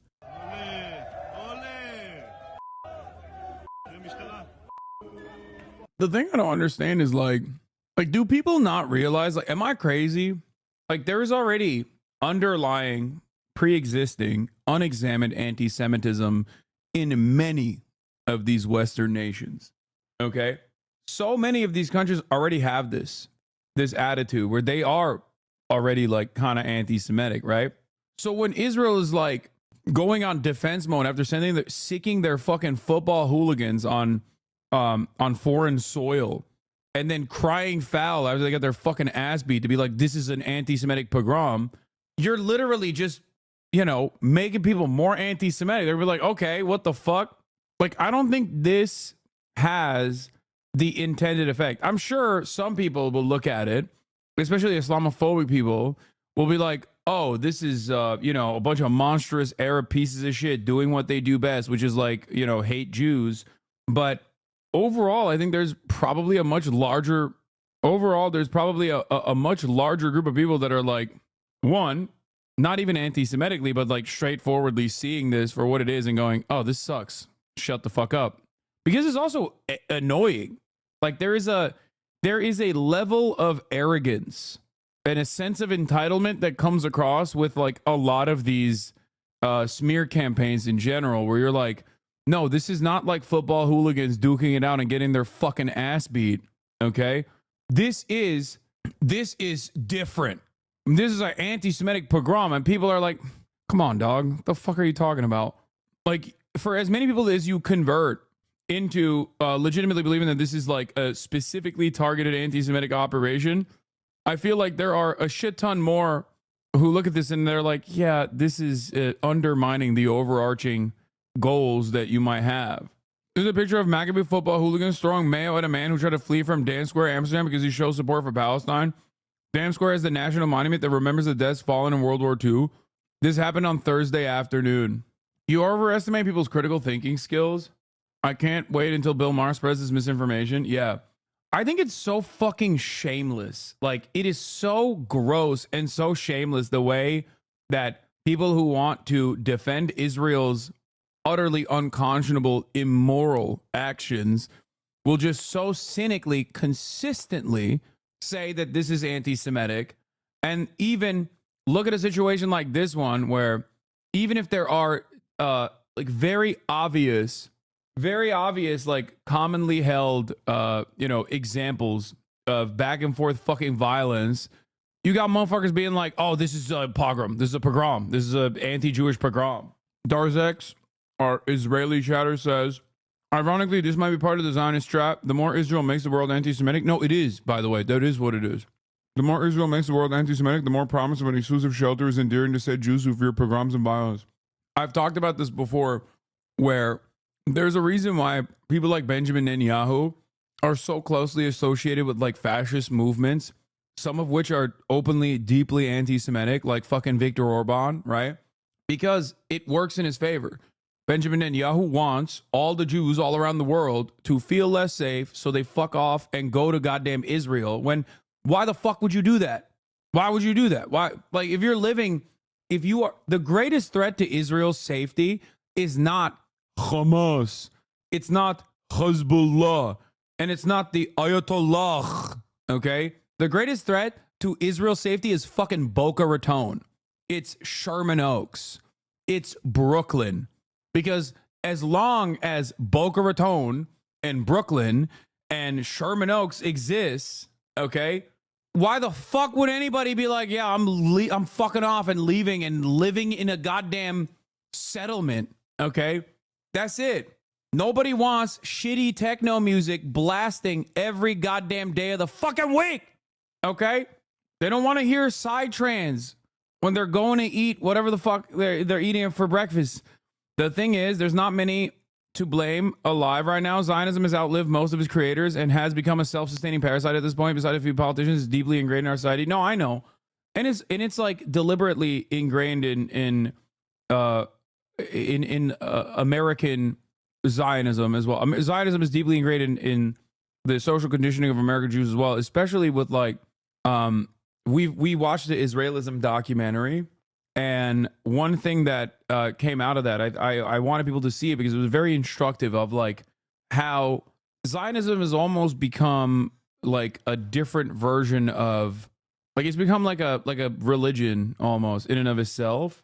So like, even if you're a Reformed Jew and you're not necessarily like all too interested in anything outside of like Yom Kippur or whatever, like Israel is the cultural signifier that you associate your identity with, and it's deeply ingrained from an early age. Yeah, it's like a civic religion, exactly. It's just, I hear you say it makes you mad, and it's the same for me, but there's really not much we can do about it. That everything is anti-Semitic crowd. Yeah. Yeah, I mean, dude, they've been fucking saying I'm anti-Semitic again because he says Hassan Piker learns about the ongoing pogroms against Jews in Amsterdam while live streaming on Twitch. He gives all of 20 seconds of consideration, even saying it's kind of funny. He then goes on to cover something else. Pay attention to the chat. Base, so base, too base. All this in response to organized armed violence against Jews on the streets of Amsterdam. This is the biggest progressive streamer on Amazon's Twitch. More than 300,000 people watched this live coverage the other day. You know what's really funny about this? They clipped it out of fucking context. I literally, like, he clipped 52 seconds of this where I'm like talking about something different. Someone sends me a link. I don't know what the fuck it is. I openly say, I don't know what this is about. And then move back to my normal coverage of the Israeli UN guy forcibly removing children's drawings from the United Nations. Okay. The problem is the lie goes much further than the fucking truth. Okay, look, the OG video is me, artwork by Gaza school children after, oh, this is the same one. After complaint. What? The Maccabi Tel Aviv hooligans are getting attacked right now in the Netherlands after ignoring the minute of silence for Valencia victims and singing racing chants about the extermination of Arabs. Dutch Moroccans are making them aware that this isn't... This for the children! For the children! What the fuck? What is happening? They were like, see, his chat is saying based. And it's funny because chat is still responding to the earlier thing I was covering, saying fucking disgusting, Sag. Okay, bro, what the fuck, man?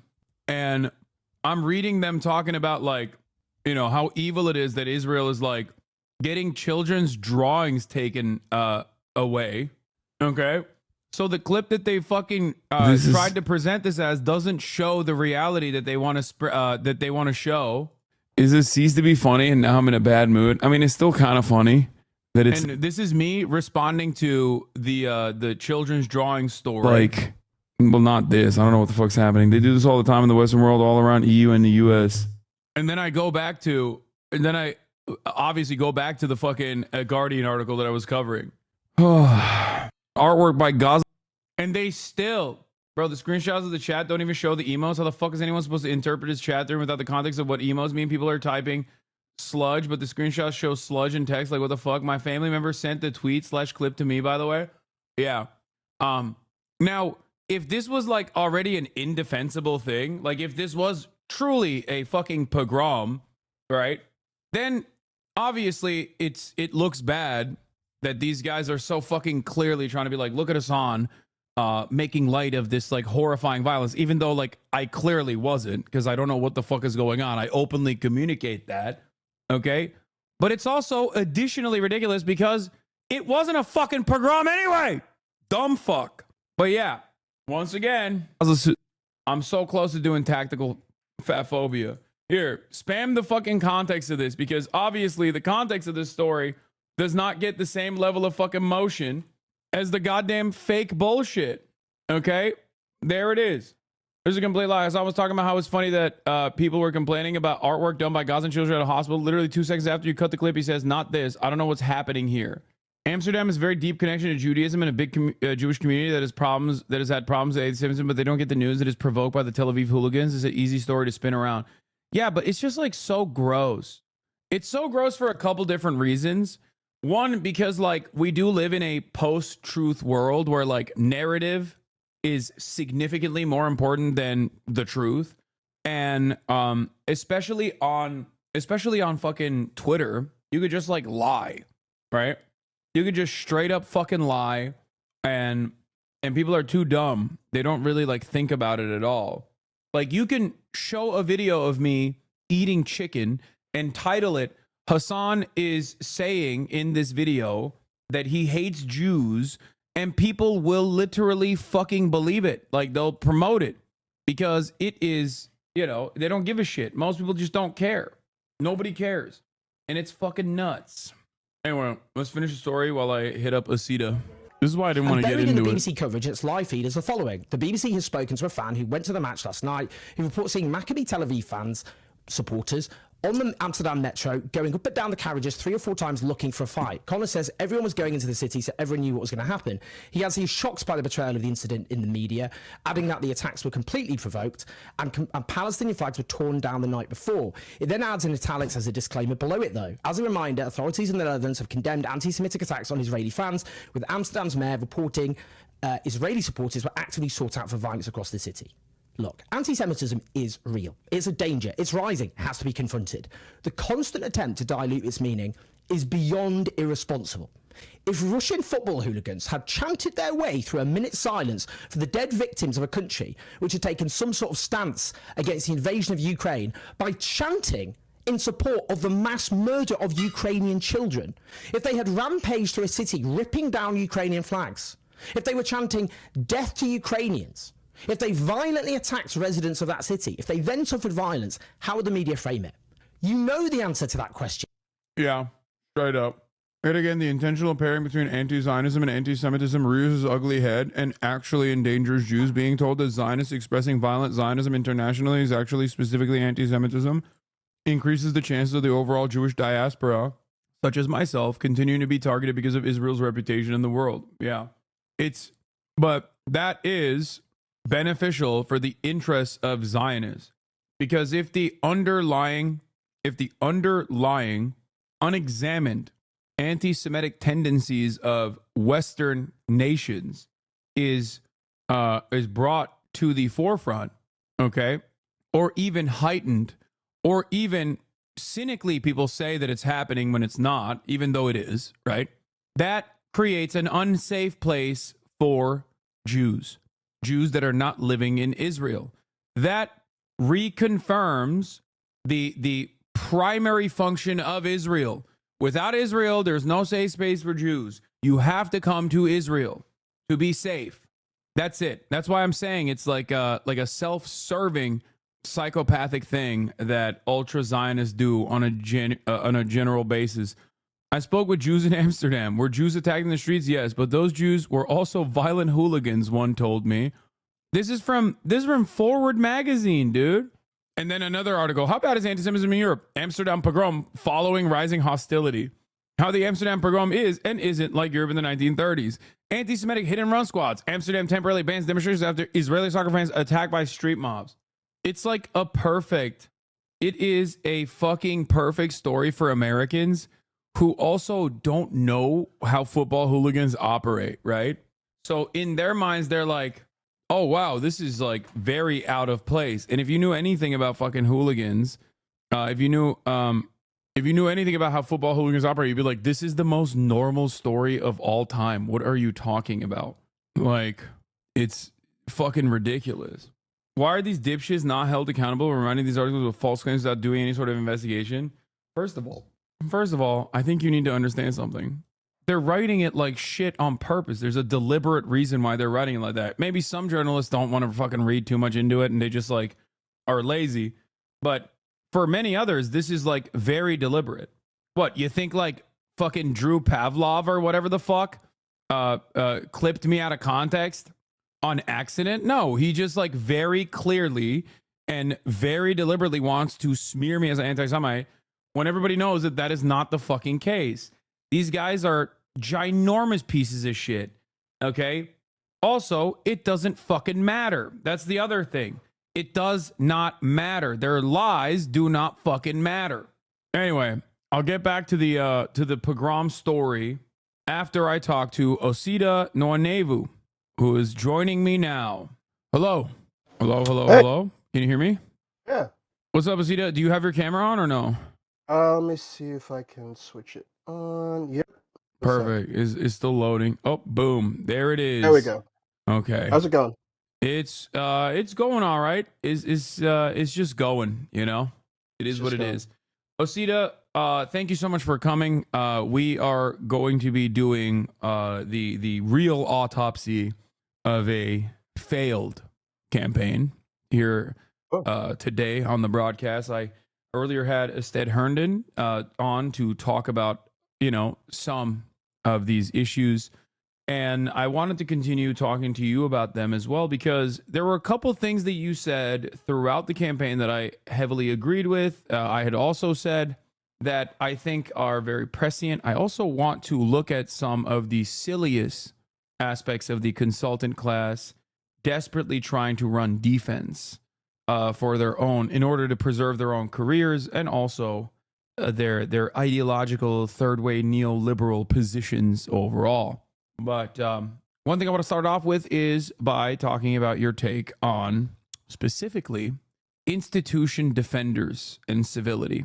I don't have the exact tweet here, but I remember you tweeting something about specifically the obvious reality that many people are suffering financially in the United States of America and have no interest in preserving the legacy or the integrity of these institutions, and as a matter of fact, want to blow it up.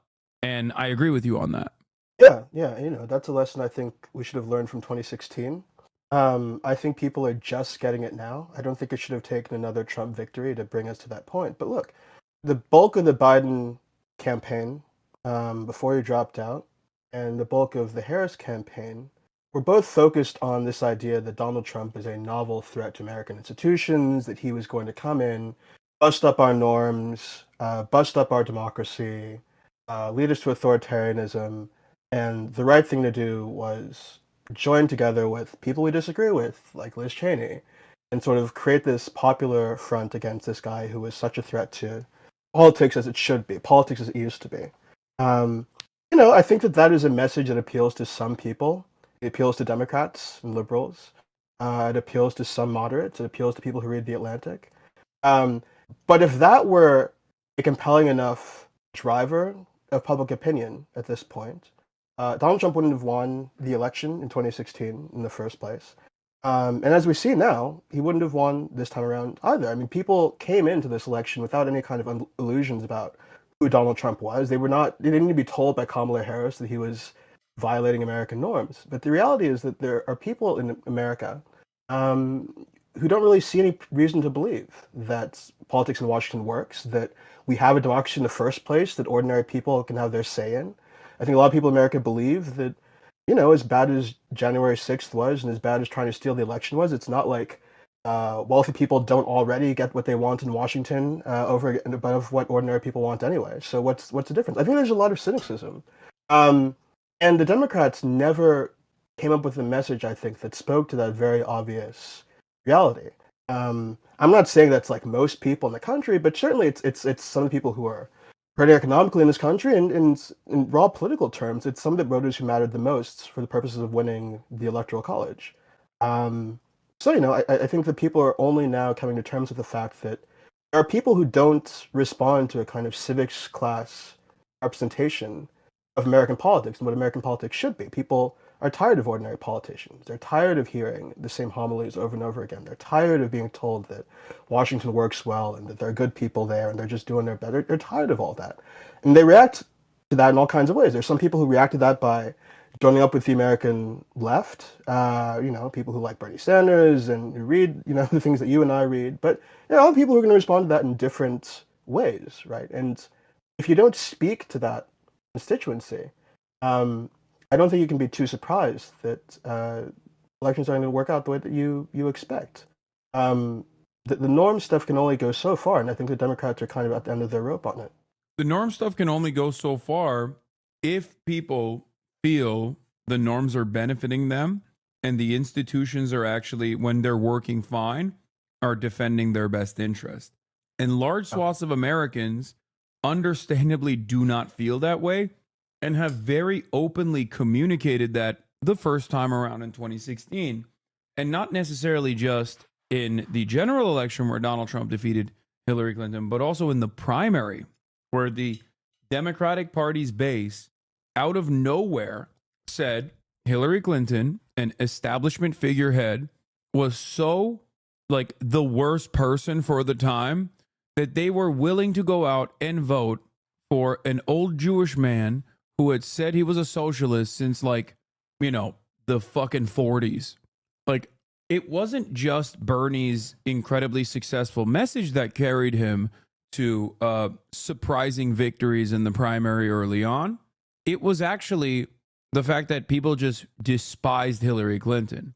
Like, he didn't activate out of nowhere a lot of Americans who were like, oh my God, I'm a card-carrying socialist. There's still a lot of resentment towards that sort of thing due to Red Scare propaganda like that. This is the United States of America, you know? We're not a socialist country, we're a capitalist country. But that's how much they fucking hated Hillary Clinton. So the nothing will fundamentally change campaign from Joe Biden was like shocking.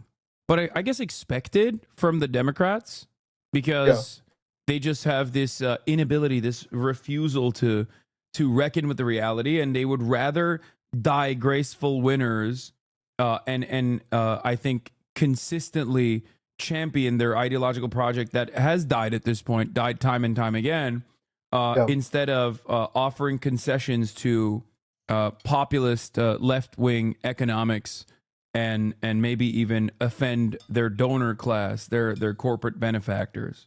Yeah, I mean, I think that's right. I think there's just been a lot of unearned confidence.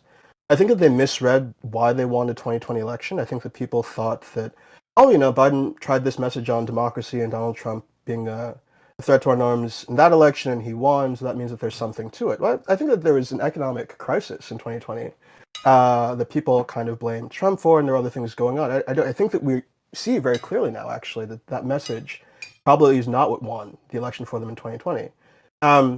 They believe that anyway, to the point where can I stop you there for a second? Sorry to interrupt, but there was one other thing that Joe Biden did that Kamala Harris didn't do, which was communicate counter narratives against Trumpian policy that was objectively unpopular at the time due to like relentless media attacks and relentless attacks from the Democrats.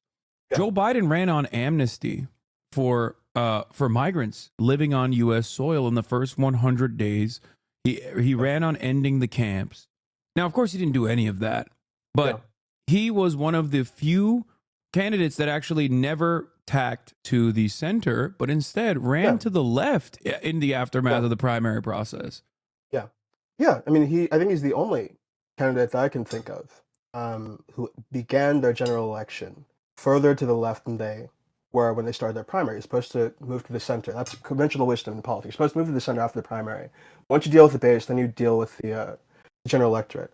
And he was criticized for that, I think, all throughout that campaign. I remember when the Floyd protests started, people were on him to Sister Souljah, Black Lives Matter, and don't just denounce violence, just talk about how progressive activists suck and are bad. And he didn't really do that. So I think there are a lot of different lessons that we can learn from 2020. But I think that the one that won out for Democratic policy professionals is, well, this message about Donald Trump being a threat to our political institutions is the thing that really resonated. I think that they saw success, in midterm elections, and midterm elections electorate is very different. I don't know. I feel like they were so confident that this was going to work that they're willing to put Biden forward as he was falling apart visibly before our eyes.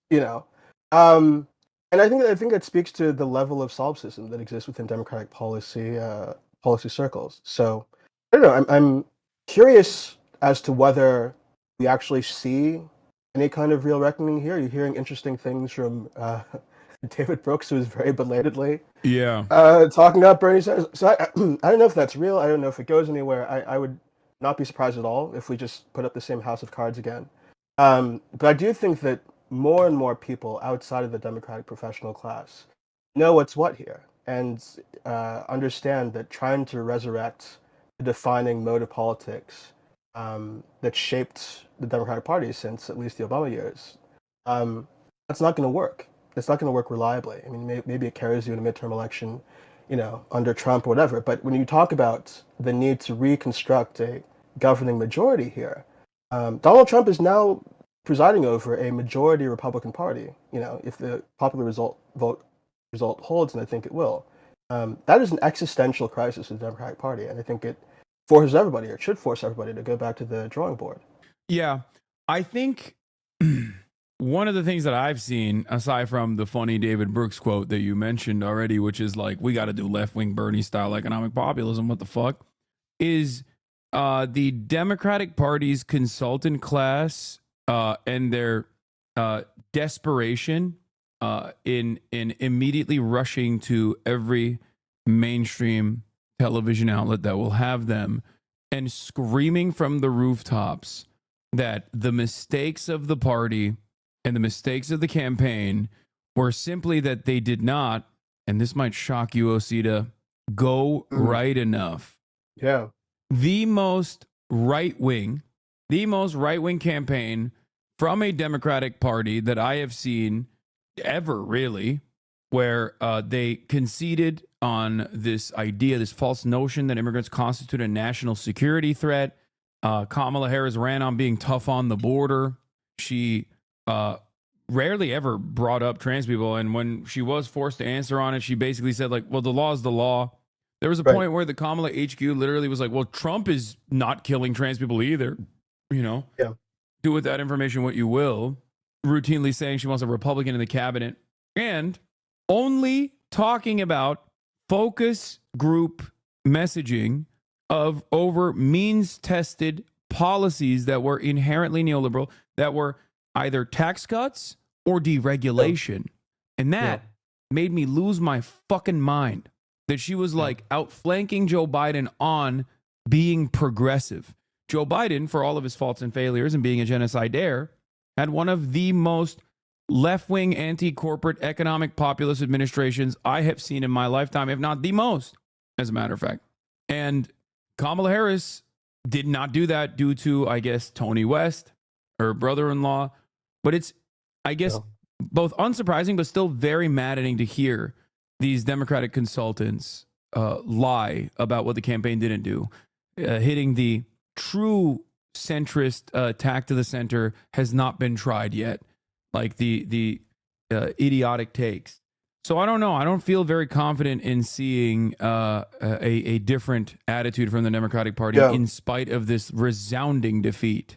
Yeah, we'll see. I mean, the same familiar voices are trotting out the same familiar prescriptions. I don't know how much further right they could have gone without just being Republicans straight up. Maybe they should have said, actually, Donald Trump was right to try to steal the 2020 election. I don't know. Like, what more could they have done? I mean, the thing I've been thinking about too is, we're seeing these polls. There's a YouGov poll about, how Biden would have done if he had stayed in the race, and like Trump was ahead by like 7 points. And I'm thinking to myself, like, if this is the pivot to the right conversation we're having now, what if Biden had stayed in and did even worse? Like, what would the pivot to the right conversation be like then? Would you have Democratic electeds just like volunteering to drive immigrants to the camps? Like, what, like at a certain point, you have to just touch reality here. This was a moderate campaign, extraordinarily disciplined moderate campaign. There was not a single thing that she could have done differently without just becoming a Trumpian Republican, to be more, of a kind of doctrinaire centrist. I think one of the things I remember the most was like every time she was asked about being a woman and like being the first female president, she'd be like, no. Like, I think I'm a woman, but yeah, I'm also an American. And she was like on the ball, doing all of the things that you're supposed to do as kind of like an anti-woke centrist. And they celebrated it. Talking about owning a gun, They talking celebrated about the most lethal military. They were like, because Joe Biden killed wokeness, first of all. Like, everybody talks about that, but like, you had an 800-year-old white dude who worked with segregationists for most of his fucking career. He had already killed wokeness. He wasn't going to do like, NGO academia language. Like, he is physically incapable of doing that.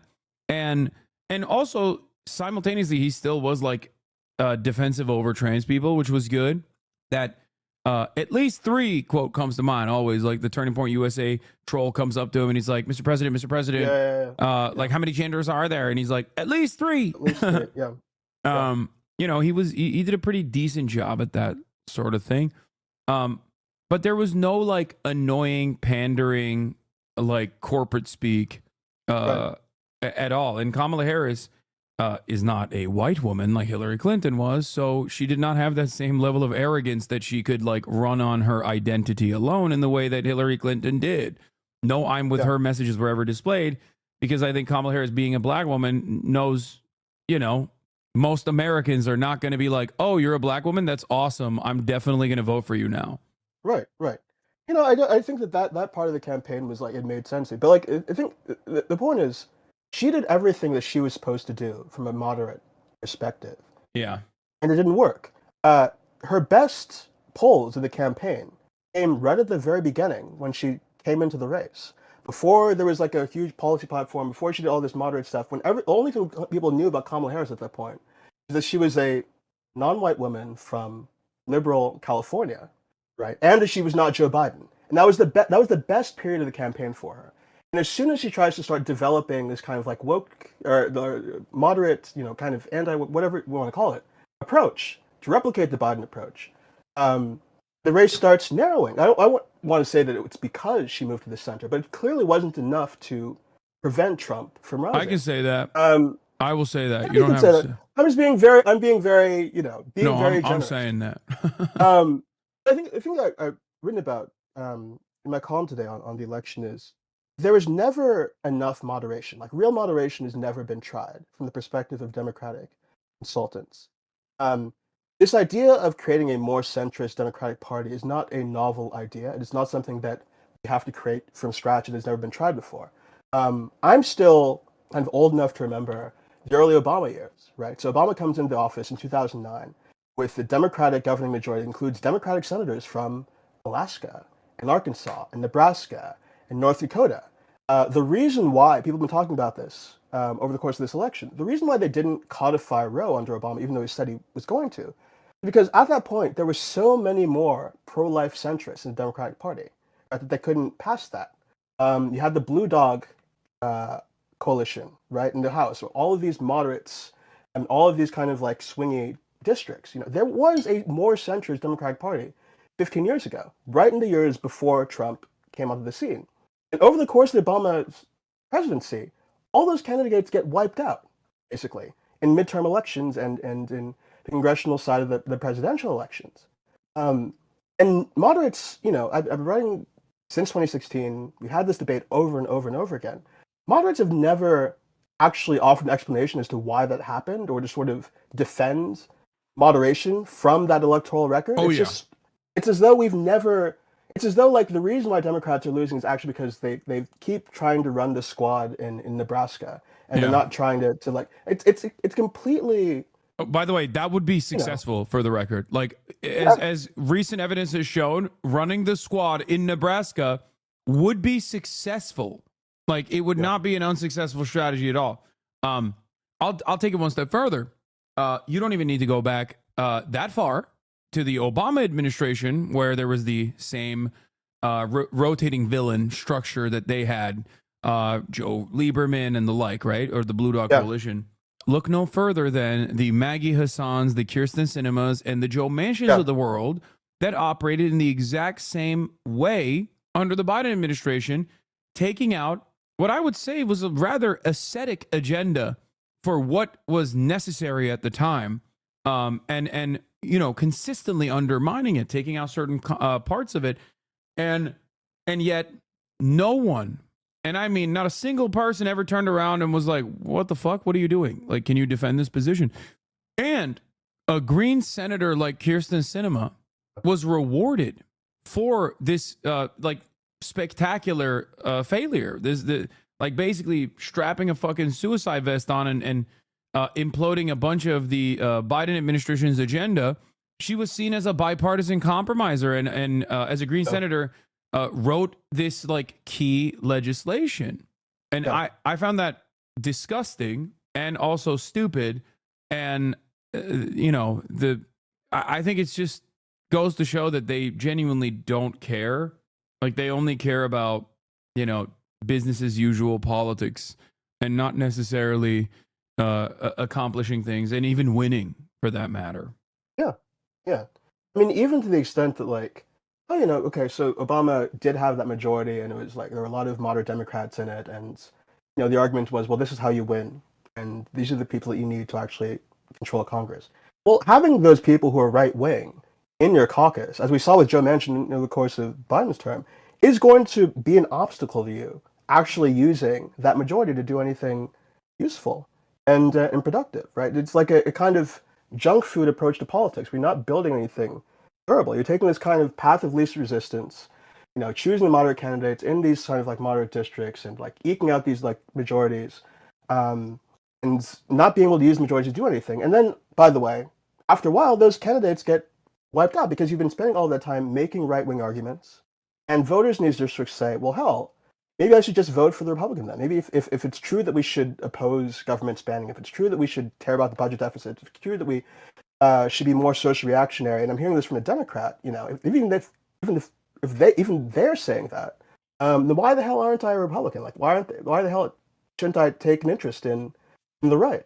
I don't know, I just feel like it's so plain and obvious to me that things need to change, and that this has been a crazy strategy. And the definition of insanity is doing the same thing over and over again, expecting a different result, right? I mean, it's where we are, and maybe this wakes people up, maybe this doesn't. I don't know, but I feel like I've had conversations with my friends, and this mood where we're always like, oh, I hope the Democrats do this, or the Democrats should do that, or blah blah blah. Like at a certain point, like we need to just sort of understand that a movement has to be built outside of this party, and we can't be kind of like begging and pleading and prostrating ourselves before these people, trying to get them to see reality, when professionally they're invested in not seeing things differently. If you are a Democratic consultant and your thing is moderation, and your thing has been helping candidates position themselves as moderates, you have an interest in keeping the party exactly where it is, because that's how you make money, If you're a donor that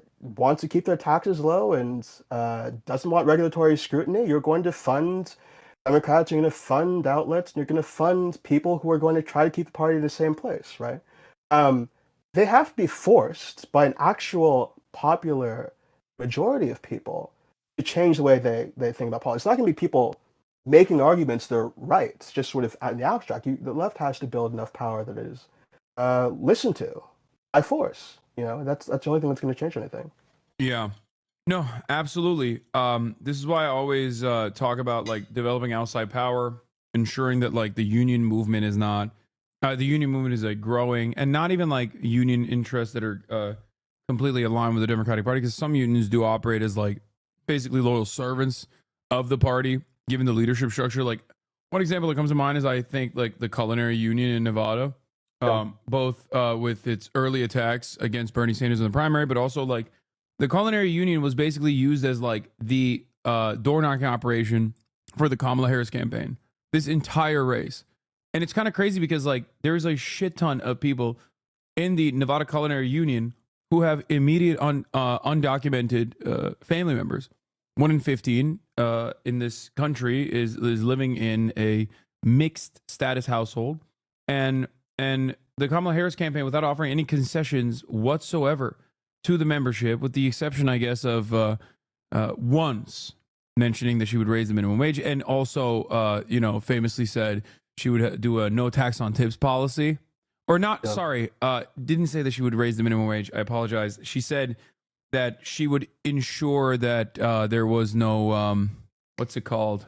The wage, that sub minimum wage. She would eliminate the sub minimum wage to ensure that like people would have to get minimum wage and then also be tipped on top of that. And that she would eliminate tax on tips.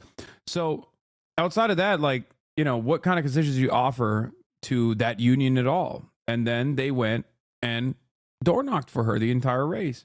And I feel like the American Union movement is like also somewhat powerless. And there is no there's no momentum, there's no motion. But I don't know, Sean Fain has said that he wants to do a general strike in 2028. and is trying to align people's contracts deliberately for that time frame. I don't know how promising that is, and I also do think that they would probably kill him before that happened, but who knows? I can't really see any way out of this though. Like, have you seen anything that is promising in terms of the Democratic Party potentially looking at this autopsy and moving in a positive direction? No. I think I've been surprised by the extent to which over the past couple of days, I mean, we're seeing like these stories of people are kind of backbiting and leaking to the press now. But like in the immediate aftermath, being online felt like it was just like progressives and the left just kind of like destroying everything. And you weren't hearing from the consultants as much. You weren't hearing from Democratic leaders. Like Kamala herself didn't make a concession speech until, what was it, like 4 p.m. on Friday? Yeah. I think people were kind of in this... She skipped the Howard speech she was supposed to give, which was crazy. It That's was like right. a big fuck you.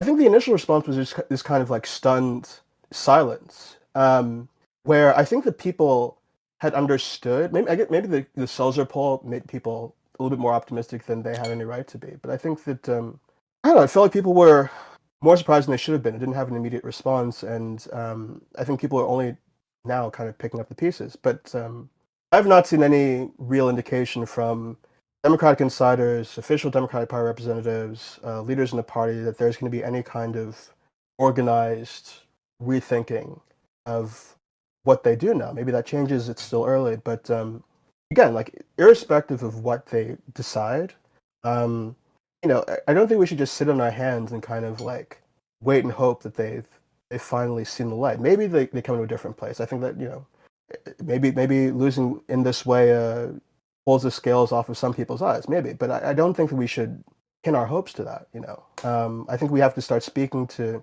people in this country directly as the left with our own vision, our own policy perspectives, our own kind of understanding of what this country could be about, and just go from there, which is exactly, and I've made this point over and over and over again over the last several years, that is exactly what the American conservative movement did, right? They didn't just wait for the Republican Party to sort of move to the right and beg and plead with people to adopt more right-wing positions. They built a movement. They built institutions outside the GOP. Well, to be fair, they did have billionaire backing, so they did have structurally money. different. It's structurally different, but I think that we have more people on our side. And that's what we have to do. Now, they had more money, sure, but like I don't see what the alternative is. I think that kind of outsider approach to politics is going to pay off, more than just hoping that we write the articles that make sense and Democrats will read them and they're like, oh, maybe the way I've done politics for the last 25 years doesn't make any sense. I've tried that. We've all tried that, and it hasn't worked. And maybe it's a little bit different now, but I don't think the real power is going to come from doing that. I think we have to try to build it on our own. How do we take over the role of David Shore? How do we trap him into a room and then we just like communicate with the Democratic Party as though we are David Shore, and we reinvent popularism to be just populism? Well, it's going to take a lot of ketamine, I think, if the reports are accurate. But I don't know. I don't know. I don't think it's. I don't know if it's a matter of positioning ourselves in that kind of way. Like I think that we just have to sort of go out into the country and start winning races. Don't make any arguments to Democrats about this is what you should do to win this way or that way. Just in different communities in this country, start with locally, start at the state level. Just do what you can to start winning on a progressive agenda. Find out what the arguments are that work. Be curious and think creatively about how to message as leftists. Don't just assume that. And I think this is going to be difficult for people to hear, but like, if it were just a matter of just like having the right policy positions and like having the right perspective on the economy and like having the right perspective of capitalism and just telling people that, we would have already won. Like there are all of these, I think, barriers to convince people that we're worth listening to and we're worth investing their hopes in, that we have to think about overcoming. I don't have all of the answers, but I think it's ultimately going to be demonstrating to people that we can win by winning. That's really all there is to it. Yeah. I don't think logic is going to work. I don't think reason is going to work. I think the thing that works is power and building it, and forcing people to acknowledge you as a constituency that matters. So your solution is not to get like Podjohn's politics, but with Hassan Piker aesthetics, and flood the market with a bunch of liberals. Not growing like a liberal Joe Rogan in a vat, you know. I mean, I think that there there are benefits. You know, I think you know, we can also think too about like how we reach more people who aren't plugged into traditional media, and that's an important part of the story, obviously. But you know, it's really not purely a messaging thing. I think that you have to go into districts and go into communities and actually start winning elections. And that's partially messaging, but it's also organizing. It's honing in on the issues that matter in those particular communities. And I don't know. I don't have the kind of overarching solution here, but I don't think we're served by thinking of this as purely a problem of communication and argument making, and I don't know. It's not really, I think, what building power is going to be about fundamentally. Okay. Are there any final notes that you would like to bring up that I might have missed here?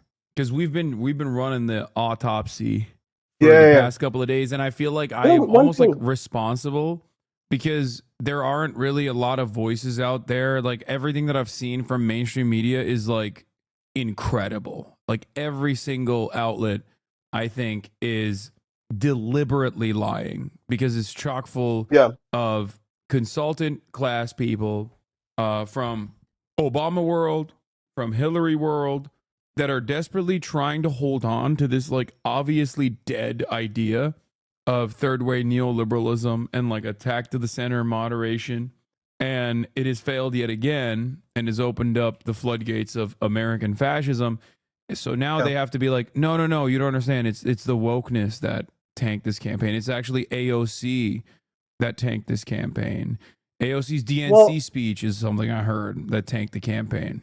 Yeah, I mean, one thing I'll say here to leave off is you're hearing that message about moderation being the answer. I think one of the things that's interesting to me is that you're also hearing people in the media, in Democratic policy circles saying, well, I think we should just give up on America. Like, I think what actually happened here is America is irredeemably broken and evil and racist. And that's really all there is to it. And there's no messaging approach, not moderation, not going to the left. There's nothing we can do. Like, this is what the American people wanted. They like Donald Trump, and they deserve what they're going to get, you know?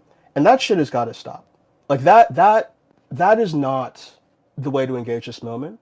And I think that we on the left have to be really serious about rejecting that loudly. We're going to hear all of this blue exit stuff again in the next couple of months. I guarantee you. The stuff about the national divorce and, oh, you know, the rest of Americans live in like dumb Fuckistan and whatever. Like, we have to, if we care about democracy as much as Democrats said they did and pretended they did, and that, you know, if we really care about what that word means, I understand that it's not easy.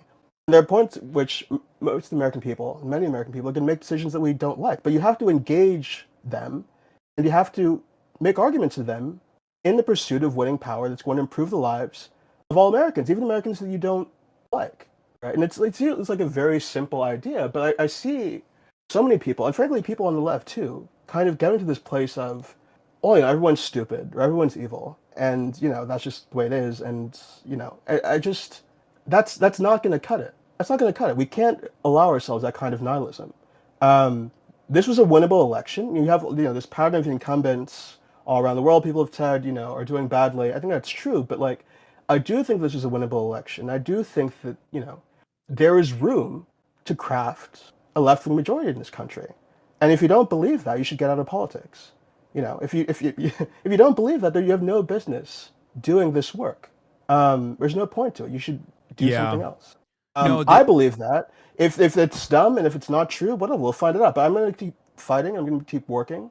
And that's all there is to do it. Absolutely. Like, I'm not going to sit here and let fucking immigrants get sent to camps. I'm not going to sit here and let the climate crisis upend civilization without a fight. No. Like, I'm going to do everything I can to win a durable majority, to craft a durable majority in this country. And I'm not going to give up on this country.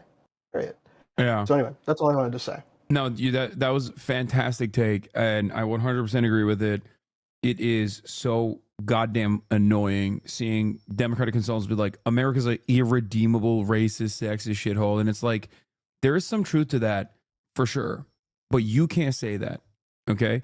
Other people can. Like I see anonymous accounts being like, we're going to do a sex strike on men or whatever. And then, and you know, they want to potentially do like a 4B movement, but in the United States of America. And that aside, like that's one thing, right? Those are people who are understandably angry and responding to the real momentum that, like, especially in their immediate circles, like on Twitter and whatnot, that they're responding to what they're seeing. But if you're a consultant, you can't ever fucking say that. Like, that's the entire purpose, is to make sure that those guys who might even have those opinions do not lean into that and instead vote for you. So fucking stupid. Anyway, that's all I've got. Where Still can people, thinking, where still can people writing. find you, Osito? OsitaWanewu.com, just my first name, my last name.com. I'm at the New Republic and the Guardian as well. Also, I have a book coming out next year on democracy. A fuller, I think, more radical, more ambitious conception of what it means and what it can do, and why we shouldn't give up on it. So look for that, I guess, the summer of next year, too. Hell yeah. All right. Osito NWANEWU, everybody, thank you so much for coming on. This was fantastic. Awesome. Bye. Thank you for having me. All right. Osito NWANEWU, everybody. Love this dude. The anger and apathy from leftist progressive liberals, whatever, so frustrating. Like, fight for yourselves to try and win. Yeah, I mean, that's real leftism. I think all I'm going to say is this. Okay. I don't fault my peers for feeling emotional in this time, or saying that, like, you know, racism and sexism played a big role in this. It did. Right. And I think that, you know, everyone's heart is in the right place. It's understandable that when you see an entire country look at someone like Kamala Harris and be like, nah, like, match up someone like Donald Trump. It almost feels like a flex, if that makes sense. It feels like a misogynistic flex. You know what I mean? To be like, no, this incompetent fucking asshole is still better than a competent woman that you're going to put into this position of power. You know? It's like a fuck you.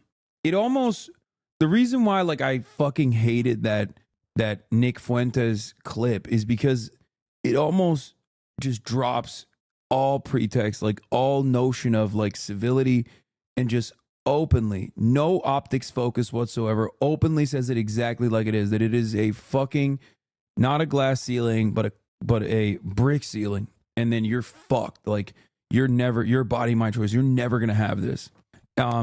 And I totally understand why so many women feel this way, where they just are taken aback by, like, exactly how misogynistic America is. So I get where people are coming from, but it's not, you know, time will pass, and I hope that everyone will then move back to organizing. Why do you glaze up Hasan Nasrallah? Why do I glaze up Hasan Nasrallah? Are you talking about Noam Chomsky? You must be mistaking me for Noam Chomsky. Someone's got to have that clip. Talking about the Ethan Klein video that came out last night.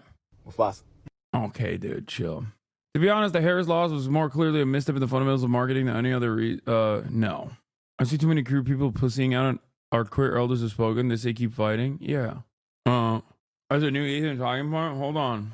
Talking about this guy. Chomsky hails Hezbollah. Hosted by Hezbollah, leftist professor Noam Chomsky ended his visit to Lebanon with a tour of Al-Qiyam prison, where he declared the group's success in removing Israel from the south was a victory for all the peoples that fight injustice and oppression. In a broadcast by Hezbollah's Al-Manar Television Sunday, translated by the Middle Eastern Media Research Institute, Memory Institute, Chomsky was shown embracing Hezbollah leader Nabil Quag al-Qiyam, where Israel kept prisoners during its occupation of southern Lebanon. Hezbollah was credited with liberating the area after Israel withdrew in 2000. On Saturday, Al-Manar quoted Chomsky responded to Hezbollah's designation on the U.S. by the U.S. as a terrorist state. The professor said that if the U.S. was to stick to the clear and precise definition of terrorism in its code of laws, it would be the leading terrorist state. Al-Manar said Sunday Chomsky insisted on staying inside of one of the prison cells for a short while. He commended the perseverance of the inmates during the years of cruelty and pain, stressing that this prison was no different from Guantanamo. The news reader said that the leftist intellectual chose to stand in front of a destroyed Israeli vehicle and declare that all prisoners in the world must be released, whether in Israel or in American prisons. Chomsky was asked about the Lebanese expatriates who recently honored U.S. ambassador to the UN, a famous name, John Bolton. Well, you know, they have their own choices to make. There is pressure they have to deal with, he said. When Japan occupied Asia and committed atrocities there, some Asians honored Japan because they were subjected to imperialism. A reporter asked Chomsky how the U.S. views his visit. I don't know what their response will be, and I don't care, he said. Referring to Israel, Chomsky said, the imperialistic forces do whatever they want as long as Washington allows them to do so. Wait, 12-month subscriber? Ew, gross. I just like fired on this guy. 12-month subscriber. Wow. How the fuck did that happen? No, I have a politics sign on, my friend. Where are you watching this? Zach Raw is streaming it with a lot higher or clearer high fidelity. Like when you order French fries and you got an accidental curly fry. How the fuck did this guy go from this to just like, why aren't you banned type shit? I'm gonna unban him. It's because of your no clipping by anyone other than subs policy. What? That is from How I Met Your Mother, the accidental curly fry. I know that. Why did you fucking come in here to chirp about what category I'm in? Are you ban baiting? Is that what it is? Anyway, let's continue. On Saturday, Chomsky said Hezbollah's insistence on keeping its arms is justified. I think Nasrallah has a reasoned argument and a persuasive argument that the arms should be in the hands of Hezbollah as a deterrent to potential aggression, and there is plenty of background reasons for that. Chomsky asserted that until there is a general political settlement in the region and the threat of aggression and violence is reduced or eliminated, there has to be a deterrent, and the Lebanese army can't be a deterrent.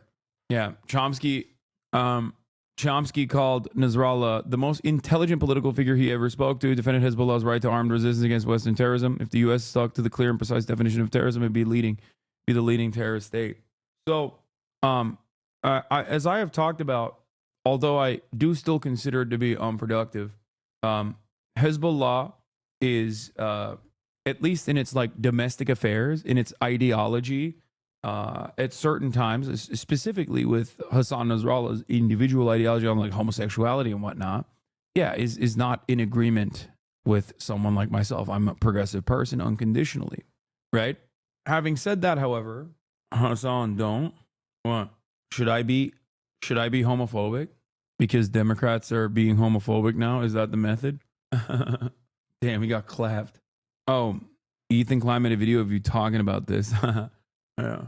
I thought he was saying like, Hassan, no, you can't be defending gay people. Remember, the Democratic Party is retriangulating to the right again. Anyway, my point is, I think he meant don't side with the terrorists. Brother, I'm a political commentator who is anti-imperialist. Everyone who is an enemy of America is automatically a terrorist. Me contextualizing where that designation comes from, or me contextualizing how this violence begins, is not universally declaring a support for a group of individuals that America considers to be terrorist. America is the arch terrorist if Americans' standards for terrorism were to be applied universally. Just letting you know. Analysis is not justification. Having said that, however, historical context is very important for many of you to understand how we got here, including you too, by the way, according to some Islamophobes. Yes, Islamophobes will say, I'm a terrorist. It is what it is. Guess which one of your favorite content creators went further down the Nazi spiral and made an hour-long video about Tommy Robinson? Britain, where free speech is illegal? Where free speech is illegal. Ugh. Dude, this guy is literally just like a principled neo-Nazi at this point. Why can't you accept Leninism into your heart? What do you mean? Why? I have a space for Leninism in my heart. What the fuck? Vladimir Ilyich Lenin. Did you watch Tyler's vid on Germany? Not really, because I feel like it's so gross that I don't even fucking care about it, you know? Anyway, what the fuck were we talking about? Oh, we're talking about the Maccabi Tel Aviv Football Club trip to Amsterdam. The Maccabi Football Club. That's right. Ladies and gents, Arizona Jones finishing off the story talking about football hooligans. The real terror was on the pitch. 5-0. The Maccabi Tel Aviv showed once again that the Iron Dome is surely a matter of fiction penetrated through the goalkeeper of the Maccabi Tel Aviv Football Club. Terror on the pitch from the Ajax Football Club in Amsterdam. Even though it's a total hypothetical, because Russian football clubs are banned from these competitions, correctly, unlike Israeli football clubs, even though that country is committing genocide. You are being lied to. You are not being told the truth. Our media will consistently bend reality when it comes to Israel. That happens over and over again.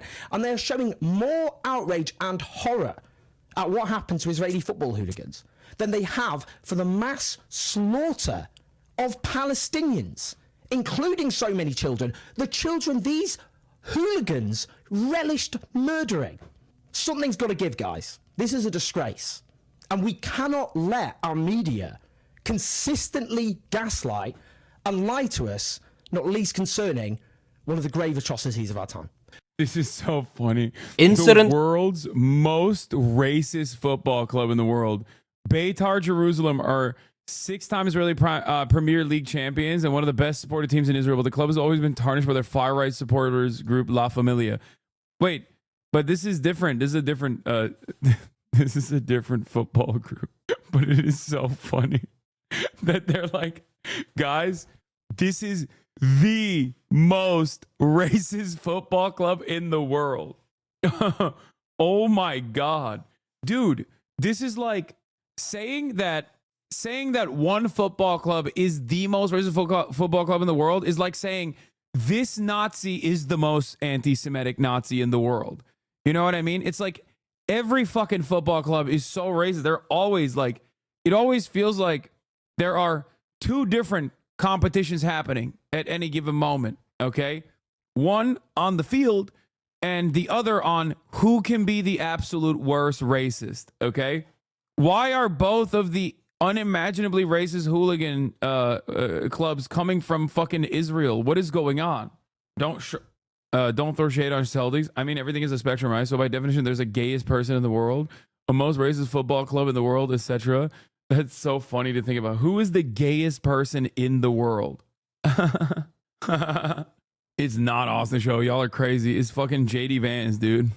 Anyway, after here. Maccabi Tel Aviv's Champions League match against Ajax Amsterdam concluded, things got ugly. Maccabi hooligans took to the street of the Dutch capital and began chanting racist slogans directed at Palestine's Gaza and Arabs in general, and ripping off Palestinian flags from homes. The shouting and taunting eventually led to violent clashes with locals, leaving 5 people hospitalized and 62 arrested. But there's more. Dutch publication Die Telegraaf reports that Israel's intelligence agency, Mossad, had sent agents to accompany the team amidst potential security risks. The Israeli football club is no stranger to controversy. It has an openly racist fan base that regularly targets Arab players, even those on their own team. Since 2009, under Canadian Zionist owner Mitch Golder, the number of players of Arab origin has dropped significantly. Known as Maccabi fanatics, the team's fans aren't only about football, they are also Canadian Zionist owner is such a funny designation. Yeah, dog, he owns a fucking Israeli soccer team. Like, you don't have to say that, I think. vocal supporters of PM Benjamin Netanyahu and have gone after anti-government protesters in Israel.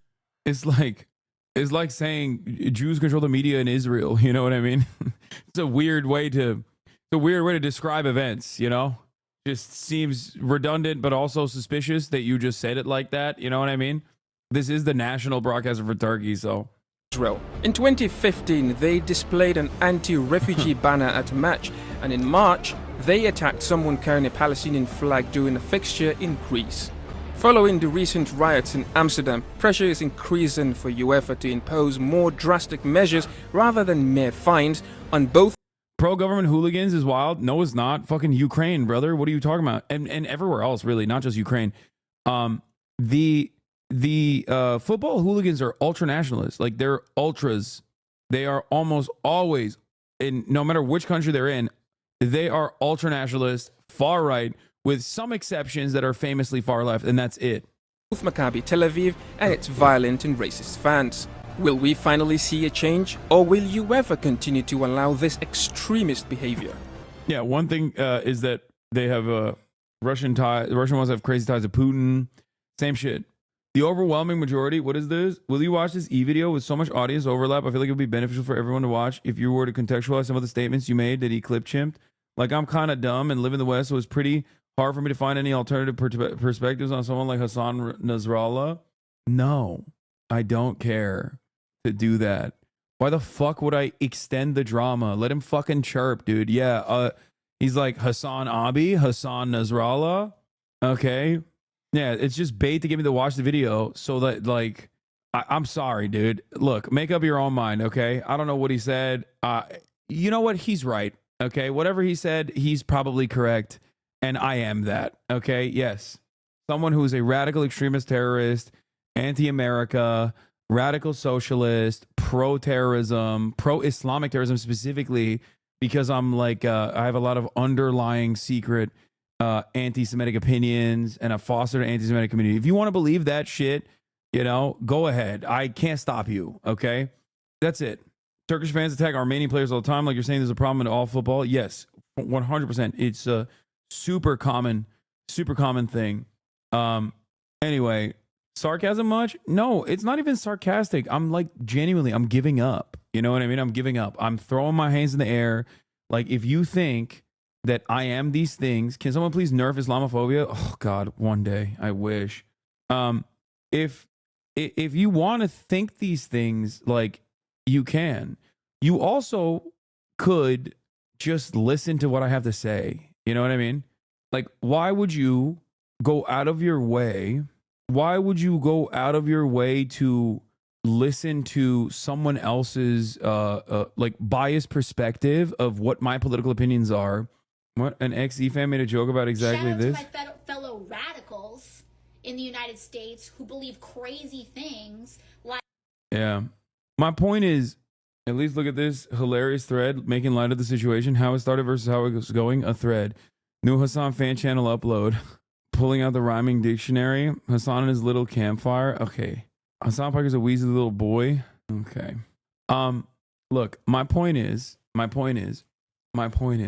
all jokes aside, I'm a political commentator, right? I talk about politics pretty much 8 to 10 hours every single fucking day, right? 8 to 10 hours every single day, 7 days a week. If you can't make up your own fucking mind about my perspective and you need it like soft pedaled to you from a completely filtered, unnuanced, like clipped out of context framework, then, you know, go ahead, believe that. I can't stop you. You know what I mean? I'm done. You know, it's so dumb. That's it. You're either going to figure out. Yeah, the Israeli pogrom tweet is a perfect example of clipping out of context. They don't care. Exactly. Like, if you are duped by that, I'm sorry, you're kind of stupid. Like, dude, things like that can give them clips. I don't want you to go away. It's fucked up, but in my opinion, sarcasm isn't that way. And is it helpful? Yes, you should be able to, but they're watching, not telling you what to do. It's just a suggestion because they clip it like crazy. No disrespect at all towards you. Yeah, I'm telling you, like, there's nothing I could do. It's not going to stop. There is no mechanism of pushback. I have already, on numerous occasions, including the occasions that people clip out of context, am offering like a longer analysis on the subject matter itself. And then in the response to it, there's already another clip in order to extend the drama and the smear campaign. So why get, I guess the question is, like, if you find yourself seeking out a filtered perspective of what I mean, instead of coming directly to me and hearing what my position is, or watching the longer videos in which these clips are coming out of, then you're maybe not that invested in what the truth is. And you just want to fucking, you know, just want to make up your mind that way. I think not defending yourself is extending the drama, but I know even if you did, I did defend myself. That's the funny part. I did. I sufficiently did. I addressed all of the talking points, ironically enough, and it didn't matter And it doesn't matter to you either. Like that's the reality of the situation. It does not matter. It does not matter at all. People only care about politics from the framework of like they only care about politics from the framework of drama, like influencers yelling at one another, crying, all this shit.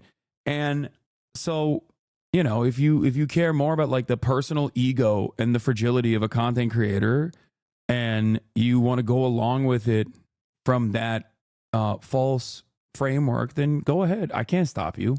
I don't care. You know, it is what it is. You did defend yourself, but this isn't what they want. They want you to stop broadcasting. That's it. Exactly. To me, when Ethan went along with like Destiny's Brigade and even highlighted Richie Torres's like congressional letter with the Congress header, legal header from Congress, which of course was so fucking stupid. That to me showed me everything that I needed to know. Like 4 days before the fucking election. Like this is what everyone was busy with. It showed me what people's ambitions are, and it showed me what people's motivations are. It showed me everything I needed to know. Like I'm not going to sit here and defend myself against false smears of anti-Semitism because I am an anti-Zionist. My position on this issue is clear, and it always has been clear. If you have any sort of fucking confusion on the matter, I don't know what to tell you. Okay? Stop crying about it. Make up your own damn mind. Anyway, Moin Rabbani says, because anything and everything Israel and Israelis do is by definition legitimate and an act of self-defense, Western media and politicians have now collectively determined that racist, genocidal football hooliganism is in fact rather cute and admirable. Because Israelis are, regardless of the circumstances, by definition the victim, and particularly so when bearing the consequences of their actions, the events in Amsterdam are being portrayed as crystal nacht in 2024. Yeah. No need for surprise. It's a well-worn playbook with dozens of examples over many decades. Western media and politicians performing exactly as expected. This is not a debate. They want you to publicly humiliate you and see you defeated. I think chatters who don't realize this continue to make you talk about it should be timed out and banned. I agree. And this chatter, right on the fucking dot, goes, bro went absolutely insane, man. Said you are Hezbollah. Like, he immediately, okay? Take an hour off, dumbass. Okay, but that's Cal Cunningham, and he's annoying as hell. I know. What happened to Rashida Tlaib coming on the broadcast? I was wrong on the date. It's actually going to be next week, next Wednesday, and not today. Even Forward was like, were Jews attacking the streets? Yes, but those Jews were also violent hooligans. Yeah.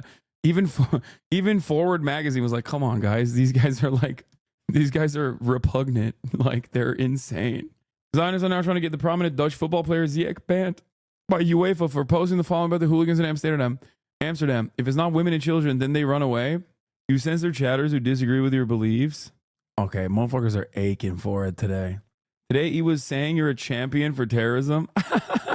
I have not and will not champion American imperialism, which is the leading party for terror at the global stage. I have not and will not champion the Israeli occupying force either. Okay? Bernie Sanders' former foreign policy to making no sense of the issue. It's absolutely abhorrent and unacceptable for Jews to be attacked in the streets, regardless of the fact that some racist Israeli soccer thugs picked a fight. Wait, what? Israelis must never be allowed to lose a fight. It is unconscionable that these football hooligans went out, did some racist ass bullshit, and then people fought back. And the part that I have an issue with is people fighting back. Okay? Yeah, no, I saw Felix's tweet on this. He said they rolled into town with Mossad agents, started shit, and now it's a pogrom because they lost a traditional Euro-style soccer fight. Ladies and gentlemen, fire up your engines. We must send in CENTCOM, okay? Where is the aircraft carrier? Why is there not American operatives, Navy SEAL Team 6, out and about, murking every random Arab adjacent person that they see on the streets of Amsterdam? This is an unconscionable crisis. Football hooligans are getting their asses beat after doing racist shit. Any other circumstance, like the Russian one that Owen Jones presented, would be cheered on.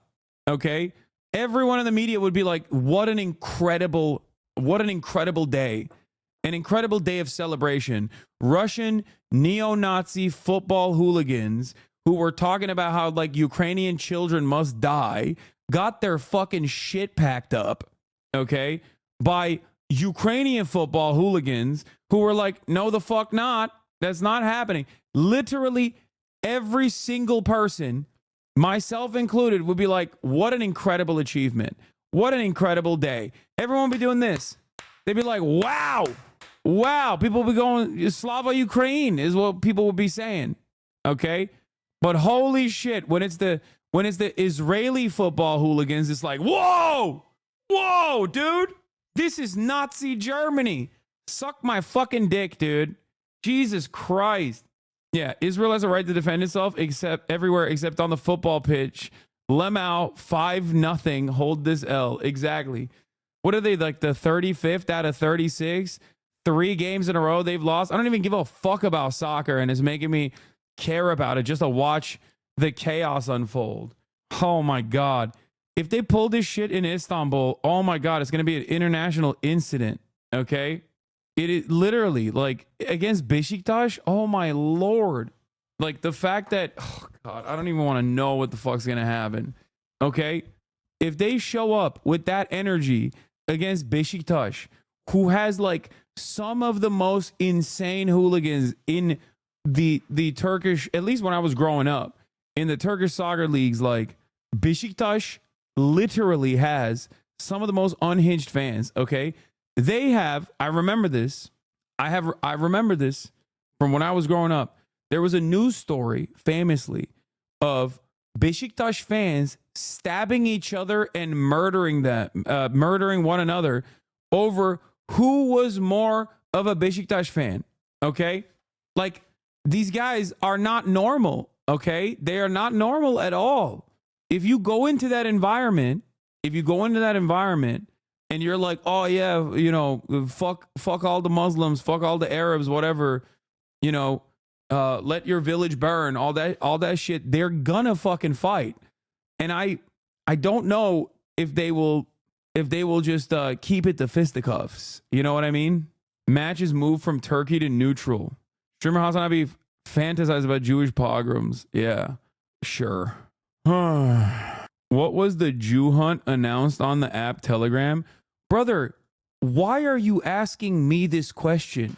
How the fuck am I supposed to know? You're acting like I'm a fucking Dutch citizen who was like, what are you saying, dog? What are you fucking saying right now? Like, I'm an American, goddammit. I live in the United States of America, okay? The fuck? You think I have a Telegram? What are you, stupid? Bro's asking if you organized Crystal Knock too. Yeah. Like, dude came in here and was like, listen, your name is Hasan, be honest. Why did you start a Telegram group titled Jew Hunt? Like, he said, this you, fam. Yeah, do better. Hey, just asking questions. Why did you do this thing that I made up in my mind of you doing? Yeah, dude, it'd be really fucked up if I participated in that. You're right.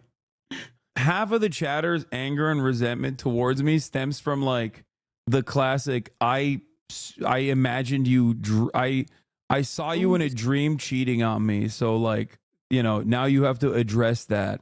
Streets with around 200 people at the same time. They would take down Palestine flags everywhere, which they would see them. And we have footage of them singing a song that there are no schools in Gaza anymore because they burned all the children. Simultaneously, they also attacked a cab driver who spoke out against them. We all knew that this was going to happen because the football club already stated before the match, before coming here, that they were going to bring Israeli Secret Service, the Mossad. So we knew that they were going to be violent. And we also knew that amongst them supporters, a lot of them are IDF soldiers who have on their Facebook footage of being enlisted in the same army that's committing genocide. Who it is, we requested the municipality, the football club, to cancel the match or at least allow the supporters here. They were violent. For the record, I think that those guys should have been arrested on the principle that they were IDF, Israeli occupying force soldiers that participated in the Gaza genocide. And I do stand on that. Like, you could say that's like anti-Semitic all day, every day till the cows come home. But like, if fucking ISIS militants are openly posturing on their social media accounts about how like they fucking instituted the Yazidi genocide, and then they're just like they're getting free roam to be like, yeah, we're going to do the same here. Okay. You'd be like, no, you're going to fucking prison, dog. The Hague is down the street. Like, thank you for showing up at my fucking doorstep, brother. What a fortuitous turn of events. You know what I mean? I'd be like, okay, well, let's pack you up then. Oh, thank you for coming here to the country where, you know, the Hague is. That's great. Fantastic. What is wrong with the microphone? Is it fucked up again? Why are people saying microphone? No, it's fine. Oh, these people are fucking lame. All right. Stop swinging the mic. It's crackling when you do that. Okay, shut up. It's fine. Violent as fuck. No media outlet responded to this. The only way we know. It's so gross, dude. It's like, it's so gross. It's so deliberate. It's so obvious what the fuck's going on. There's just no interest in the truth whatsoever. Nobody gives a shit. Nobody cares about like what actually happened. No intellectual curiosity whatsoever. Everybody just wants like an immediate, comfortable narrative. Muslims are anti-Semitic and bad. They're doing bad anti-Semitic things. They're doing pogroms. You already know, you know. Let's just go along with that, please. Make no mistake. That is what's happening, okay? Is because as a movement, we got quite good at sharing footages with each other. Back 2 days when they were being violent, the moment they harassed one of the taxi drivers, they got a response. Thing is, the taxi drivers here, as I think all over the world, are quite well connected with each other. So within no time, over 100 taxi drivers came to the city center and chased the hooligans away. Chased them towards the casino, or some of them would jump in the canals. What do you expect if you come to our streets and sing about burning Gaza down? It was all before the match even happened. Yesterday, the match happened. And I remember driving to my work at 9:30 in the morning. And I was driving on the highway and like 5 or 6 buses from the riot police were passing me. 9:30 in the morning, the match was at night. The whole city was tense. After the match, there were clashes. On one hand, the Zionist hooligans, they were also again burning shit down in our streets because they lost the match with 5-0. I mean, I'm still upset with Ajax for their responding to all of this shit, but at least, you know, they fucked them up on the field. So they were upset about their loss. They came to our center, shut shit down. And there were responses. We had protesters clashing with the Zionist hooligans. But hey, in Amsterdam, a Zionist hooligan can fuck up our streets, can burn down Palestine flags, can sing songs about burning Gaza down. But the moment you respond to them, the riot police emerged. They arrested over 50 protesters. And as according to the Zionist playbook, of course, this morning, Netanyahu sent out a statement, called up Prime Minister. He said that he sent out airplanes to pick up the hooligans because it was too dangerous for them. Interestingly enough, Schiphol, our airport, doesn't know anything about this. But yeah, instead of fact-checking Israel, of course, our media just follows them. And all of a sudden, all over the news, it was about how the hooligans were harassed by protesters, how it was about religion as well. It was never about religion. Why is the media behaving this way? What do they gain from it? I think it's just like, I don't fucking know. Guilt? No. I think there's just a lot of people who don't give a shit. Like, they're not gonna fucking cross-reference, fact check, and beyond that, there are people who are like ideologically invested in maintaining. Maybe you're just wrong. That's why you don't know why the media would do this. Was a clash with yes, them. You're right. Like, no, actually, you're right. I don't know anything about fucking football hooligans. You're right. I don't know how any of this works. It was actually a fucking pogrom. You're right. You're right. My bad, dude. You're right. They literally were doing a pogrom, but also like a Muslimic style pogrom. Very different than like the Nazi style pogroms and a Islamic style one instead, because they were like, we are Arab and we hate Jews. That's what they were saying. Or maybe the entire Western media also has the exact fucking same Islamophobic attitude towards, I'm not too invested, it's fine. What? Okay, thanks.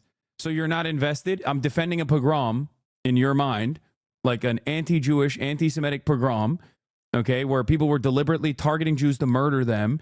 And I'm defending that action in your mind, but you're also not that invested. Like, this doesn't make sense, dumbass. The fuck do you mean? I'm just here for the election. Okay, good. It's just so funny, like that this guy folded like a fucking napkin immediately. Was like, yeah, no, I don't really give a shit. I just wanted to talk my shit. Because they're part of a genocide, according to the Zionist playbook. Yeah. Also, why do you think there's like people who don't ever want to question a narrative that is like that is immediately presented as like anti-Israel? I wonder why. Perhaps when you do that, despite being a fucking loyal soldier fighting against anti-Semitism regularly for your entire fucking career, people will cynically and mercilessly and consistently call you a terrorist and an anti-Semitic Jew hater. Okay?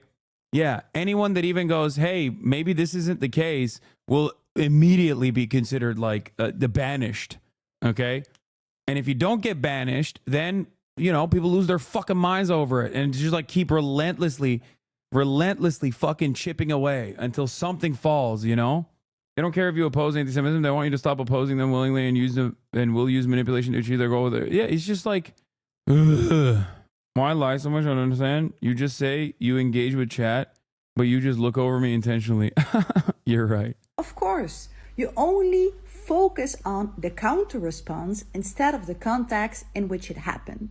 So the media followed the complete narrative of Netanyahu that it was anti-Semitic. Secondly, most of our politicians just followed Netanyahu on this, making statements that anti-Semitism is not allowed, completely omitting the fact that the night before, Zionist hooligans fucked up our city, attacked people, completely omitting that fact, going completely into this discourse of it being unsafe here for Jewish people. Come on, even the Socialist Party went with this narrative. And as some... Yeah, it's not just the Dutch politicians. Most Western politicians immediately went with it because everything that can be tangentially turned into like Jewish people are under attack is a decent way to just like drive discourse away from, you know, the Israeli government's open fucking genocide in Gaza and its bombing campaign in fucking Lebanon. This shit is so annoying, dude. I hate it so much. God damn. The gall of people. Holy fuck. Somebody from MC. Like, think about how much back and forth this story is going to get in comparison to the 100 Palestinians that have been killed every single fucking day for the past month in North Gaza. Okay? Trapped in North Gaza, locked away, black bagged, numbered, executed, and like not a single fucking peep. But God, holy shit, you're going to hear from Jake Tapper for 8 hours on this. You'd be like, dude, this is crazy. The amount of anti-Semitism that has taken place in this football hooligan fight. Like, that's what's so nutty about it. It's not like these guys are like random people. They are basically a fucking neo-Nazi movement, okay? Not even basically, they are. So many different fucking examples of this. It happens virtually weekly in Europe. And all of a sudden, this is like a big story. Like, what the fuck? We're talking about an actual gang, dude. Yeah. Yeah. Meanwhile, nearly 70% of Gaza war dead are among children. Women and children, UN says. The ages most represented among the dead were 5 to 9 year olds. Yeah. Meanwhile, while this is popping off, nobody gives a shit. And everybody's talking about fucking Israeli football hooligans, dude, and their right to self-defense. Israel has a right to self-defense. Just like Israel's most racist football team and its fans, its hooligans, have a right to self-defense. No politique. No politique here. Like, what are we doing? What are we doing? What are we doing here? What the fuck are we doing here? Get real. Get fucking real, dude. The IOF looks the other way when settlers are doing fucking real pogroms. Real pogroms in the fucking West Bank on a weekly basis. Not a single peep. Israel kills American citizens. Not a single peep. Okay? Barely fucking meets the standard of like news reporting. But holy shit, dude. Israeli football hooligans went and did some fucking hate crimes and then got their shit pushed in. God forbid. Disgusting. You're just mad because you know Trump is going to end the conflict in Israel? Yeah, you're such a dumb baby if you think that I would ever get mad at such a thing. I don't believe it. But if it were to happen, I would be the most excited person. There is sexism, there's racism. All of that is true. But I also think there is a real question I hope people start looking at about who people are listening to. In my view, there was an over-listening to and an over-lifting up of people who left Trump, not people who left the Democratic Party. The people who left the Democratic Party are the people who are going to win in the future. The people who left Trump, the never-Trumpers who have important voices and that is not the winning coalition. And I think that is a takeaway. There is sexism, there's racism, all of. Mike just caught a ban? Wait, why? What the fuck? Going 5-0 feels kind of anti-Semitic though. Yeah, that's the most. That is like real anti-Israel terror right there. Amsterdam bans protests after anti-Semitic squads attack Israeli soccer fans. Ay. Kind of weird calling the Jews Nazis. That in and of itself seems anti-Semitic. Nazis were a regime in the regime in Germany in the 20th century. Nazi in his modern use is an extremist, polarizing word used to affect. Don't be simple. Okay, ChatGPT. If you don't want me to call someone a Nazi, okay, and it's not me calling Jews Nazis, it's fucking ridiculous. It's me calling those who defend Israel's Nazi crimes Nazis. But here's a real simple solution to that, okay? Don't be a fucking Nazi. Shut the fuck up, dumbass. You did the thing in your pretend outrage chatter. I know. Asman threatened to have Saltman on if they didn't ban Mike. Wait, why did they ban Mike? What the fuck did he do? What are they saying that Michael from Pennsylvania did? I like that this like group of little freaks, is Asman said he would give Twitch an ultimatum. If they don't ban Mike, he will have Dan on stream to cover all the racism and anti-Semitism on Twitch. The irony. Okay. I mean, if listen, I'm not going to touch on that, but if he's making certain types of edgy jokes, then it's like, you can't be doing that. Okay? That's crazy. Just got to say, as a Jew, you really opened my eyes to the evils of Israel. Like before watching you and other leftists, I was fully on board with what Israel's doing, so thank you. What you do is important, Hassel. They compared the fucking football hooligans to Anne Frank. Yeah. Me, when I say having direct access to a immediate victim of genocide is akin to being able to talk to what? Aiden Ross allegations? I don't think this is Aiden Ross, man. I think this is someone else. This is Aiden Raza. Anyway, what I was saying is like me saying a direct victim of America-backed, Saudi-enacted genocide, me comparing that person, a victim of genocide, to Anne Frank, unacceptable, because that guy's brown, okay? And we consider him to be a Houthi and a terrorist. On the other hand, Israeli ultras, okay, from a variety of different backgrounds that are all football hooligans doing fucking race crimes. That's Anne Frank. My mom was a standard MSNBC brain rotting liberal, but after the election has turned towards the progressive side and understands how bad the campaign was going a centrist route. Yeah, that's good. They banned Mike because of Asmongold. I mean, you can't be saying certain things like that, especially when tensions are high and Twitch is like immediately going to capitulate. You know what I mean? Like I'm already incredibly careful. I'm already incredibly careful in my coverage. And even then, like, people will fucking literally clip shit out of context or, like, will act like my chat is saying something to be like, see, he's got to be banned. He's anti-Semitic. Like, it's fucking nutty out here. Asman said way worse. Absolutely. But you see, Asmongold is not is not in the crosshairs of destiny and his rabid psychopathic cyber stalking cult. So it's a little different. But regardless, you can only be careful. You choose to address where you were September 8th, 2022. What? I don't fucking know. What happened on that day?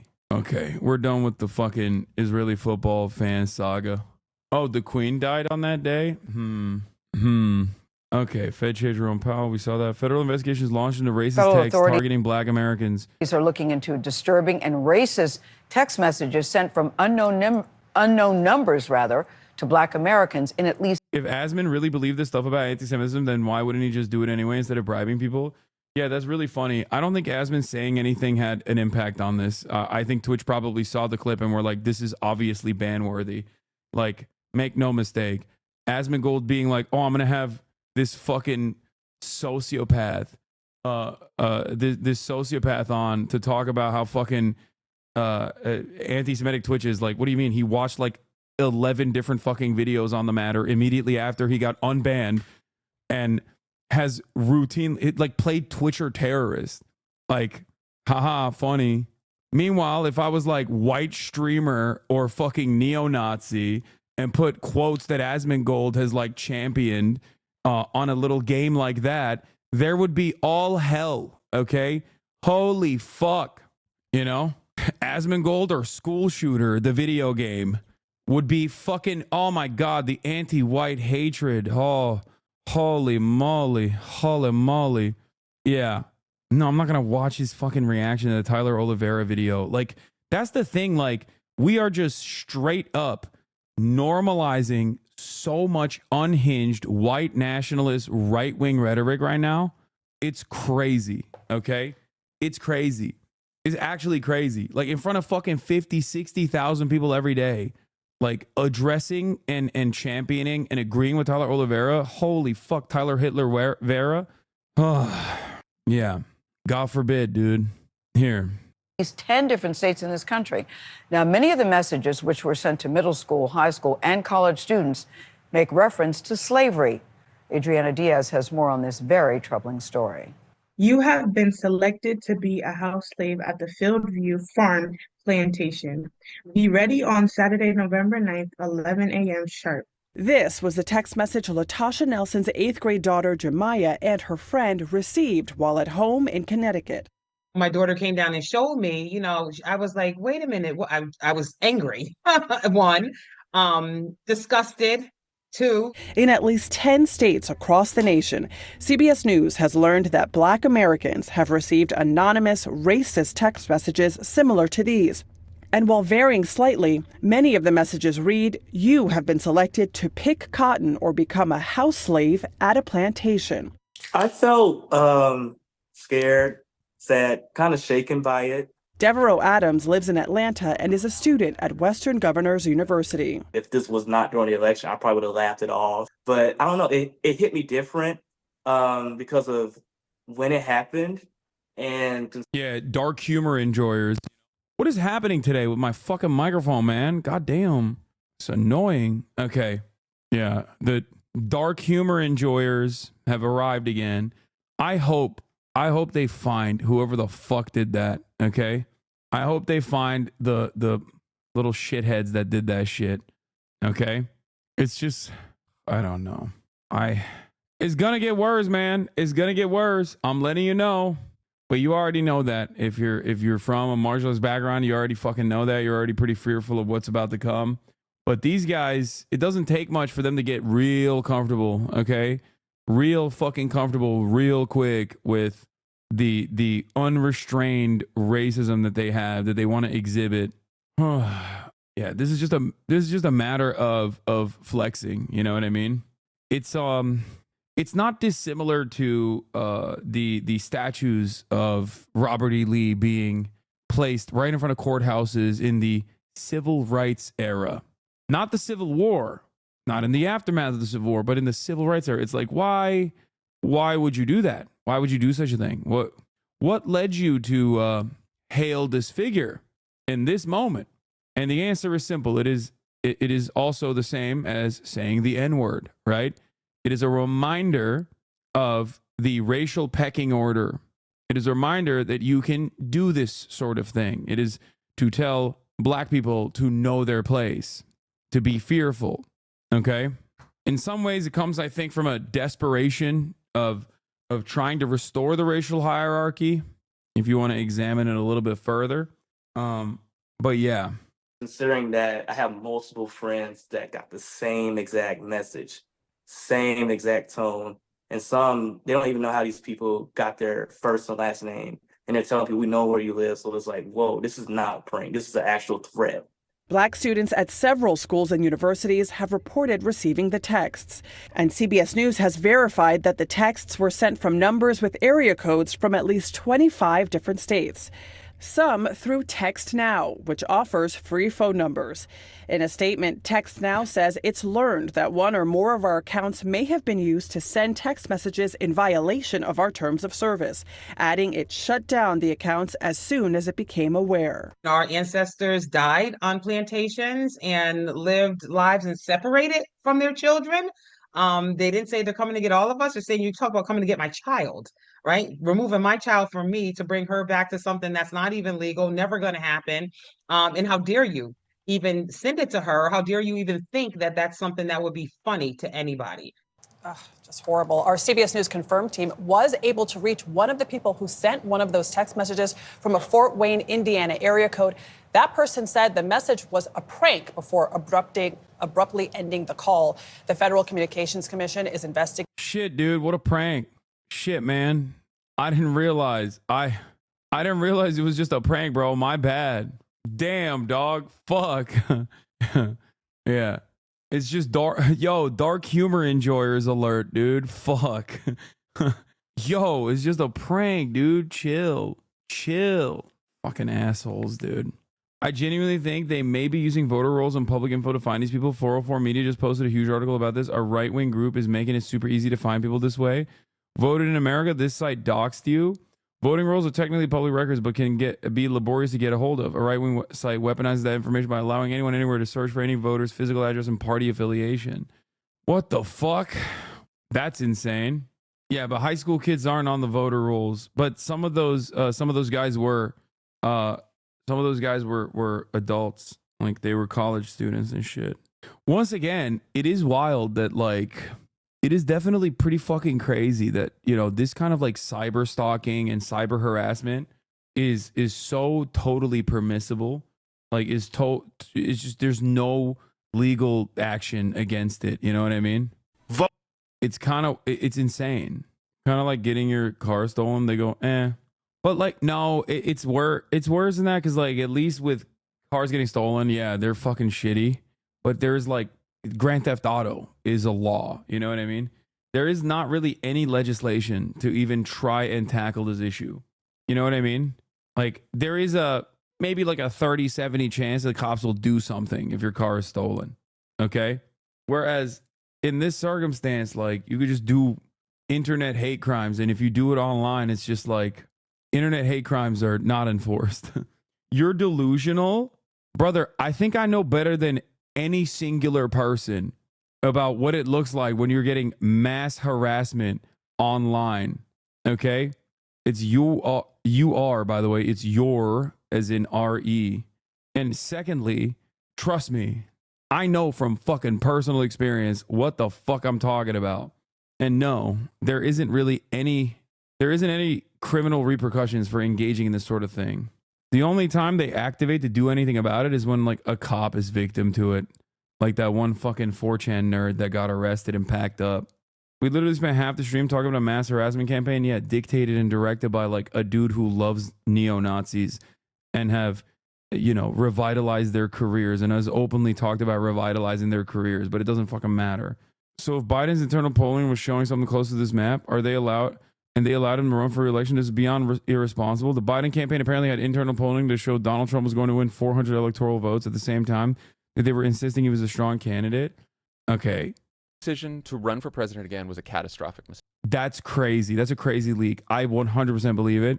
And this also corresponds to what I was saying in terms of like almost, if you say like Reagan level landslide, if Biden had stayed in the race after Donald Trump got shot. So I feel vindicated. in that assessment? To run for president again was a catastrophic mistake. It just was. And he and his inner circle, they refused to believe the polls. They refused to believe he was unpopular. They refused to acknowledge until very late that anyone could be upset about inflation. And they just kept telling us that his presidency was historic and it was the greatest economy ever. We just heard him again say that it's the greatest economy ever. Clearly. There's 0% chance New York goes red with Trump as a candidate. You are wrong. I've told you already. Wait till the fucking final counts come in California. You are going to see a very different reality than the one you think is happening. The margins of victory for New York for Kamala Harris was so bad in comparison to past performance. You do not understand how fucked up this situation is. Okay? You genuinely don't get it. I don't think you understand. If there is actually a swing towards the right, gay take, that's what I say to you.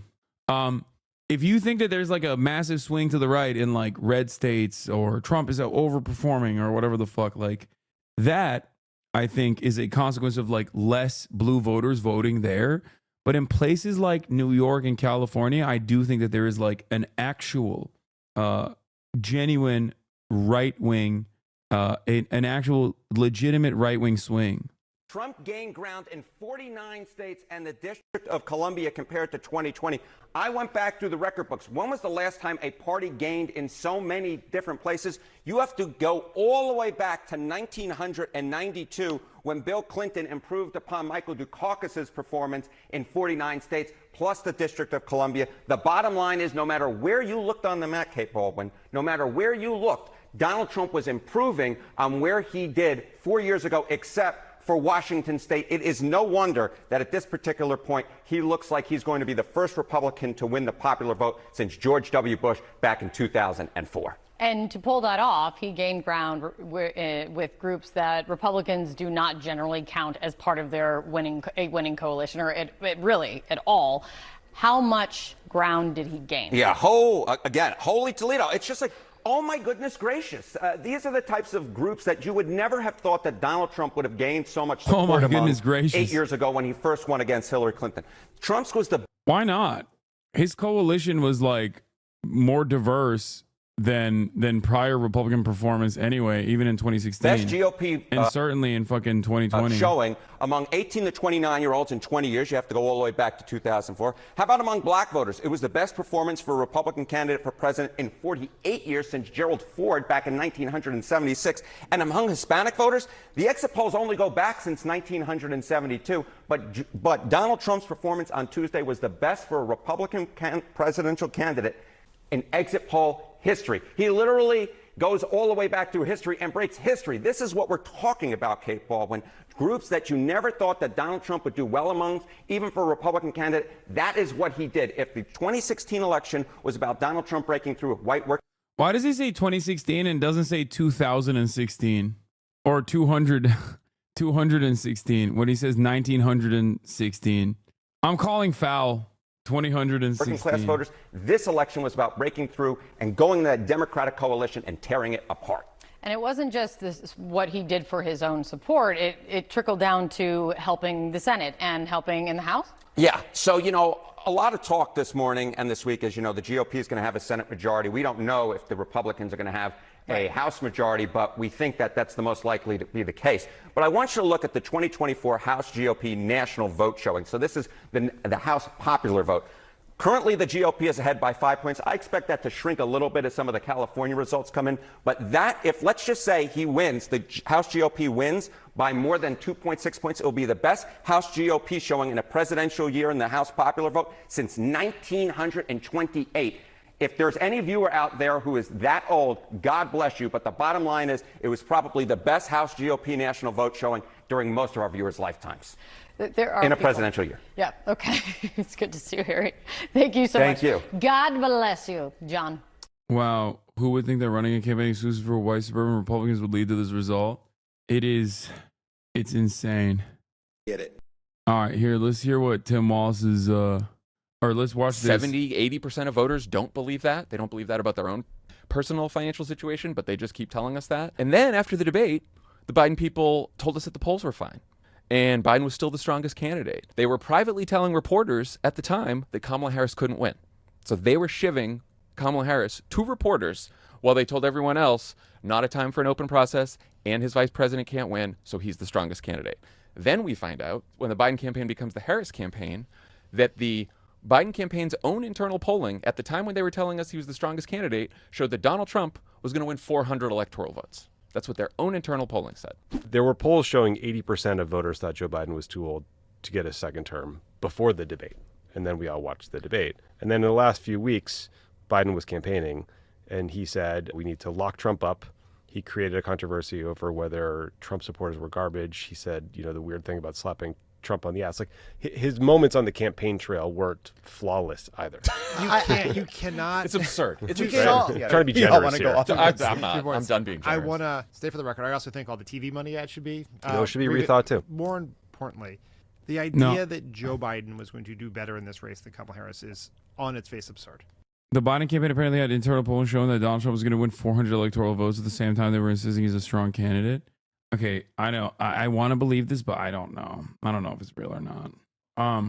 It's real. Trust me, bro. Hogs have already gotten too comfortable. What's your name, man? What's your name? Call me a beaner? My name's Chris. Chris what? Chris Thompson. Nice Chris to meet Thompson. Oh, sick, man. We already got dudes sig heiling. That took like a second. That's cool. Aren't you guys just hollering white power surrender. back there? Yeah, you guys were white just back power. there hollering white You're power white at Five power. Guys. Were we hollering white power? Pull out your You camera. call me a beaner. You guys are back there hollering white. You fucking employees are back there hollering white You're a bad boy. You're a bad boy. Give me my fucking food, bro. You're so Give bad. me my burger. Give me whatever you got. You're so bad. You're so cool. You're such a badass. Look at you. You're gonna be fired. Look at you. Keep it I'm up. gonna be fired. Keep it up. Oh my God, brother. You just sig heiled at a fucking Five Guys. You dumb fuck. He's like, you're going to be fired. It's like, dog, that's insane. Like, you can't be a Nazi and a Karen at the same time in the process of being a Nazi. Okay.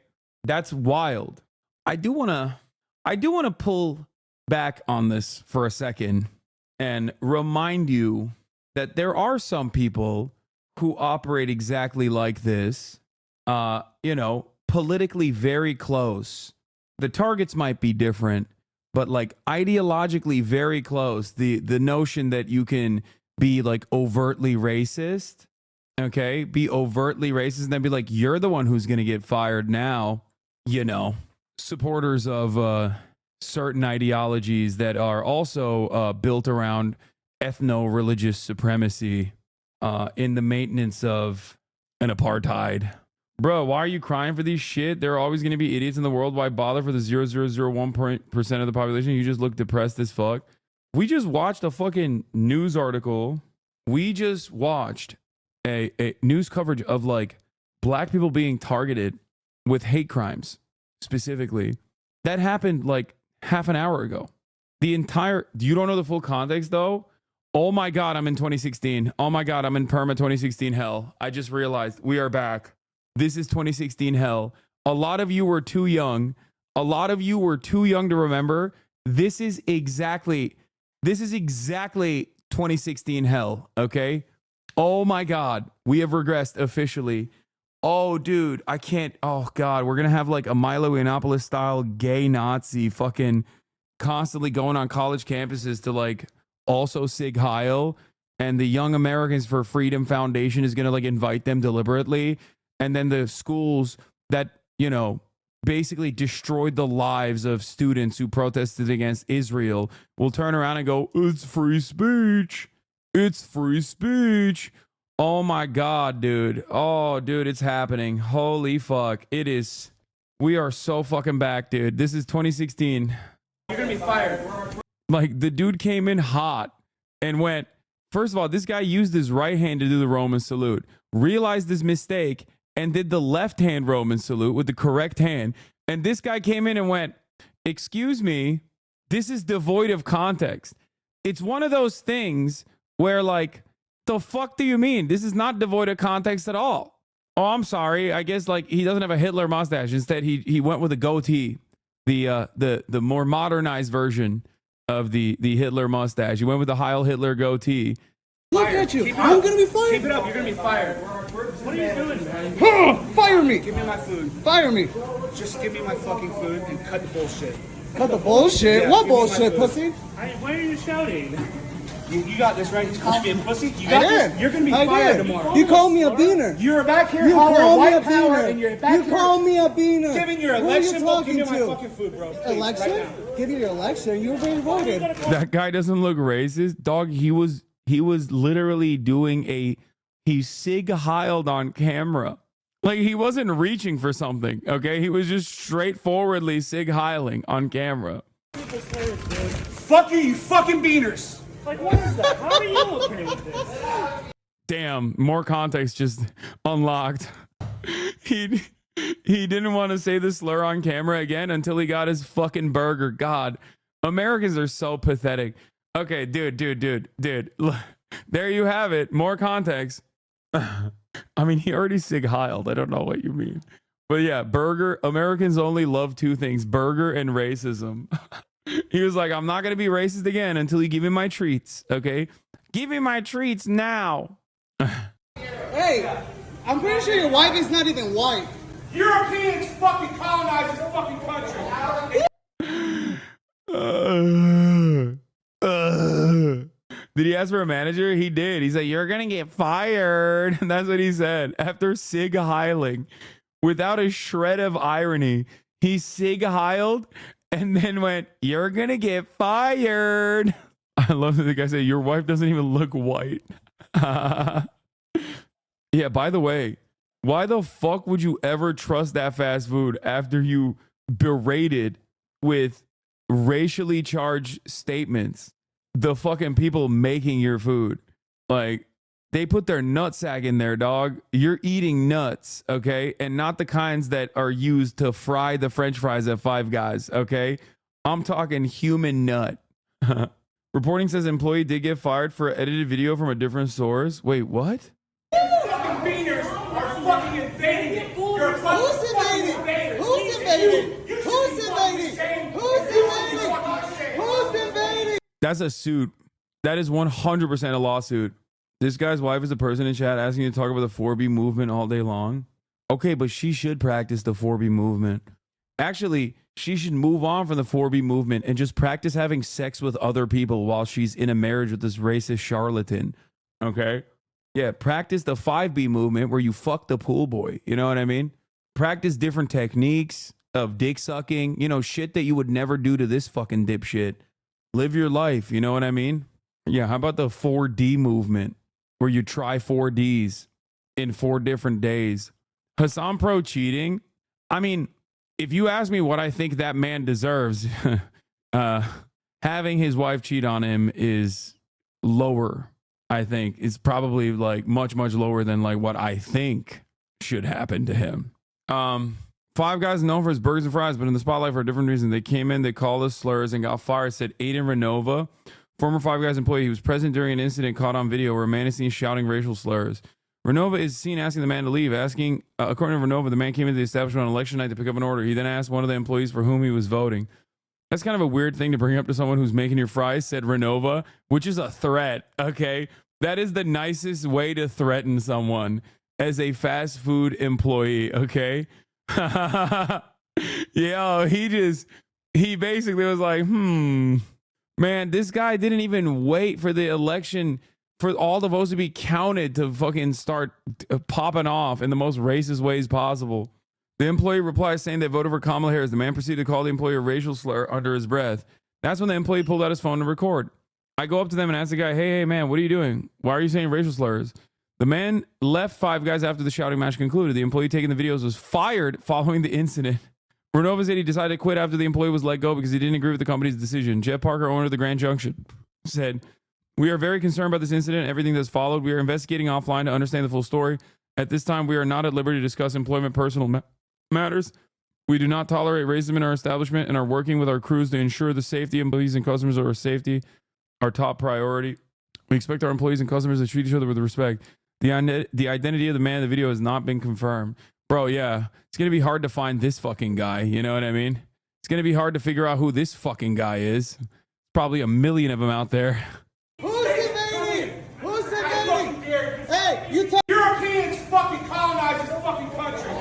Europeans fucking colonized this fucking country. It's like, dude, you're an inbred fucking loser who's probably going to die of heart disease in the next 4 fucking years, okay? Stop feeling like you're one of the OG genociders, okay? You didn't colonize shit. The only thing you're colonizing is that goddamn burger, okay? You stupid fuck. This comes from such a severe place of weakness for so many of these goddamn losers where they're just like, we colonized this land. We're European. It's like, dude, you are like 11 generations removed from your, like, you know, criminal, possibly rapist fucking great grandfather coming here with like $3 fucking in his pocket, okay? Shut the fuck up, no neck having ass motherfucker. Anne çıkaracağım mı? Bak biliyor bak görüyor musun?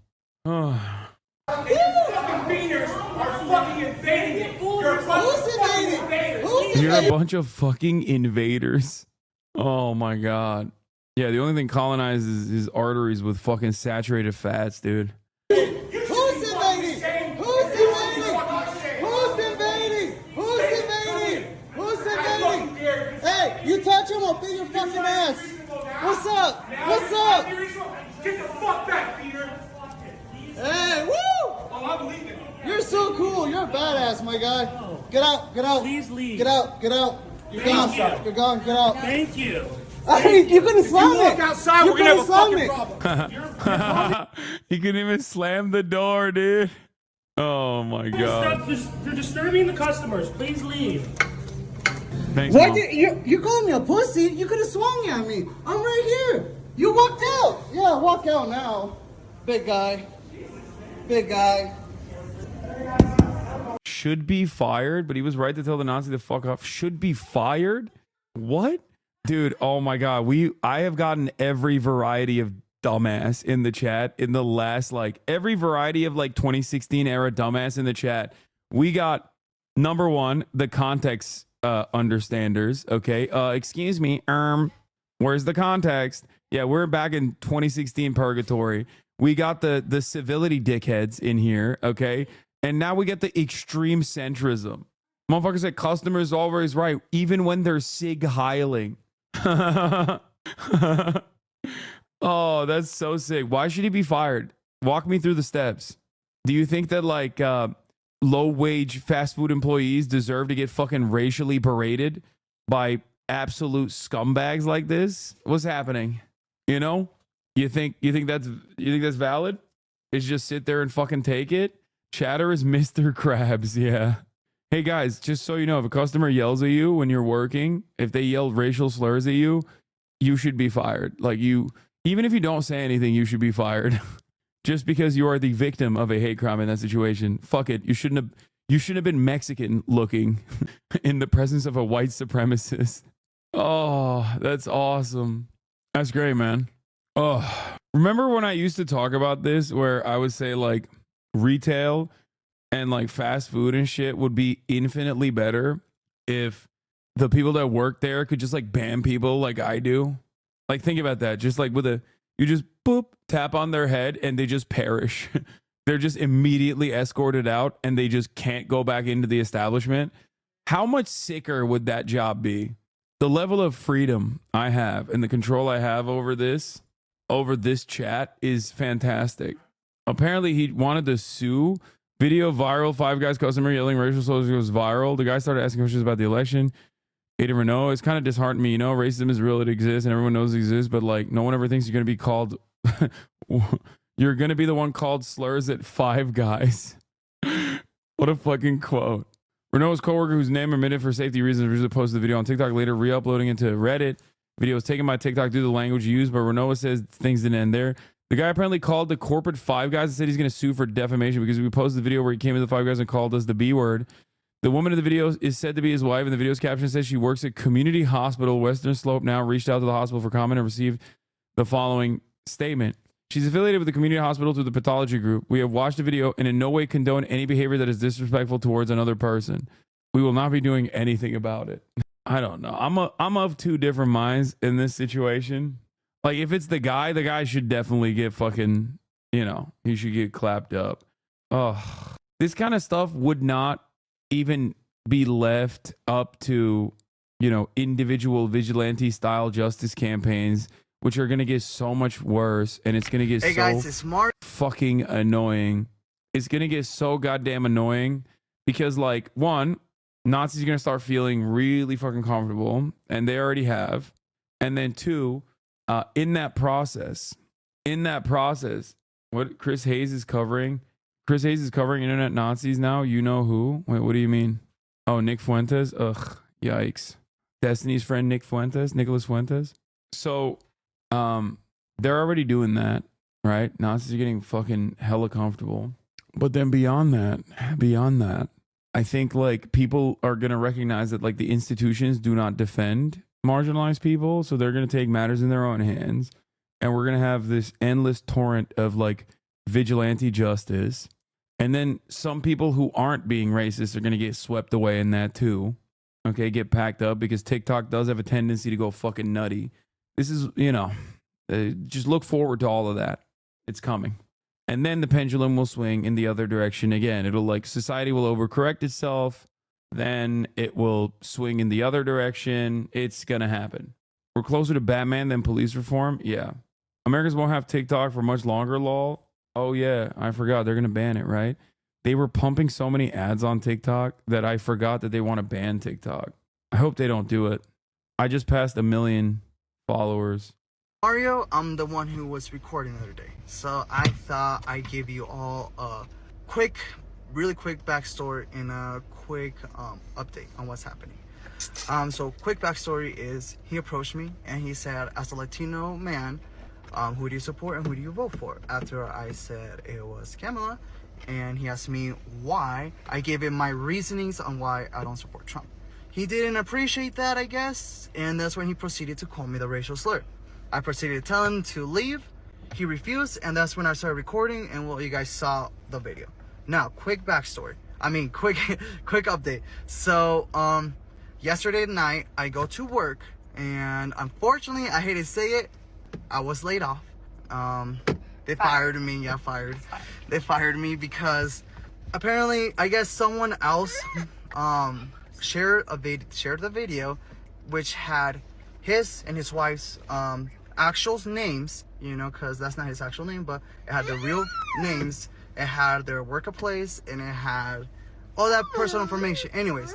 It got screenshotted, and I was the one who got accused of doing that. It wasn't me. I showed my manager the proof. I showed her the video. They said, oh, well. They said it was me. I begged to be on. Bro got fired with a child. Bro got fired. He has a kid for being a victim of a hate crime. What a fucking insane country we live in, dude. It's kind of funny looking back at that video where you said you don't think the Harris campaign is good and the comments were coping. Like you called that shit and Libs did not want to listen. Yeah. To be honest, to keep my job because I need it. I have a family and well, anyway, so I got fired yesterday and today I found out some more stuff. They're claiming that I quit actually, that I got very emotional supposedly, that I just got angry and I quit and I left. I'll be honest, I did get emotional. I mean, if I got fired, you know, for trying to stand up for myself. I didn't think I was doing anything wrong. You know, I got called sons. I've never been called that before, so yeah.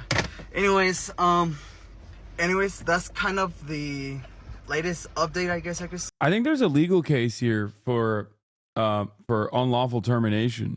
You can't just like fucking fire someone for filming a customer while they're in the process of doing a hate crime to you while you're working. That's fucking insane.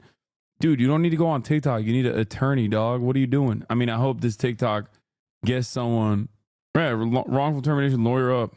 I was wondering if I could, but since he never actually touched me, I figured no one would take it, but I would look more into it. No, you definitely can. Get a fucking TikTok attorney, dude.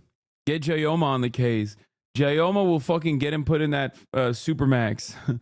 The one in Colorado, the one that's like on the side of the mountain or whatever, where like the Boston bomber is. Jayoma was about to put his ass in ADX Florence, dude. Yeah. Can Lolo help? Dog, no. Neither Jayoma nor Lolo can help. They're not They haven't passed the bar in the state of Colorado. Okay.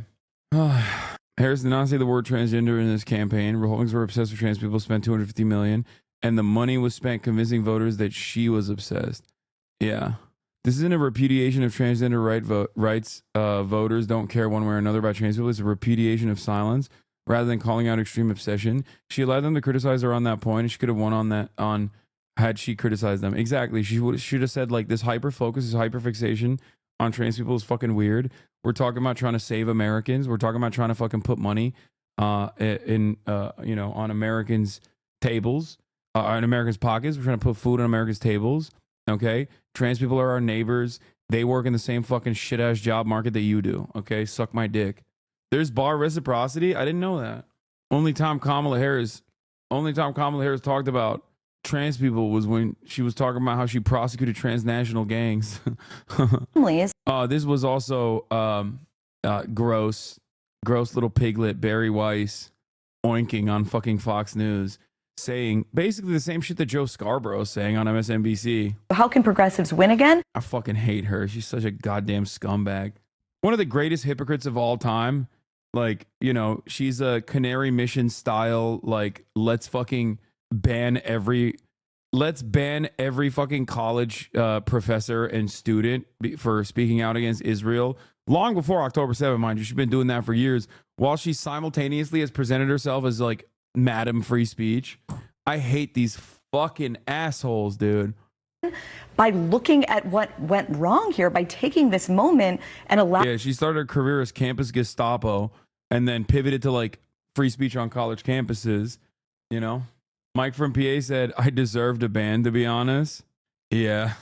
I mean, that's like, I didn't even click on the clip. I just saw the summarization of the clip.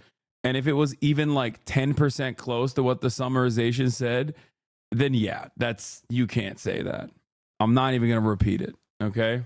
Allowing it not to be a retrenchment of the idea of, half of Americans want a fascist regime. They don't. They want a good life for themselves and their families, and actually looking in the mirror. It turns out that running on these extraordinarily niche issues like gender fluidity or defunding the police or any number.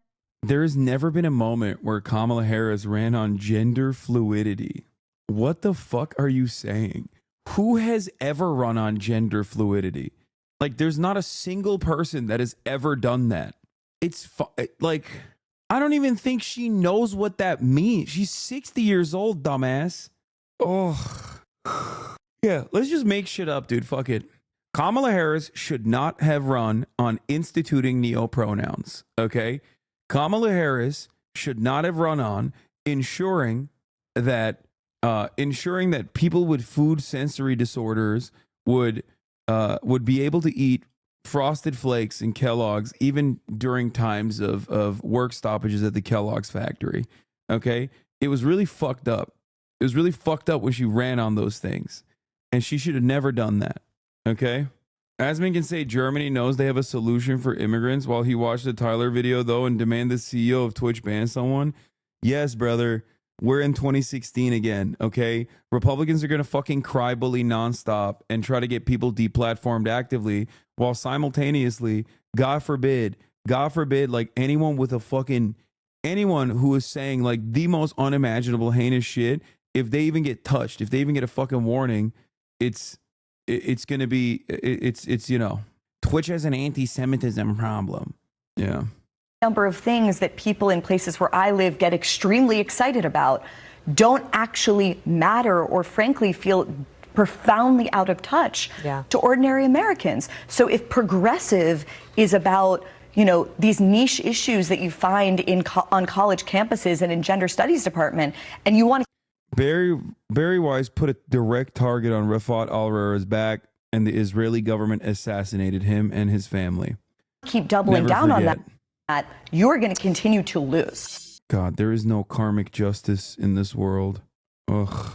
What is this? Those of you who don't know, yes, this is what Barry Weiss looks like. Dude, literally. Yeah, find an old picture of me without the stash. We look exactly the same. Yeah. It looks like you got a wig on, dude. It's just. Yeah, dude. Yeah. Oh, I love that. And she's just as fucking stupid as I am, by the way. I just admit that I am. Yeah, that's. I mean, you're also way more entertaining. Yeah. For the, I sure hate being a niche issue. What do you mean? Like, please tell me you're not advocating for Kamala Harris to run on gender fluidity. Okay, is that? Oh, Barry Weiss. Oh, you're talking about Barry Weiss saying trans people are a niche issue. Like, ugh, I hate this shit. It's like, leave trans people alone, please. It just doesn't make any sense. It's not hurting you, okay? Trans people can't hurt you. Huh? She looks pretty. You don't have to insult terrible people's looks. It just makes you look stupid. Anyone that looks like her feel bad for no reason. I find this very funny because you're literally talking about a guy who's saying that she looks like himself. As in, directly the person that looks like the person that I'm insulting. Stavi Baby himself said, she looks like me. You're the one who says she's ugly. And I guess you're saying Stavi Baby looks ugly too, which is fucked up. That's really fucked up. Apologize right now. Apologize right now. Apologize right now.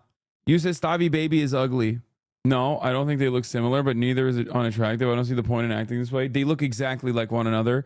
And you literally just said calling someone like that hideous is you know, gonna hurt someone that looks like that. The person who looks like that is Stavi Baby. They're twins. You have some weird form of like not seeing that. I just don't get the point of bringing it up in the first place because it's not relevant. Stop arguing with 2016 Hasan. You're not going to convince them. No, I'm doing it. I'm back in. I got all the smoke. I got all the smoke for the rad libs. I got all the smoke for the fucking neo-Nazis. We're so back. I got the smoke for the centrists. We're back, baby. We're back. Except back then, I didn't have a Twitch stream. Okay. I was just on the Young Turks. I'm not a rad lib or a centrist. You are just annoying. I don't know what your political background is, but you're just fucking annoying. Okay. That's what you are. Sure, that's fair. Okay. Respect. We're so back. We're so back, baby. Oh my God. We got unrestricted, unfettered neo-Nazi shit on the one hand. And bro, you're going full H3. Wait, what? What does that mean? Can't insult your chat. Sarcasm. That's literally like 80% of my content. People find themselves in here, and you know we're just gonna have fun with it. There's not much else you can do about it. All right, let's see what Tim Wall said in his concession speech. It's like my life is in front of me as I look around here and see everybody. So it's wonderful. But look, folks, I just want to acknowledge the moment. It's hard. It's hard to lose. It's hard to understand. While so many of our fellow citizens, people that we have fought so long and hard for, wound up choosing the other path. It's hard to reckon with. Bro, I'm telling you right now, civility obsessed chat is more worried about that than policies. Yeah, I'm telling you right now, if they find a way to like get like a suited up neo-Nazi and do a puff piece like the New York Times used to do with like Richard Spencer, I'm fucking losing it. I feel like it's coming. That is so in the pocket. That's so 2017, 2018 coded. That's the final stage of being in 2016 is like hyper focus on culture war. All aspects of culture get worse and worse overall. Okay. Battle lines are drawn. And then ultimately these like centrist media outlets, liberal media outlets start doing like puff pieces on fucking neo-Nazis, being like, well, this guy is misunderstood. This misunderstood white identitarian has been defending the white race. Some call him a neo-Nazi. Others call him their savior. Oh, Jesus Christ, dude. Holy fuck. We're so cooked. With what that path looks like over the next 4 years. Oh. So if you're feeling deflated, discouraged today, I get it. Take some time, take care of yourselves, take care of your loved ones, take care of your community. There's a million ways to make a positive difference, and get back in this fight when you're ready. And know that whenever you're ready to get back in that fight, I'll be standing right here ready to fight the fight with you. I don't know if Walz will run in 2028. Poor guy. I'm going to miss my baby girl, Tim. Oof. Anyway, let's continue. Investigating along with state and local law enforcement, but we still don't know how people got these phone numbers and who's behind this. Yeah, I thought Devereaux, the student in your package, summed it up nicely when he said it hits different coming after this election. Number one, there's nothing funny about it. It's so disgusting and so scary that it's being targeted. I got three different people in different states that said, have you heard about this? This is what's happening. It's very frightening. How do they know the people are black that they're sending it to? That's what I'm trying to We don't know, and that's one of the scariest things, like you said, Gail. And it has their names. Your name, they know that you're black, they know what city you live in, because in some of the messages it says report to this location in Atlanta to go to the plantation. And it really brings up trauma that's passed down generations. I mean, slavery was not that long ago. And it's so disturbing. Yeah, it really is. Adriana, thank you so much. If the Democratic Party continues to cater to those type of people. Post breakdown of laughter over left Trump meltdown. They call us weird. Wait, where's the left meltdown? Oh, they're doing the left is melting down shit. Oh, God. They're doing the 2016, like, liberals are crying shit. I'm not going to lie. I feel like while there are a lot of people who are understandably very frustrated by the situation that unfolded, it's the second time around. It's a rerun. So I feel like there's significantly less people. Like, people just kept coming in to my broadcast the night of the election to be like, oh, you're crying, you're crying. And I was like, I'm not. I expected this. And not only did I expect this, but also, like, shit is fucked up regardless. And I feel like they didn't really get what they wanted out of me. And I don't know if they got what they wanted out of others either. If the Democratic Party continues to cater to those type of people, they're going to keep losing. I mean, just the reaction shows you these are the same people that want the wokeness, that wanted the border to be open, that wants the trans ideology stuff to be in the classroom with children.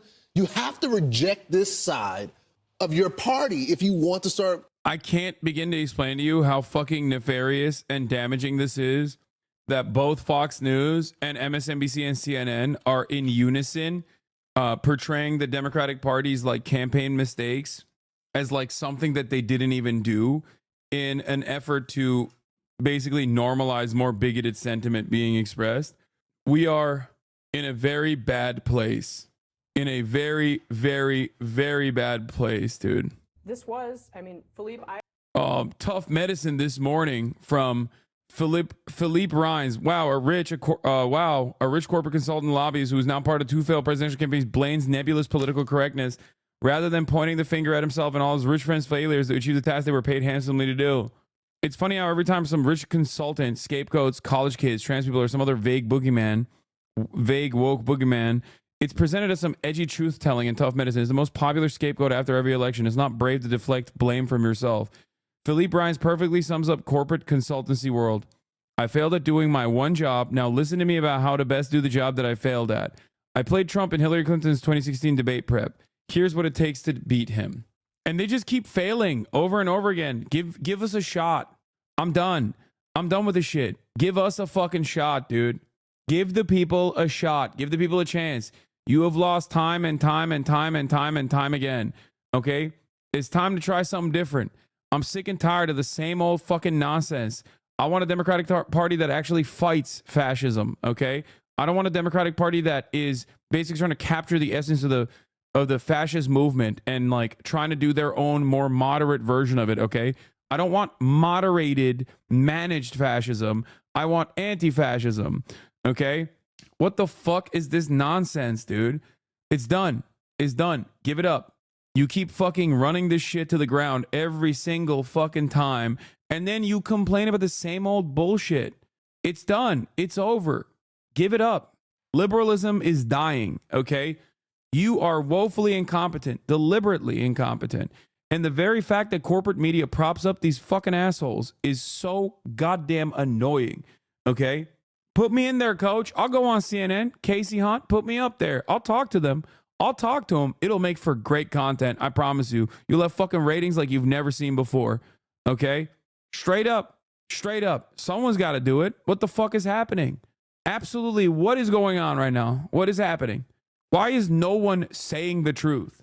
We just went from Fox News, right? being like, oh, you got to stop this woke nonsense, to CNN saying, we got to stop this woke nonsense. This was, I mean, Philippe, I understand what you've been saying all morning. You know, don't overread. But this was sweeping in, you know, the popular vote. No, I'm not. You lost. You're a fucking big old loser, okay? You're a giant, phony, baloney, big, fat fucking loser, all right? You're done. You're cut. You're done. What is this?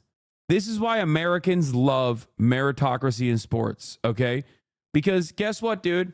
Bronny James, a.k.a. Le Seaman, a.k.a. Le Nut.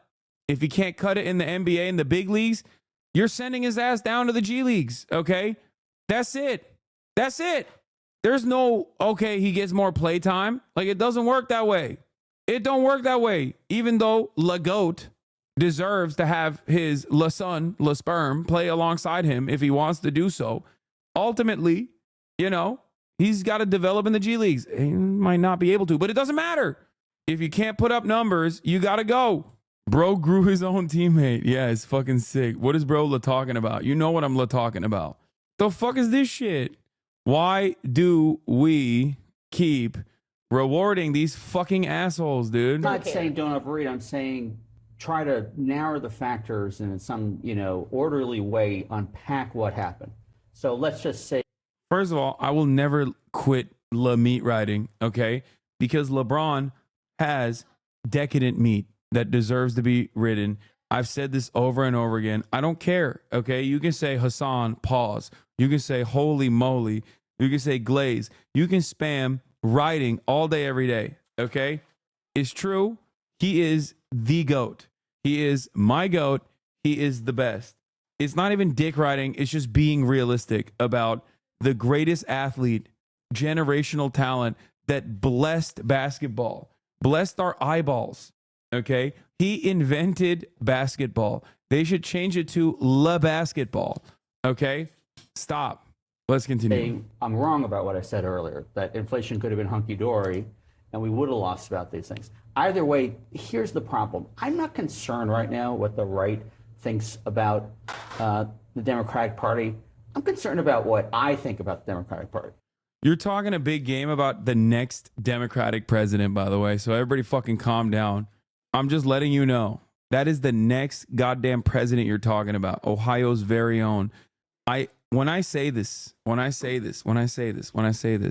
I fucking mean it. I don't care about like, oh, celebrities, like they should run for office. No, LeBron James is so good that he could be the LeBron James of winning the presidency. Okay. He could be Le President. He needs to get a restraining order. No, literally spinning on it. And you said the Dem establishment are detached from reality. This is the most real I've been.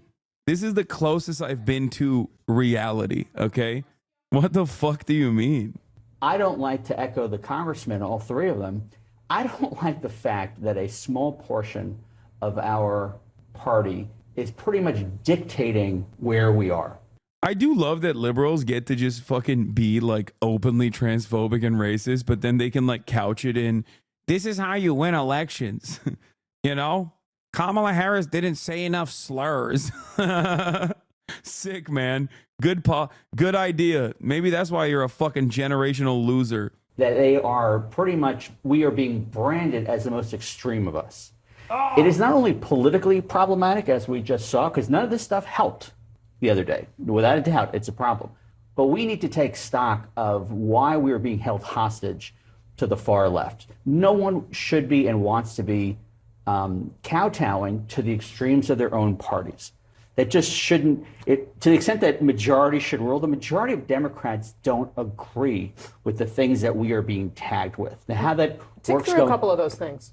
I think Democrats believe in common sense stuff more than you'd realize. I mean, it's not like any of us sit at home and don't talk to anyone. Most Democrats I know think there's a huge problem at the border. Most Democrats I know think, frankly, that males at birth shouldn't play in women's sports and vice versa. Now, you can have a healthy conversation within a party, and you have to have a room within a party for all this. But at the end of the day, if you have some of these issues that are 80-20 across the country, you really got to figure out why they're they're being so tagged with one. And on one hand, it's easy because it's politically sexy. There's a reason why $40 million in ads on this topic were thrown at the vice president. But how we go forward from here, first, it comes from us. Yes, we have to listen to everybody, but people, again, the Republicans don't get to tell us because they won, like you said, for the first time in 20 years, and only the second time in 36 years, the popular vote, what everybody wants. This is still a 50-50 country.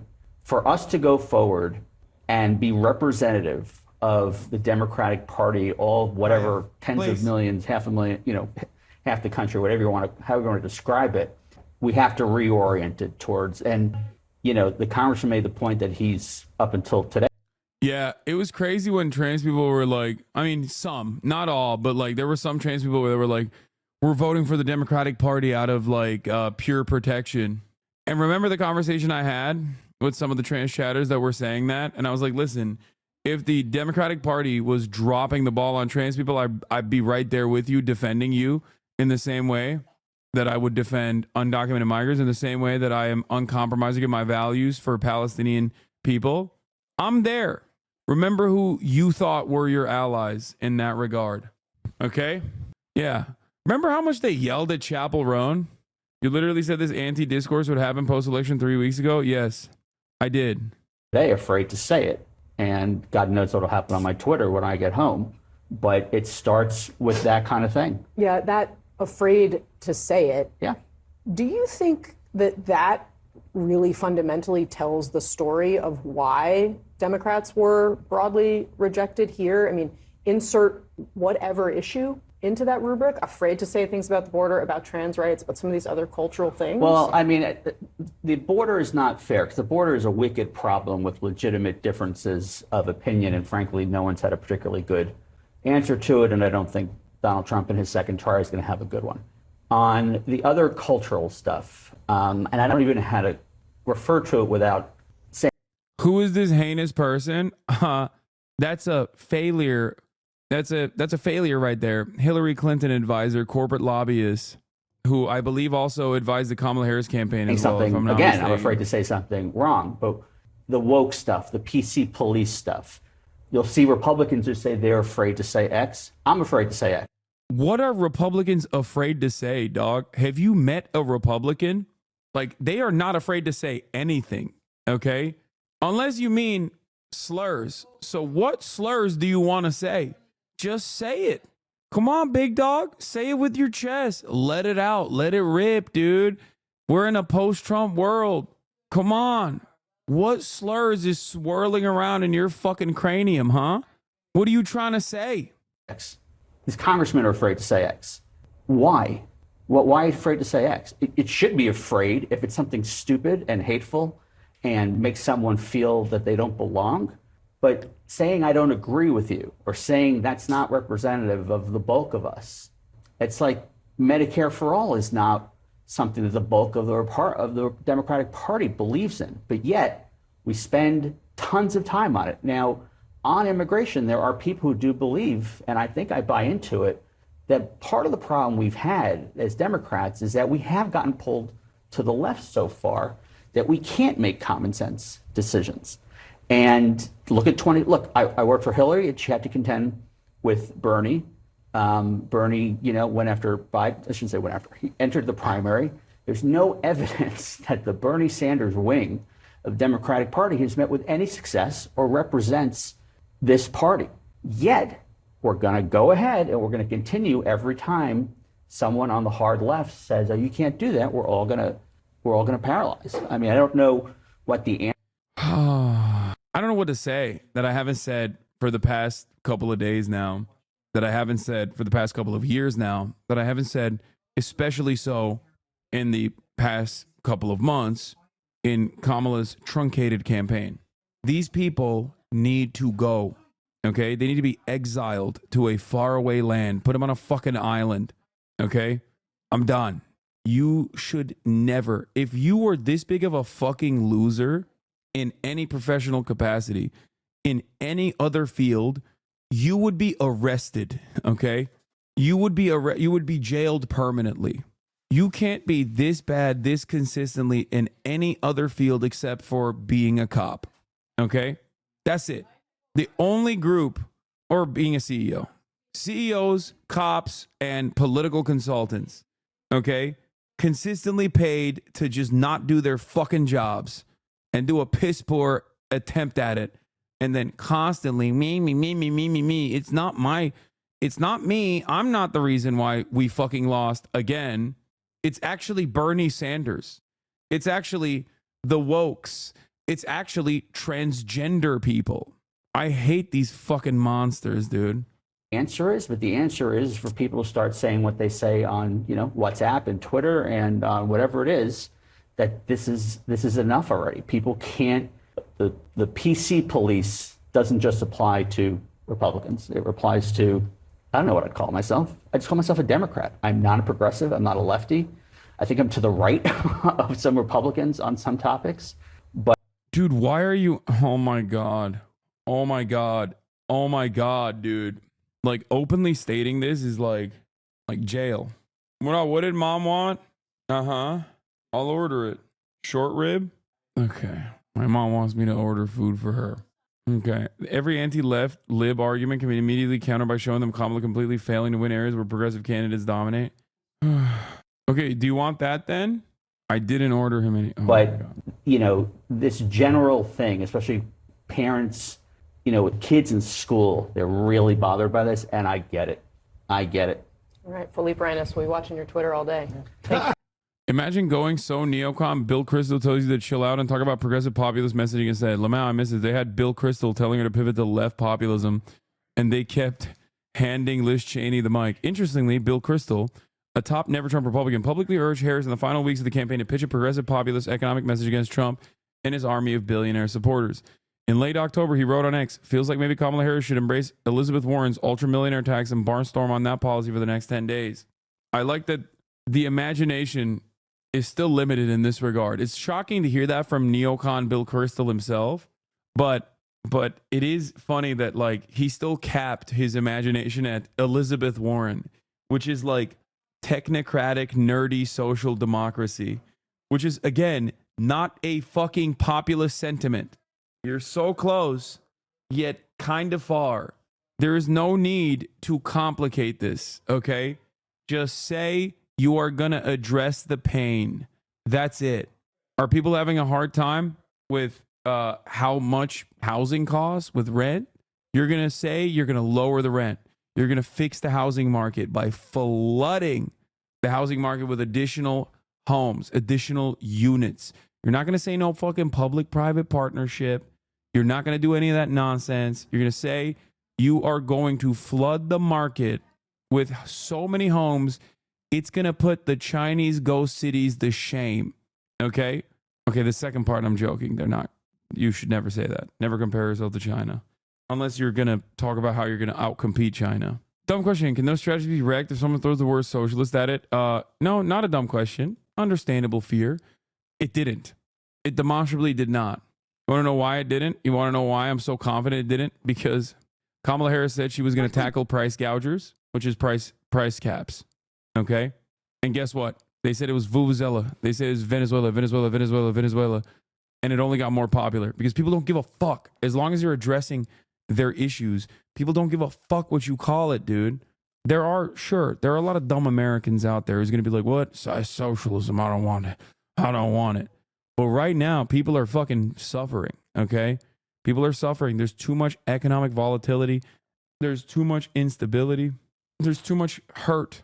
You could say whatever the fuck you want. You could be like, I'm jailing the Walton family.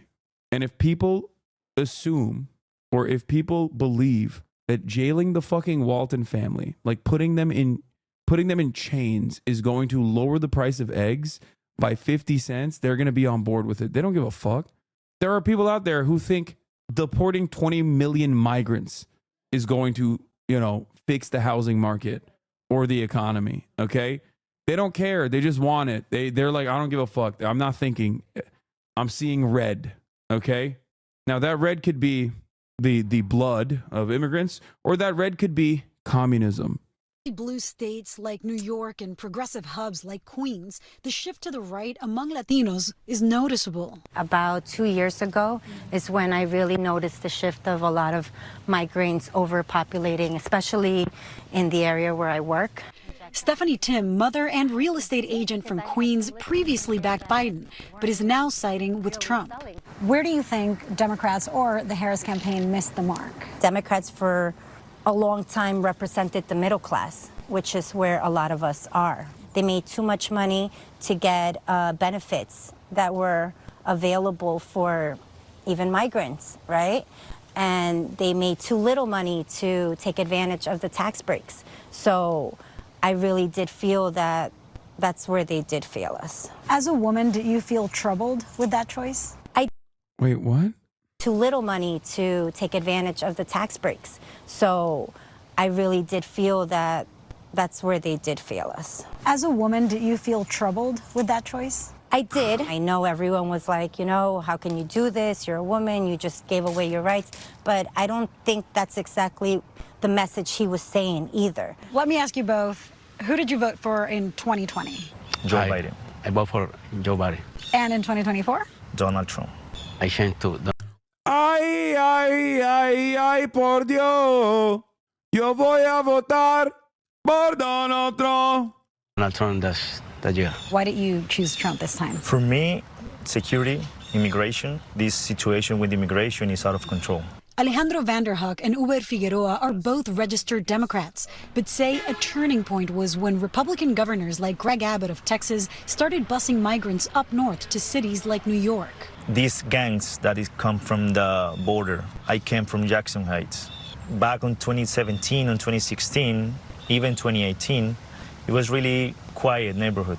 Not so much after 2020. For me, it's number one, economy. What would you like to have heard that perhaps would have swayed you back into the party?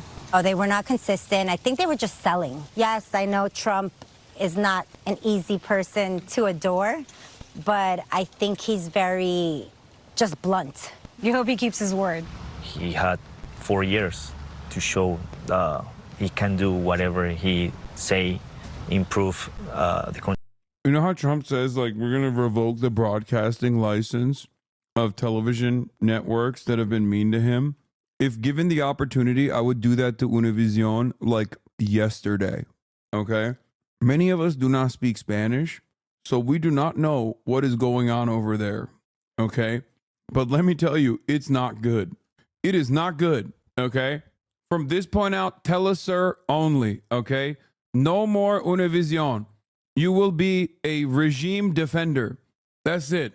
You're going to be out here talking about how Maduro is actually the GOAT and fucking Guam belongs to Venezuela.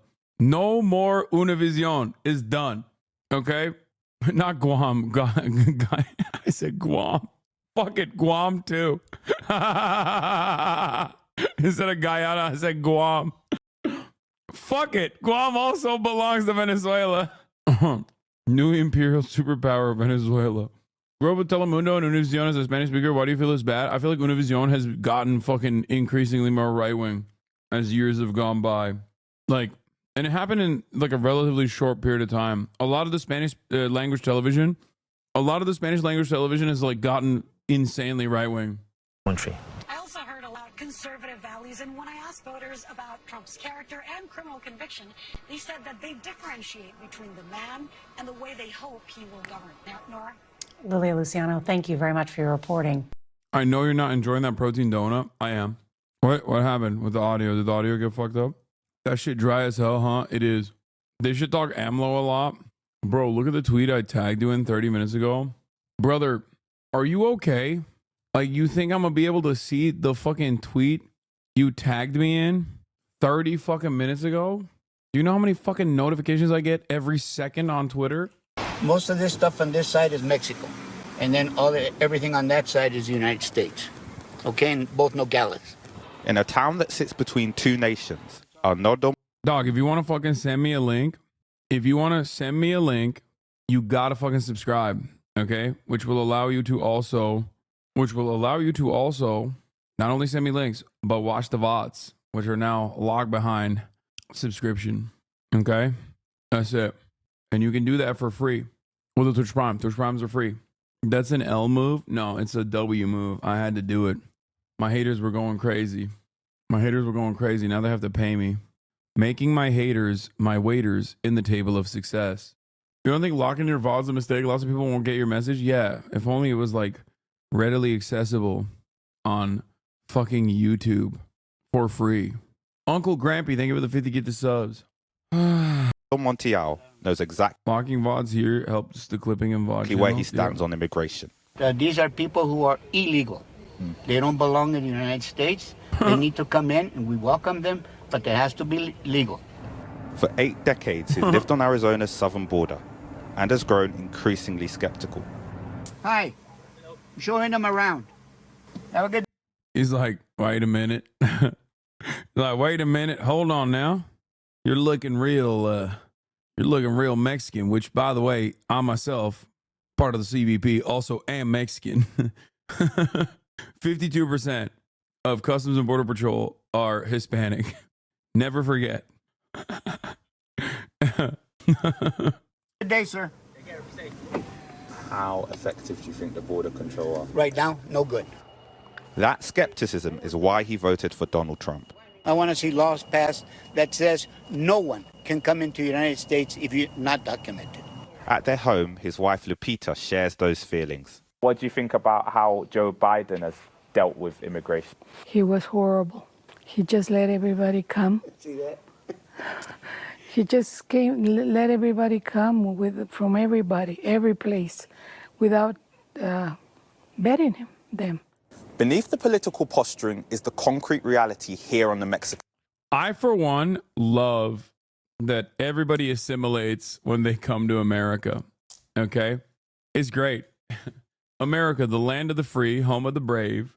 You come here, you will, in a matter of years, become the most racist, white supremacist asshole you've ever seen. I mean, for some, like that one famous Turkish guy that was on Fox News, you can cross the border and instantly get fucking warped. Like instantly lasered in the brain. All of a sudden you're like, yeah, what the fuck? There could be a rapist crossing the border. What are you guys doing? Why is this so easy to cross? I mean, not me, but like there could be others. That is straight up, I think, the world record. I guess the only way you could beat that world record is if you were, before you crossed the border, you were saying like, man, this wall, they really got to stop guys like me from walking over this wall, and then you walk over it. You know what I mean? Border. Last year, record numbers of people entered the United States illegally. When are you going to comment on tokenism as opposed to meaningful racial representation within ICE? Wait, tokenism? Brother, Customs and Border Patrol is in border towns. Border towns have a lot of Hispanic people living in them, and they fucking work for Customs and Border Patrol. That's it. No, you didn't tell me what you want. Here, Mom, here, take this. Kaya, place. Oh, order whatever you want, Mom. Donald Trump's plan to deal with the issue presents economic, logistical, and legal challenges.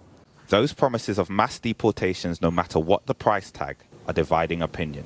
The country was built on immigration, that it's been such an integral part to its culture and to its economic success.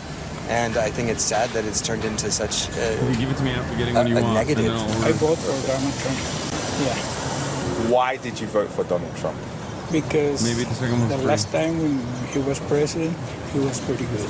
Then it's me, and then it's my baby. But for others, like young mom Karina, it's more than a debate. Her husband has applied for citizenship, but she fears stricter rules could impact her family. I guess I'm just like worried about all the families because it's already happened before that they get separated, and it's just scary to think it's going to happen again. In the wake of an election, America is moving into a new era. But on immigration, the dividing lines will be set in the same places. Shingamarike, Sky News, Nogales in Arizona. A sharp swing among Latino voters toward Mr. Trump was critical to the now president-elect's win.